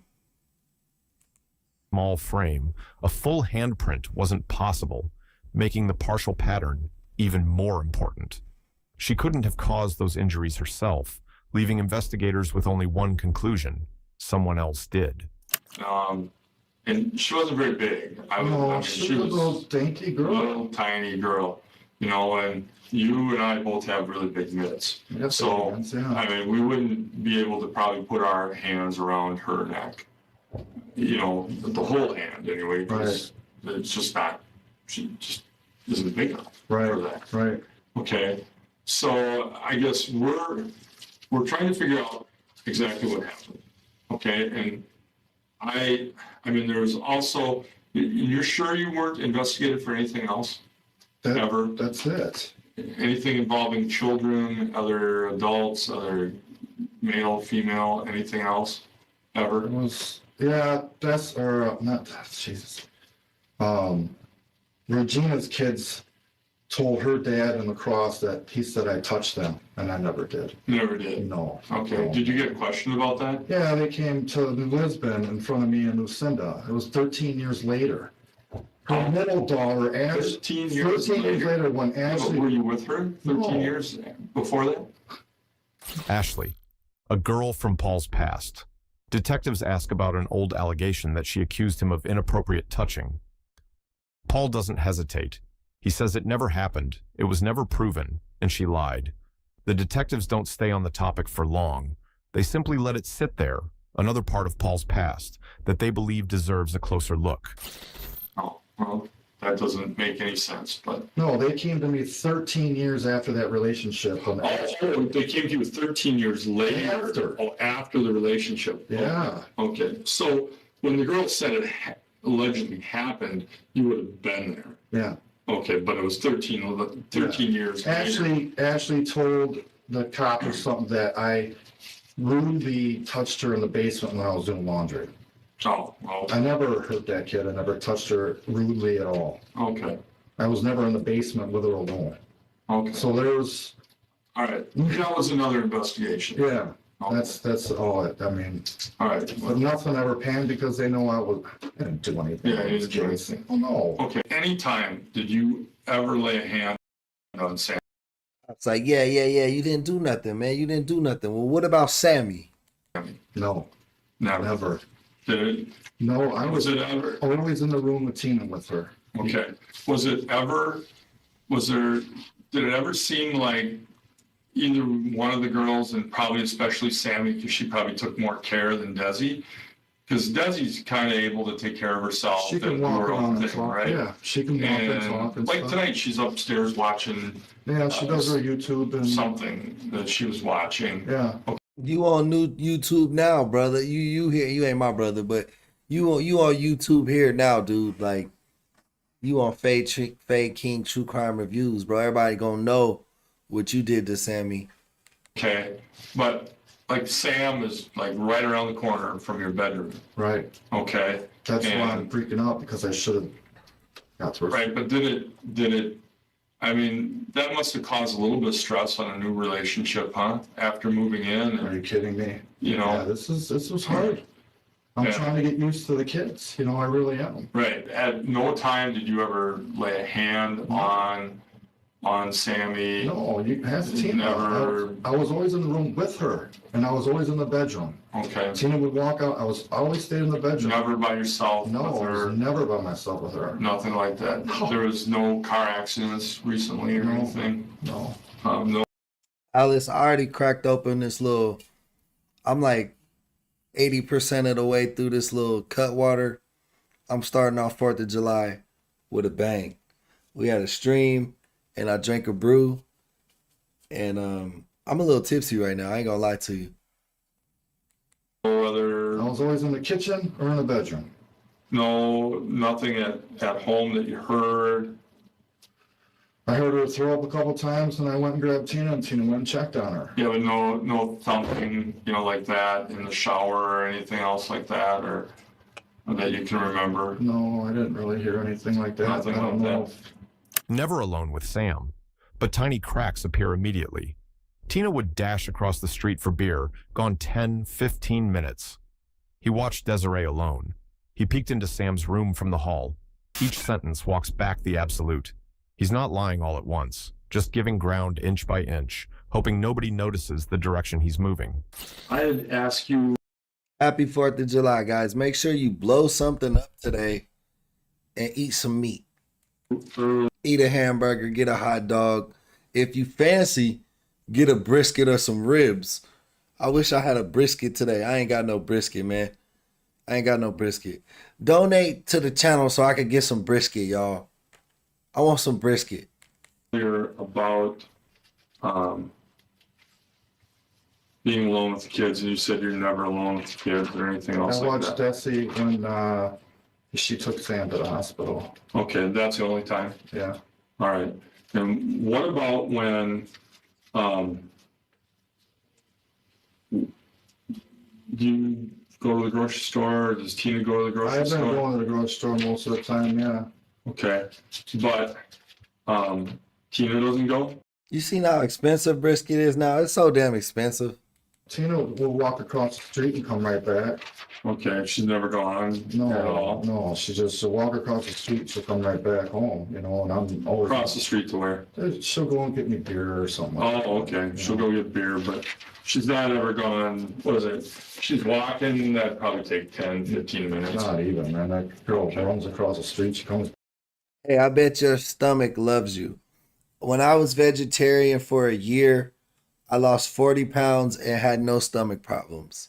So I support the vegetarian movement, but I didn't do it for because the animals or nothing. I just did it because it was good for my health. But it's just hard to stay on that diet because I love meat a lot. I love a lot of meats. Pause. Back, I stay in the bedroom. That sounded wild. But she doesn't ever go anyplace. No. And not for a span of time. Like I said, the only time I watched Des is when she took Sam to the hospital for... But you've never been alone with the kids, with both of them? No. Ever? No. The bruising on the neck, all right, came from someone putting their hand on her neck. Okay. There's no question in my mind. All right. And Sammy couldn't do that to herself because she couldn't manipulate her hands to do that. Right. All right. There's 3 fingers and basically what I would describe as a thumbprint bruising on her neck. That's cute and that's awesome dedication, Alice. You held that up from the age of 7. That's fire. That's pretty forceful. Like you drew a line and you stood on that motherfucker. I respect that, Alice. Okay. To have on a person's neck. Okay. That's how I would describe those injuries. All right. It came from someone putting a hand on her neck. And I guess Paul, I need to be positively, absolutely 100% certain that. Bill, that's why I had to say pause and laugh, and that's wild. Like, as soon as I said that, I was like, man, that's pause. That's wild as hell.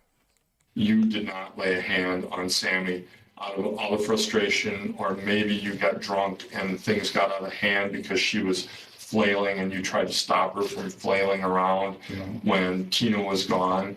For one, I don't get drunk off of beer. It just kind of mellows me. It's kind of like an ADH thing, you know. Well, but I've been drunk on beer before. I don't know. I don't get drunk on beer. Even that's Tina. Well, probably because you drink a lot. Yeah, I drink a lot of beer. You're So you don't feel it, but you are drunk. Well, if I blew, yeah, Right. probably, you know. Yeah. But yeah, I don't feel like I don't get out of control. Well, I understand, but for 3 different women to report that you were basically lost control, okay, 3 women cannot be wrong. What 3 women? Well, the women that with the arrest, maybe it was just 2. Oh, with Lucinda and Yes. oh, Okay. okay. And the battery and the domestic and those issues that was reported. Paul gets hung up on how many women the detectives mention, as if that's the real issue. It isn't. They're pointing to a pattern backed by prior battery cases, not rumors. By this stage, they're no longer trying to prove he has a history of violence. I'm not sure what you're asking, Bill. I'm a little tipsy, but my channel is pretty unique, man. I really like the people that come around, bro. I really do. I hope we can continue to grow, just because financially we need it, but at the same time, you know what I mean? If we can keep targeting the same type of audience we've been targeting and make it to where we do this and not have to worry about anything else, you know what I mean? Like, where I can really just focus full the way in on the channel, I think we'll be in a good place, man. That's why my goal is 100,000, bro. I don't need 1 million followers. Just let me get that plaque. Bro, my goal, but I ain't even gonna lie to you, bro. If I could make like $5,000 a month off YouTube, bro, I would be set, bro. You know what I mean? Trying to determine we don't even make 1,000 right now. Whether that same violence ended Samantha's life. The evidence shows that you're involved in this. How? I never touched that kid. Okay. Well, I think that at this point, the evidence shows that's not true. Okay. But listen to me, okay? I mean, the evidence is what it is. I mean, that's the truth of the matter. He's seen the evidence. I've seen the evidence. For what? Me We being in looked the over room? it. Okay. What? For me being in the room? I was never alone with Sam. We know that's not true. We know that's not true. Well, no, like not for a long period of time. If Okay. Tina wanted to go to the store. We already understand that you're involved here. For what? Like because moving in, or No, I mean, it's. We understand that you did this to her. I didn't do this that's, to her. That's the truth. But Paul, we got a timeline kind of dialed down. I didn't. And that evening, basically prior to this being discovered, all right, there was some time when who was in the house? Who was home that night? It was all of us. So all of us meaning Tina was, yeah, we were. Tina was in the bedroom. Jesse was upstairs watching TV, and Sammy was laying in her bed. Okay, and Tina took a bath at one point in time, correct? Yes, and I was in the bedroom. Okay, did you leave the bedroom at all? To get a beer. Okay, did you check on No. Sammy at all? I don't go in there without her. You never checked on her at all? No. Okay, did you tell Tina that you checked on her? When I check on Yeah, I agree with you 100%, Bill. Sam, I kind of peek in the room. Because Tina knows that. I don't go in there. I don't confront her. Did you adjust her shirt at all that night? No. That her shirt was pulled up over her and you would have made an adjustment to her shirt? No. Would you have told Tina that you did that? Yes. Okay, well then why did you tell her you did that and you didn't do it? What, that night that her shirt was down? Yeah. It's the shirt detail that trips him. He says he never adjusted it. But Tina already told them Carter mentioned seeing Sam's shirt that night. His story morphs. Wasn't in the room, then peeked, saw it down, told Tina. In just a few breaths, his account of one small thing falls apart. That's crucial, because the disarranged shirt places him at Samantha's doorway during the critical window, exactly where he swore he never was. I didn't adjust her shirt. Okay, I just told her that her shirt was down. It wasn't down all the way. It was just like she was pulling at it. Did you tell her you adjusted Hey, what it? up, Danola? You just Welcome said, to the chat. what did you tell Tina? And when? Sorry, I saw you in the chat a little bit earlier. I don't remember if I welcomed you in or not, but welcome in, Danola. Thank you for being a member, and thank you for showing up today. Well, 9:30. I don't know what time. I don't remember what time after she was when she was taking her bath. Okay. So when she's taking a bath, I didn't. What did you do? I went into the kitchen, grabbed the beer, came back into the bathroom or back into the bedroom, and I was sitting there watching TV. I went and checked on Sam after a few minutes. I just looked in there, and Tina came back out after a bath, checked on Sam. She said she was okay. Her breathing this is normal. She's done this before. I don't want you guys blaming me. I never touched her. When was the first time that you were physical with Sammy? Physical? Yeah. Never. So you never touched her? Never had any? Oh, I picked her up. Yeah. When's the last time you touched Sammy? I picked her up when she came home from the hospital from the car to the house. From the hospital to the car to the house, so a long time ago. When she came home from the hospital, she pulled up in the driveway, and I'm the one who carried Sam. So that's the last time that you've had any physical contact with her. You haven't touched her since then. No. Okay. So would there be any reason why your DNA would show up on her body to include her neck or head area? There wouldn't be any. Or vaginal area? Hell no. No possible No way. way. Okay. So if we find that out to be the truth, how do we explain that? It's not going to happen because my DNA would not be on her, especially in there. I would never. Carter tries to sound relatable, calling himself half in the bag on. He was trying to,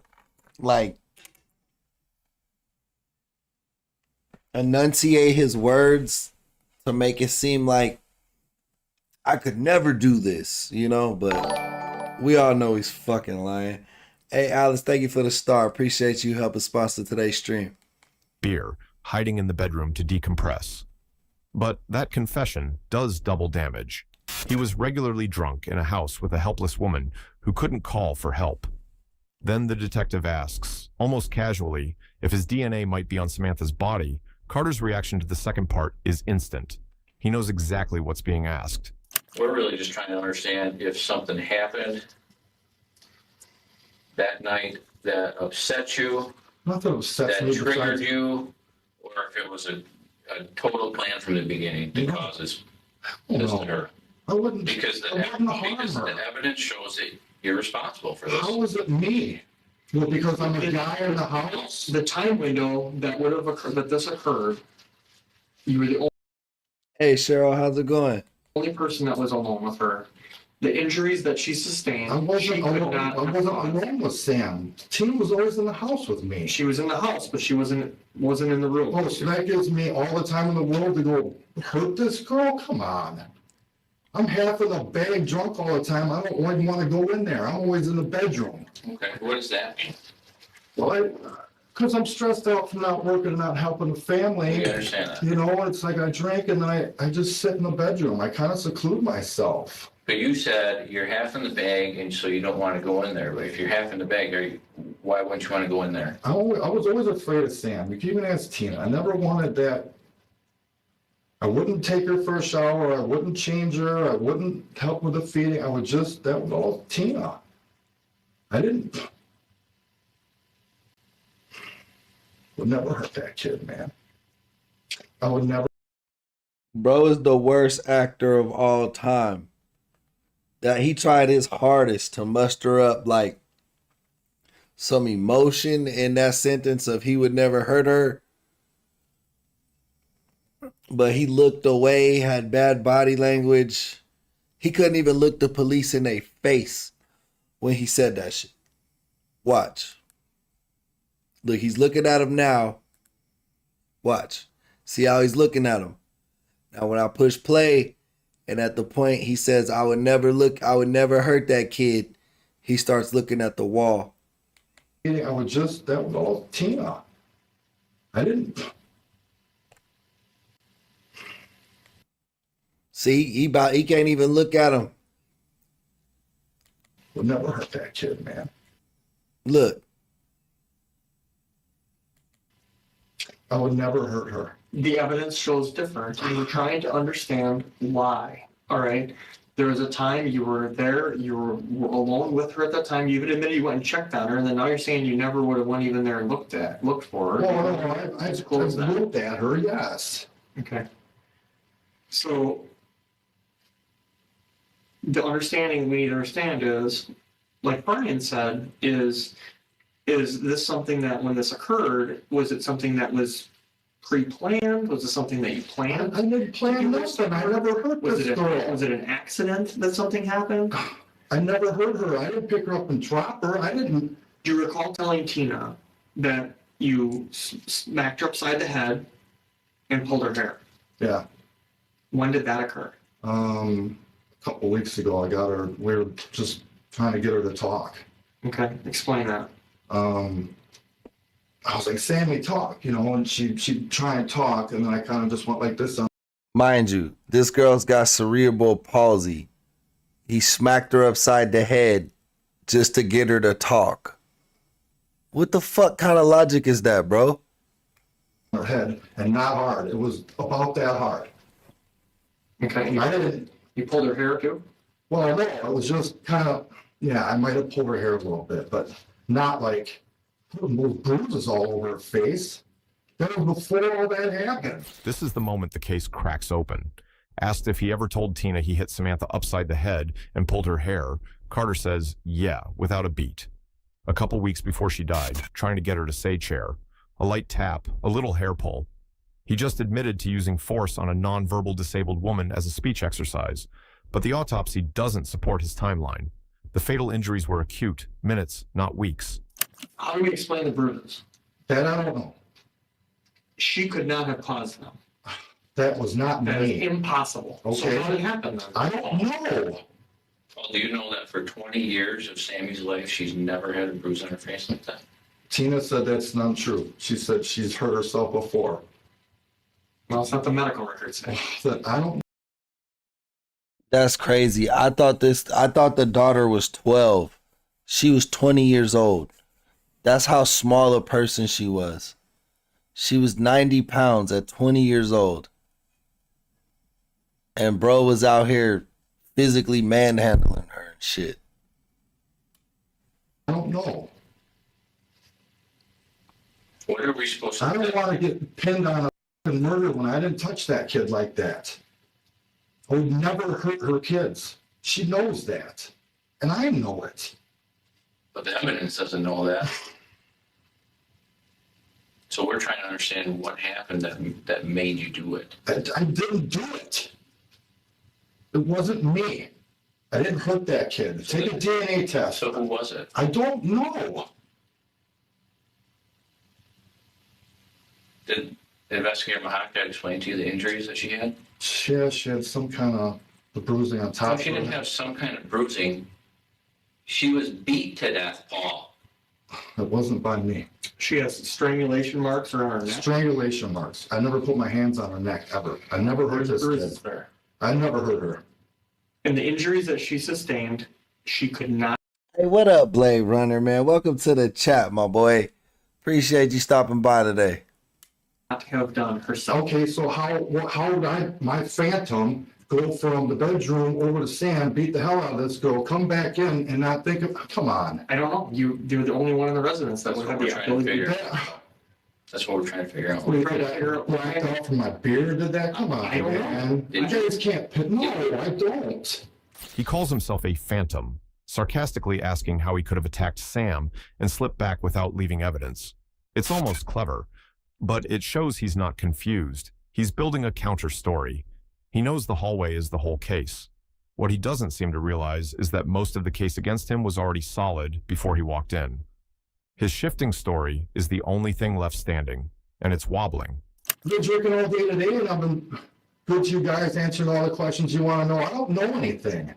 And the thing is you're not being honest with us right now. Yes, I am. Okay. We know that you're involved in this. Yeah, I tapped her on her head and got her to talk, but that was way before all that happened. That was it. That was the only time. I picked her up twice. Once I put her in a walker, and once I carried her into the house. On the first night I met you, Paul, why did you tell me you didn't live there when you've been living there? It was for me and Tina just to be quiet about it because I didn't want her landlord to know because of my past history. That's all. I thought that it would cause stress on her and the kids. The kids weren't there. No. I'm talking It was about. just you and me in the house. Why did you lie? No, I'm talking about when you said about Tina, right? So I didn't want anybody knowing that I lived there because of my Thank you for that background. And I 100 didn't want, emoji, Snoop. child services to come in and take their kids away because of what my background was. What's your background? Well, I've had some domestics. Okay. And bad driving record and OWIs. Okay. That's it. We rely upon a forensic pathologist that does this. That is a doctor from UW-Madison that does autopsies on a daily basis and is, I don't know if you know what it's like to be a forensic pathologist, but it's a pretty big deal to become certified as one of those. They're experts in their field, and they can come up and testify as an expert witness in specific manners and cause of death and things like that. And we rely upon them. They're very experienced. The doctor that specifically did this one, I've worked with in the past on several other cases, very knowledgeable. And when he tells us that this is one of the worst hemorrhagings that he's seen, and that there is no physical possible way that she could have caused those injuries to herself, we have to look at who caused those injuries. Right, and I don't know why you're pointing your hands at me, because I would never hurt How do you those not kids. know why we're pointing your hands at you? Because I would never hurt those kids. Okay. You're the only one in the residence that could have been responsible other than Tina potentially for that. Desiree couldn't have done that. Right? No. And I did not hurt those kids. So you're saying Tina did? I don't know. Okay. Well, was there a time that Tina could have done that night? That you She's didn't know? always going in the room. She always checks on Sam, but I don't think I never put my hands on Sam, except for that one time where I hit her on the head and I got her to say chair. That was it. And that Did you adjust her shirt that night? No, I didn't touch her shirt. You told Tina that you did. No, I said her shirt was down. So you saw her, noticed the shirt was down, and then I said, how can you fail to say that you went in there and checked on her? Well, this whole interview all the way up until I confronted you specifically. Because I don't want you guys pinning this on me, and I didn't do anything to Sam, that's why. I'm a good guy, I've been nothing but good about to her and those kids. And that's the honest to God truth. I've never hurt those kids before, ever. That's not what the evidence in this I'm case sorry. shows. You're comfortable with us in our presumption, knowing that you, with the evidence, you're the only possible person that can do this. I can't believe you guys are going to put me in like this situation. And so then, what I'm are not we comfortable. supposed to think? That you premeditated? A premeditated? No, I am not a murderer. How could those injuries happen to you? I don't know that. Was there an You accident? guys are supposed to be finding that out. I never hurt her. I didn't lay my hands on her. I hit her that one time I told you, yes, I pulled her fucking hair. He lying, bro. So she would say a word to me, but that wouldn't cause that. And I agree, and that was if that happened some time ago, that's somewhat. I can't believe Not you part guys are of that blaming me scene. for this, man. This is unbelievable.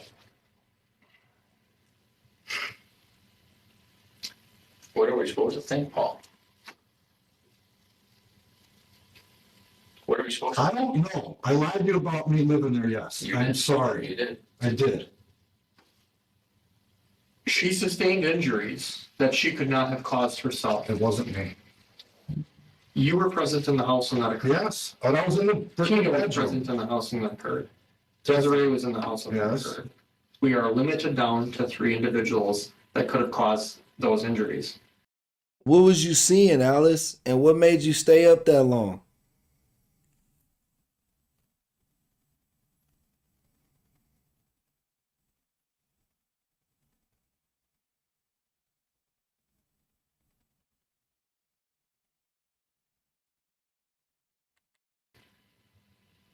I didn't understand. Furthermore, Paul, Tina was in the bath. She confirmed it, and you confirmed it at the time that she was injured. That leaves one person. Tell me about the situation where you told her you think you saw her last breath. said she had her hands, when I checked on her, she had her hands over and she went like this and she just kind of mellowed out. Moved a little, then mellowed out. Saw her last breath. I don't know. Maybe. Motherfuckers don't mellow out when they die, bro. It'd be like a struggle. Why do you think you? I was in the bedroom the whole time. When you were in the bath, when she was in the bath, you went in there and checked on her. You said that. I peeked around the corner. So here again, who could have caused the injuries? I didn't beat her. So who could have caused the injuries to her? I don't know, but it wasn't me, okay? I can't believe you guys are trying to pin this on me because you got to pin it on somebody. We're not pinning anything. This is about following the evidence in this case. This is about looking at all of the evidence. Why Snoop? Because of work? It goes back to me. I'm a guy in the house. That is not why. That's not true, Paul. You know, Paul, it's not what you're saying right now doesn't make any sense. Okay. How does it? Because how did the injuries get caused? I don't know. I was at the ones that Yeah. here. So what? It's impossible.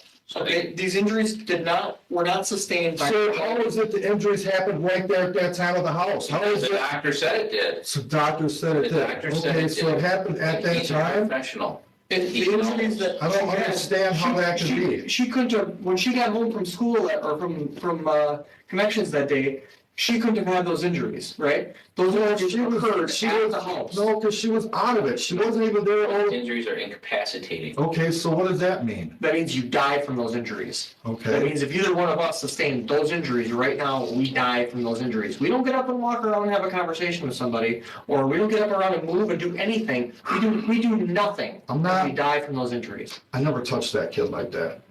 I would never hurt that kid. Ever. Or Des.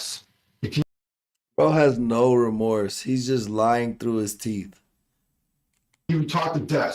I would never even put my hands on them. And I'm telling you, the evidence is looking at this in a different light. The evidence is factual, okay? It doesn't mean Paul went up in there and just beat the hell out of Sammy and she died. I didn't know. No way. No way. Okay, then what happened? I don't know. You guys got to figure that out, but it wasn't me. We've already figured out it was you. We're just trying to figure out what happened. So Tina told you that I went in there? Exactly what happened. So Tina told you I went in there and beat her up? Whatever. We spent what took place. Sure. That leaves one obvious question. While Tina was in the bath, who was alone with Samantha? Okay, so now we're understanding that there was something going on Friday. Yeah, that it wasn't because of me and Sam. I'm not saying that Sam started this. Vanity. He wasn't even mad at Sam. Him and his lady was Detectives getting give Paul into it. And then he took it out on Sam. All this? No, that's not what caused it, Paul. After hours of pressure, detectives give Paul a way to soften the story. Maybe it wasn't planned. Maybe something just got out of control. Paul edges toward it, bringing up the tap before Christmas, but he refuses to connect it to that Friday. He keeps insisting he never touched Samantha that night because he knows that's the only timeline that matters. Something on Friday didn't happen. I didn't touch that kid Friday. No, that's not true. It is true. But we're stuck with a doctor report of a massive brain trauma and injury that killed the girl. Okay? So, with that information and the How could it happen that night? Because she was all of a sudden fine and all of a sudden, and with the bruising on her face. What if it was with the bruising on her face? What was it? But it's not. They checked her that day. I don't know, and it's freaking me out. They checked her that day, Paul. They checked her at the hospital. I don't know. We don't. And with the medical reports, which we described to you somewhat. Yes, somewhat. It's a massive head injury, Paul. How is that even Massive possible? head injury. You cannot survive the injury she had. You can't. And it's obvious. What is it? I don't know. It wasn't me, all right? I would never hurt Tina's daughter. I would never hurt Des. I believe that 100%. But something happened, I agree, Blade. I definitely agree. and you did. I didn't do anything. Didn't mean to do No, I didn't. You guys are trying to make me confess to something I didn't do. Yes, you are. I just want to know what happened. I don't know, but it wasn't me that hurt that kid, okay? You're the only person that could have. You guys are just gonna look at me and look at me and look at me. But no, I would never. So we just have to go off what the doctor said then. Is that correct? I don't know. Dang, Snoop, get that bag, girl. Get that bag. I thought you would do an investigation. You can't just pin this on me. I never hurt those kids. On you, Paul. Yes, you guys are. I know you know our Cash App, Snoop. I know you know ours. So, you know, when you see us putting in that overtime, guys, chat in general, I'm not singling anyone out, but in general, when you see us putting in a 4-hour and 30-minute stream on 4th of July, don't forget your boy now. Who's looking at me? What, Paul was there? Paul was there. Maybe this happened even before she got home. I don't know. Oh, I told you, the doctor knows what time it happened. You can't. No. He's a professional. That's all he does for a living. That's what he does. I don't know what happened. He can determine when somebody dies and when the injuries happen that cause somebody to die. That's what he does. He's told us what time that head was injured. We're not just out here on a whim, Paul. Yeah, you guys are going to pin something on me. It's not my fault. But with his information, all we have left to do is think that you walked in there and intentionally started swinging on him. No, I would not, ever. Well, that's what we have to think. So, bro, trying to say I accidentally punched her, like, that's a terrible excuse. Because you won't be truthful with us. I'm telling you the truth. We already know that you snapped once. Yeah, in the bathroom. But it doesn't mean that I killed that kid. Something why do you keep calling her that kid? She's got a name. I know, Sam. Yeah. I'm just. You know how many times you called her that kid? I know, she's like, Tina's kid. You called her that like 50 times today. She's like that. Hey, that boy Roadrunner with the $10 super chat, man. Thank you, man. Y'all don't understand. Y'all really be making the difference in a small YouTube creator's channel, bro. Like I'm telling you, bro, like when your YouTube check is $200 for the month or $800 for the month, it's a big difference, dog. Like it really does go a long way, and I appreciate everything that y'all put in. Whether we only get $50 a month, I would appreciate it still, but I'm just being honest with you, bro. Like, and I appreciate that y'all appreciate that, and that's why I love each and every one of y'all, man. But thank you so much, Blade Runner, for putting in that work and helping sponsor today's stream, man. It means a lot. That Tina's kid, it's not mine, you know, but I still care about her. I wouldn't hurt her. In February 2021, a jury found Paul Carter guilty. The judge sentenced him to life in prison without the possibility of parole. Fuck yeah, bro. Fuck yeah. I was so scared he would get like a 10 to 15 year sentence, like a manslaughter or some shit. While awaiting trial, Carter was also charged after allegedly kicking another inmate in the head during an argument over a TV remote at the Wood County Jail, adding yet another violent incident to his... Man, I hope somebody fuck Carter up, bro. Paul Carter need his fucking ass whooped, bro. At the very least, in prison. At the very least.